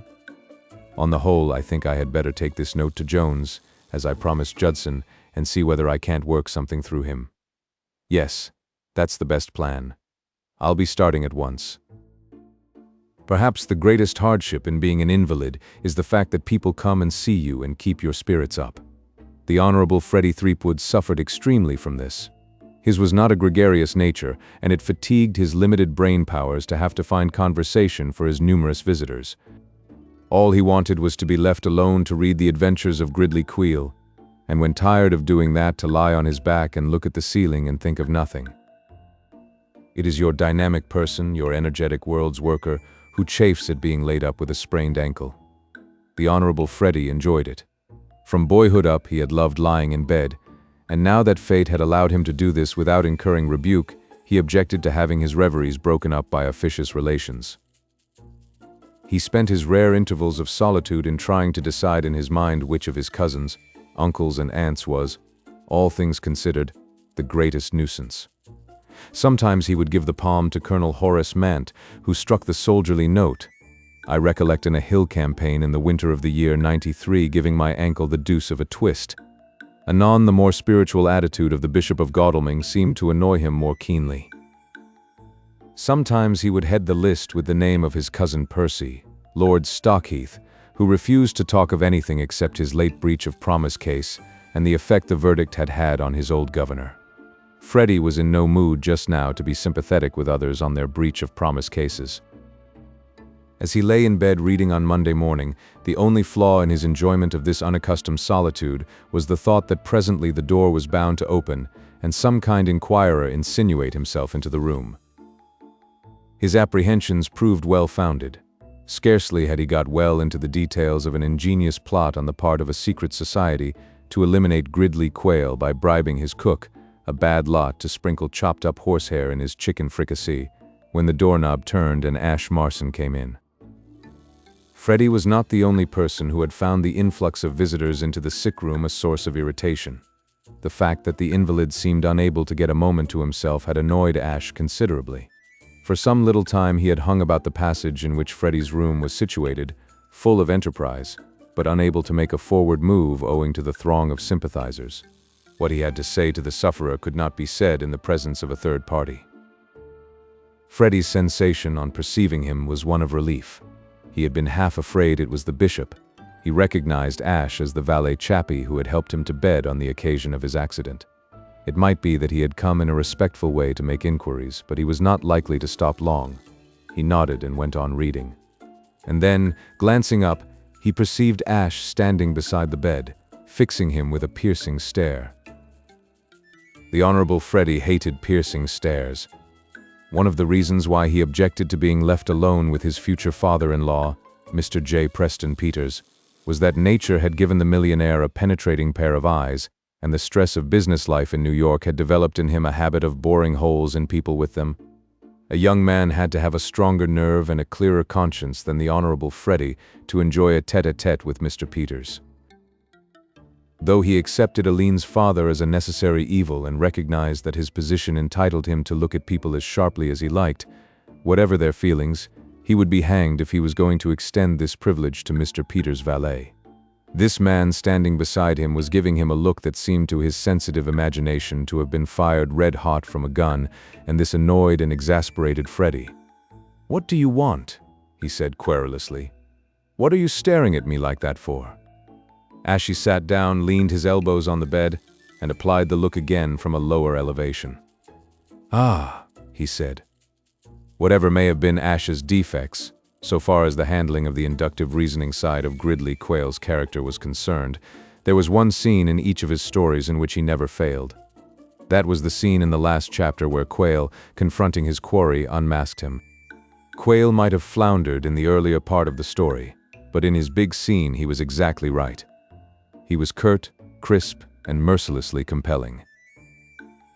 Ash, rehearsing this interview in the passage before his entry, had decided that he could hardly do better than model himself on the detective. So he began to be curt, crisp, and mercilessly compelling to Freddie. And after the first few sentences he had that youth gasping for air. "I will tell you," he said. "If you can spare me a few moments of your valuable time, I will put the facts before you. Yes, press that bell if you wish, and I will put them before witnesses. Lord Emsworth will no doubt be pleased to learn that his son, whom he trusted, is a thief." Freddie's hand fell limply. The bell remained untouched. His mouth opened to its fullest extent. In the midst of his panic, he had a curious feeling that he had heard or read that last sentence somewhere before. Then he remembered. Those very words occurred in Gridley Quayle, Investigator, The Adventure of the Blue Ruby. "What? What do you mean?" he stammered. "I will tell you what I mean. On Saturday night, a valuable scarab was stolen from Lord Emsworth's private museum. The case was put into my hands." "Great Scott! Are you a detective?" "Ah," said Ash. Life, as many a worthy writer has pointed out, is full of ironies. It seemed to Freddie that here was a supreme example of this fact. All these years he had wanted to meet a detective, and now that his wish had been gratified, the detective was detecting him. "The case," continued Ash severely, "was placed in my hands. I investigated it. I discovered that you were in urgent and immediate need of money. How on earth did you do that?" "Ah," said Ash. "I further discovered that you were in communication with an individual named Jones." "Good Lord, how?" Ashy smiled quietly. "Yesterday I had a talk with this man Jones, who is staying in Market Blandings." "Why is he staying in Market Blandings?" "Because he had a reason for keeping in touch with you. Because you were about to transfer to his care something you could get possession of, but which only he could dispose of, the scarab." The Honorable Freddie was beyond speech. He made no comment on this statement. Ash continued. "I interviewed this man Jones. I said to him, 'I am in the Honorable Frederick Threepwood's confidence. I know everything.' 'Have you any instructions for me?' he replied. 'What do you know?' I answered, 'I know that the Honorable Frederick Threepwood has something he wishes to hand to you, but which he has been unable to hand to you owing to having had an accident and being confined to his room. He then told me to tell you to let him have the scarab by messenger.'" Freddie pulled himself together with an effort. He was in sore straits, but he saw one last chance. His researches in detective fiction had given him the knowledge that detectives occasionally relax their austerity when dealing with a deserving case.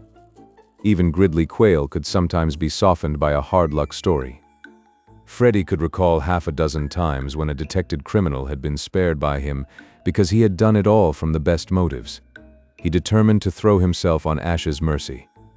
"I say, you know," he said ingratiatingly, "I think it's bally marvelous the way you've deduced everything and so on. Well, but I believe you would chuck it if you heard my side of the case." "I know your side of the case. You think you are being blackmailed by a Miss Valentine for some letters you once wrote her. You are not. Miss Valentine has destroyed the letters. She told the man Jones so when he went to see her in London. He kept your £500 and is trying to get another 1,000 out of you under false pretenses." "What? You can't be right." "I am always right. You must be mistaken. I am never mistaken. But how do you know?" "I have my sources of information. She isn't going to sue me for breach of promise. She never had any intention of doing so." The Honorable Freddie sank back on the pillows. "Good egg," he said with fervor. He beamed happily. "This," he observed, "is a bit of all right." For a space relief held him dumb. Then another aspect of the matter struck him, and he sat up again with a jerk. "I say, you don't mean to say that that rotter Jones was such a rotter as to do a rotten thing like that?" "I do."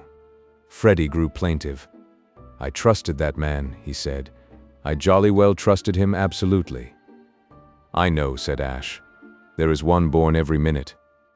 But the thing seemed to be filtering slowly into Freddie's intelligence. "What I mean to say is, I thought he was such a good chap." "My short acquaintance with Mr. Jones," said Ash, "leads me to think that he probably is to himself. I won't have anything more to do with him. I shouldn't. Dash it. I'll tell you what I'll do. The very next time I meet the blighter, I'll cut him dead. I will. The rotter. 500 quid he's had off me for nothing.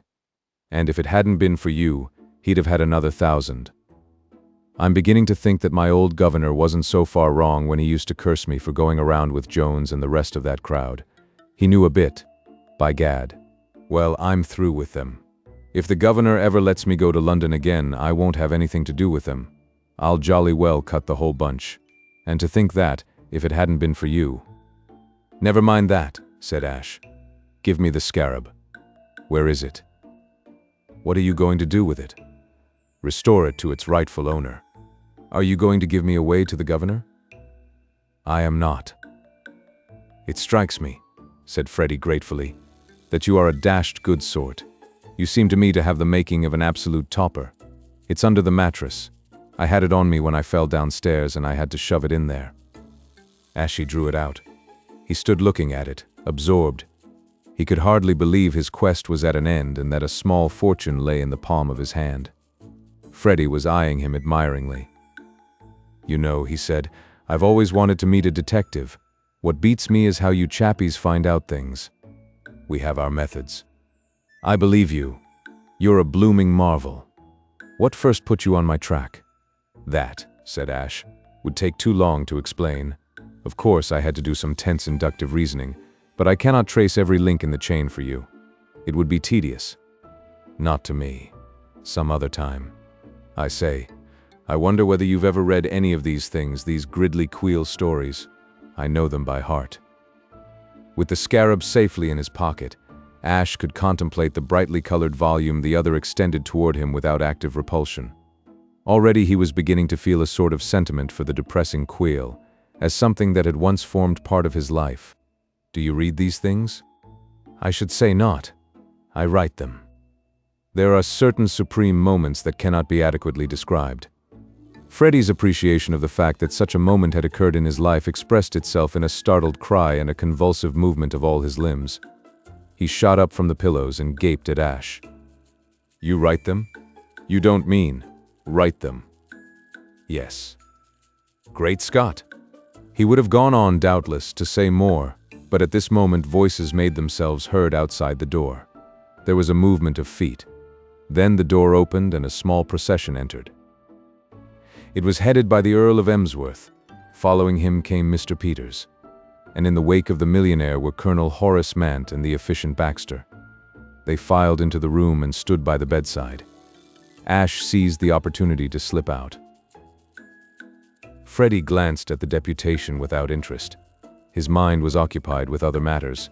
He supposed they had come to inquire after his ankle, and he was mildly thankful that they had come in a body instead of one by one. The deputation grouped itself about the bed and shuffled its feet. There was an atmosphere of awkwardness. Frederick, said Lord Emsworth. Freddy, my boy! Mr. Peters fiddled dumbly with the coverlet. Colonel Mant cleared his throat. The efficient Baxter scowled. Freddy, my dear boy, I fear we have a painful, task to perform. The words struck straight home at the Honorable Freddy's guilty conscience. Had they, too, tracked him down? And was he now to be accused of having stolen that infernal scarab? A wave of relief swept over him as he realized that he had got rid of the thing. A decent chappie like that detective would not give him away. All he had to do was to keep his head and stick to stout denial. That was the game, stout denial. I don't know what you mean, he said defensively. Of course you don't, dash it, said Colonel Mant. We're coming to that. And I should like to begin by saying that, though in a sense it was my fault, I failed to see how I could have acted. Horace. Oh, very well. I was only trying to explain. Lord Emsworth adjusted his pince-nez and sought inspiration from the wallpaper. Freddy, my boy, he began, we have a somewhat unpleasant, a somewhat disturbing, we are compelled to break it to you. We are all most pained and astounded, and... The efficient Baxter spoke. It was plain he was in a bad temper. Miss Peters, he snapped, has eloped with your friend Emerson. Lord Emsworth breathed a sigh of relief. Exactly, Baxter. Precisely. You have put the thing in a nutshell. Really, my dear fellow, you are invaluable. All eyes searched Freddy's face for signs of uncontrollable emotion. The deputation waited anxiously for his first grief-stricken cry. Eh? What? Said Freddy. It is quite true, Freddy, my dear boy. She went to London with him on the 10:50. And if I had not been forcibly restrained, said Baxter acidly, casting a vindictive look at Colonel Mant, I could have prevented it. Colonel Mant cleared his throat again and put a hand to his mustache. I'm afraid that is true, Freddy. It was a most unfortunate misunderstanding. I'll tell you how it happened. I chanced to be at the station bookstall when the train came in. Mr. Baxter was also in the station. The train pulled up and this young fellow Emerson got in, said goodbye to us, "Don't you know," and got in. Just as the train was about to start, Miss Peters exclaiming, "George dear, I'm going with you, dash it," or some such speech, proceeded to go, hell for leather, to the door of young Emerson's compartment. On which, interrupted Baxter, I made a spring to try and catch her. Apart from any other consideration, the train was already moving and Miss Peters ran considerable risk of injury. I had hardly moved when I felt a violent jerk at my ankle and fell to the ground. After I had recovered from the shock, which was not immediately, I found. "The fact is, Freddie, my boy," the colonel went on, "I acted under a misapprehension. Nobody can be sorrier for the mistake than I, but recent events in this house had left me with the impression that Mr. Baxter here was not quite responsible for his actions, overwork or something, I imagined. I have seen it happen so often in India, don't you know, where fellows run amok and kick up the deuce's own delight. I am bound to admit that I have been watching Mr. Baxter rather closely lately in the expectation that something of this very kind might happen. Of course I now realize my mistake, and I have apologized humbly, dash it. But at the moment I was firmly under the impression that our friend here had an attack of some kind and was about to inflict injuries on Miss Peters. If I've seen it happen once in India, I've seen it happen a dozen times. I recollect, in the hot weather of the year '99, or was it '93? I think '93, one of my native bearers, however, I sprang forward and caught the crook of my walking stick on Mr. Baxter's ankle and brought him down. And by the time explanations were made, it was too late. The train had gone, with Miss Peters in it. "And a telegram has just arrived," said Lord Emsworth, "to say that they are being married this afternoon at a registrar's. The whole occurrence is most disturbing." "Bear it like a man, my boy," urged Colonel Mant. To all appearances, Freddie was bearing it magnificently. Not a single exclamation, either of wrath or pain, had escaped his lips. One would have said the shock had stunned him or that he had not heard, for his face expressed no emotion whatever. The fact was, the story had made very little impression on the Honorable Freddie of any sort. His relief at Ash's news about Joan Valentine, the stunning joy of having met in the flesh the author of the adventures of Gridley Quayle, the general feeling that all was now right with the world, these things deprived him of the ability to be greatly distressed. And there was a distinct feeling of relief, actual relief, that now it would not be necessary for him to get married. He had liked Aline, but whenever he really thought of it, the prospect of getting married rather appalled him. A chappie looked such an ass getting married. It appeared, however, that some verbal comment on the state of affairs was required of him.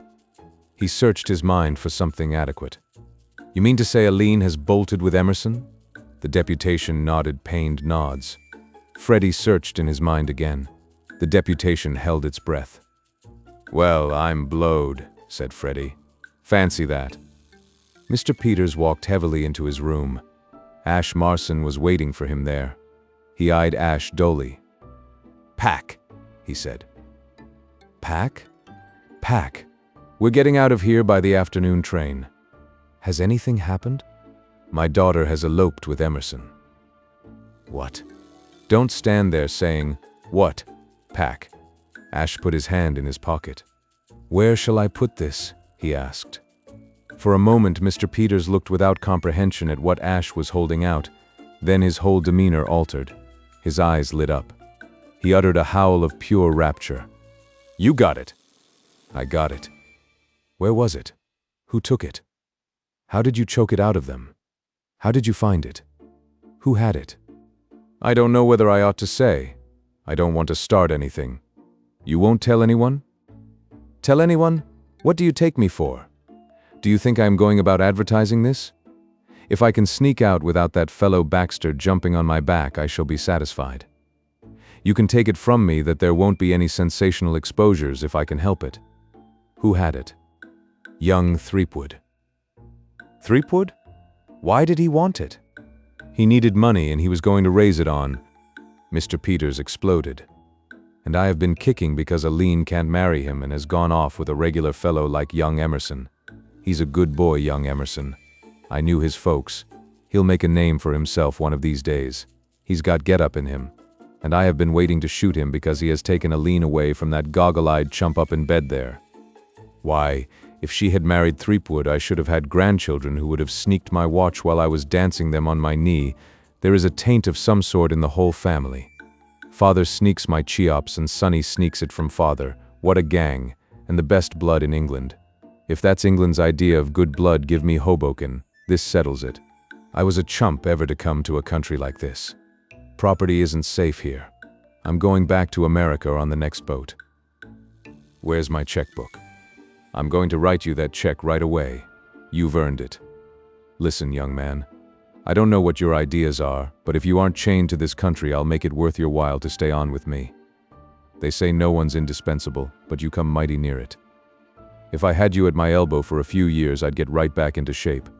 I'm feeling better now than I have felt in years, and you've only just started in on me. How about it? You can call yourself what you like, secretary or trainer, or whatever suits you best. What you will be is the fellow who makes me take exercise and stop smoking cigars, and generally looks after me. How do you feel about it? It was a proposition that appealed both to Ash's commercial and to his missionary instincts. His only regret had been that, the scarab recovered, he and Mr. Peters would now, he supposed, part company. He had not liked the idea of sending the millionaire back to the world a half-cured man. Already he had begun to look on him in the light of a piece of creative work to which he had just set his hand. But the thought of Joan gave him pause.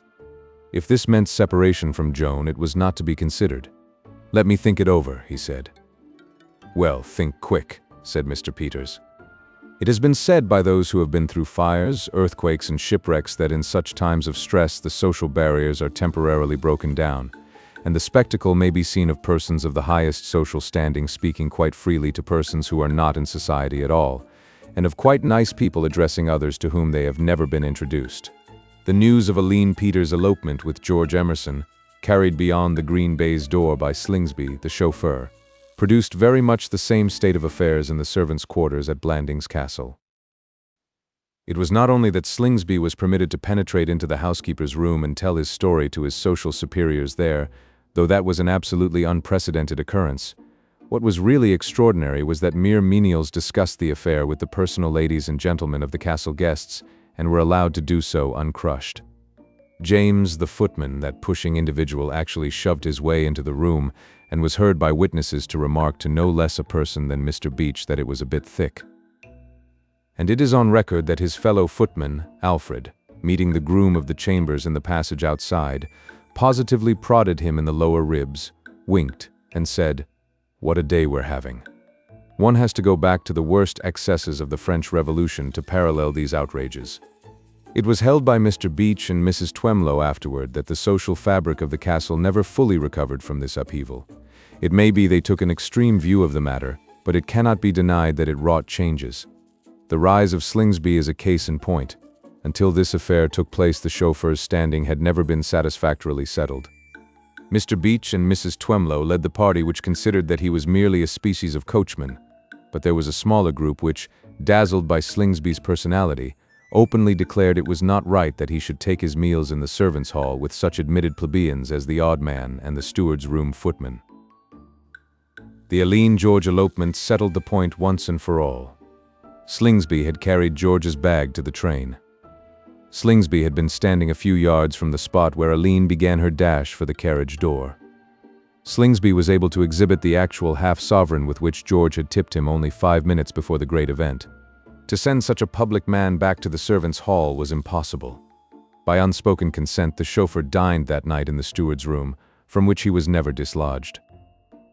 Mr. Judson alone stood apart from the throng that clustered about the chauffeur. He was suffering the bitterness of the supplanted. A brief while before, and he had been the central figure, with his story of the letter he had found in the Honorable Freddie's coat pocket.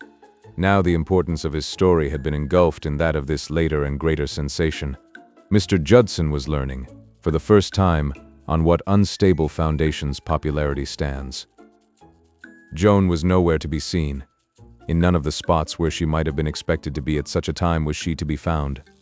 Ash had almost given up the search when, going to the back door and looking out as a last chance, he perceived her walking slowly on the gravel drive. She greeted Ash with a smile, but something was plainly troubling her. She did not speak for a moment, and they walked side by side. "What is it?" said Ash at length. "What is the matter?" She looked at him gravely. "Gloom," she said. "Despondency, Mr. Marson, a sort of flat feeling. Don't you hate things happening?" "I don't quite understand." "Well, this affair of Aline, for instance. It's so big it makes one feel as though the whole world had altered. I should like nothing to happen ever, and life just to jog peacefully along. That's not the gospel I preached to you in Arundel Street, is it? I thought I was an advanced apostle of action, but I seem to have changed. I'm afraid I shall never be able to make clear what I do mean. I only know I feel as though I have suddenly grown old. These things are such milestones. Already I am beginning to look on the time before Aline behaved so sensationally as terribly remote. Tomorrow it will be worse, and the day after that worse still. I can see that you don't in the least understand what I mean." "Yes, I do, or I think I do. What it comes to, in a few words, is that somebody you were fond of has gone out of your life. Is that it?" Joan nodded. "Yes, at least, that is partly it. I didn't really know Aline particularly well, beyond having been at school with her, but you're right. It's not so much what has happened as what it represents that matters. This elopement has marked the end of a phase of my life. I think I have it now.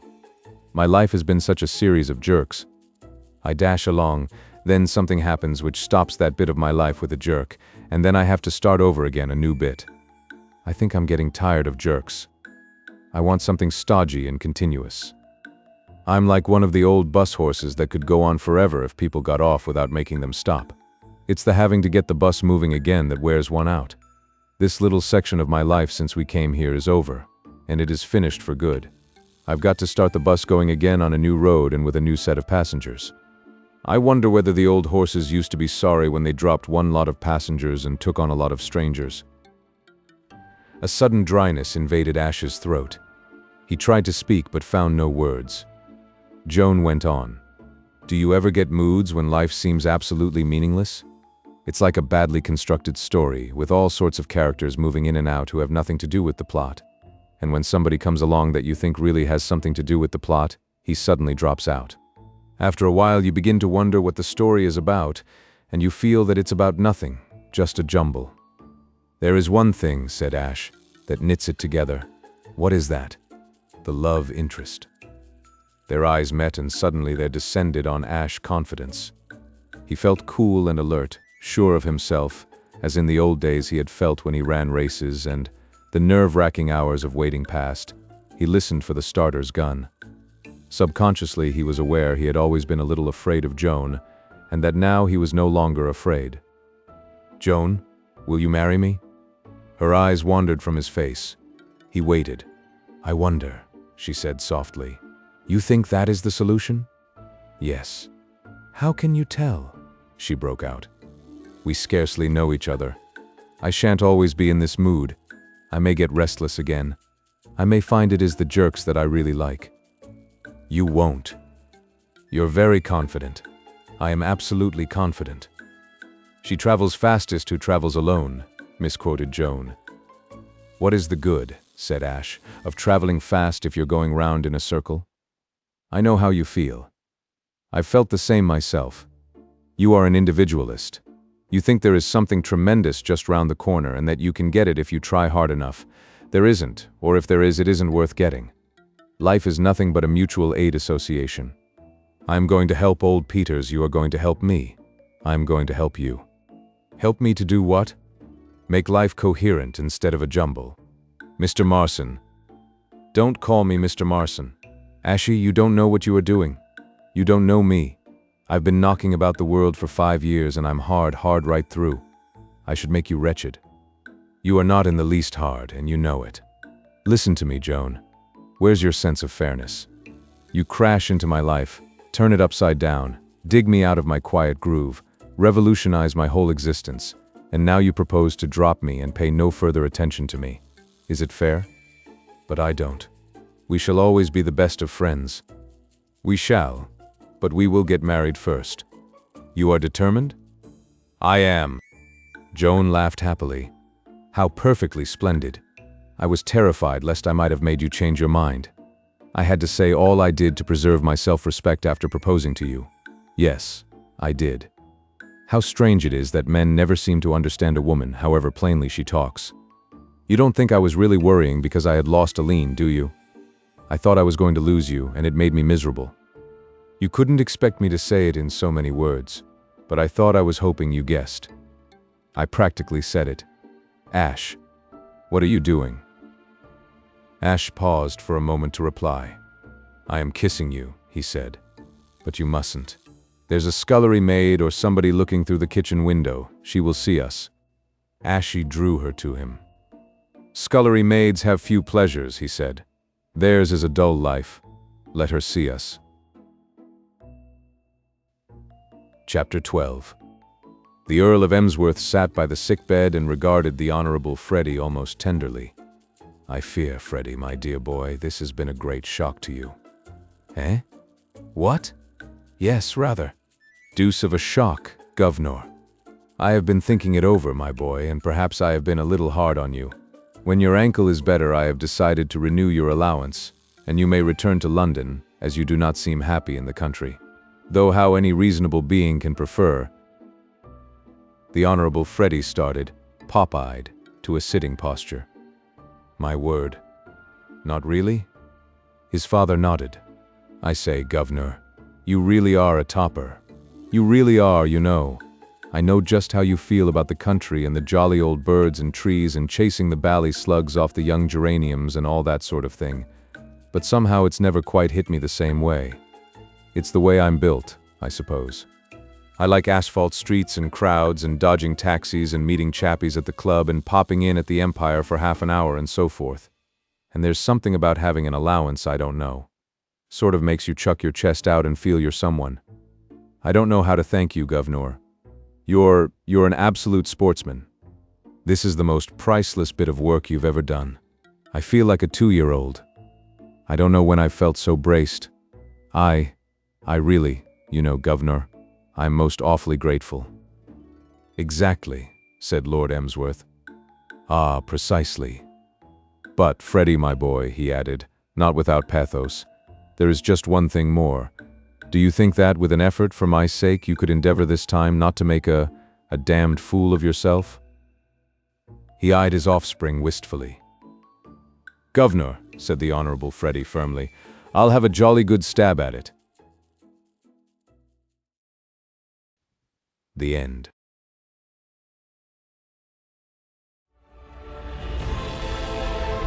A whole galaxy to go.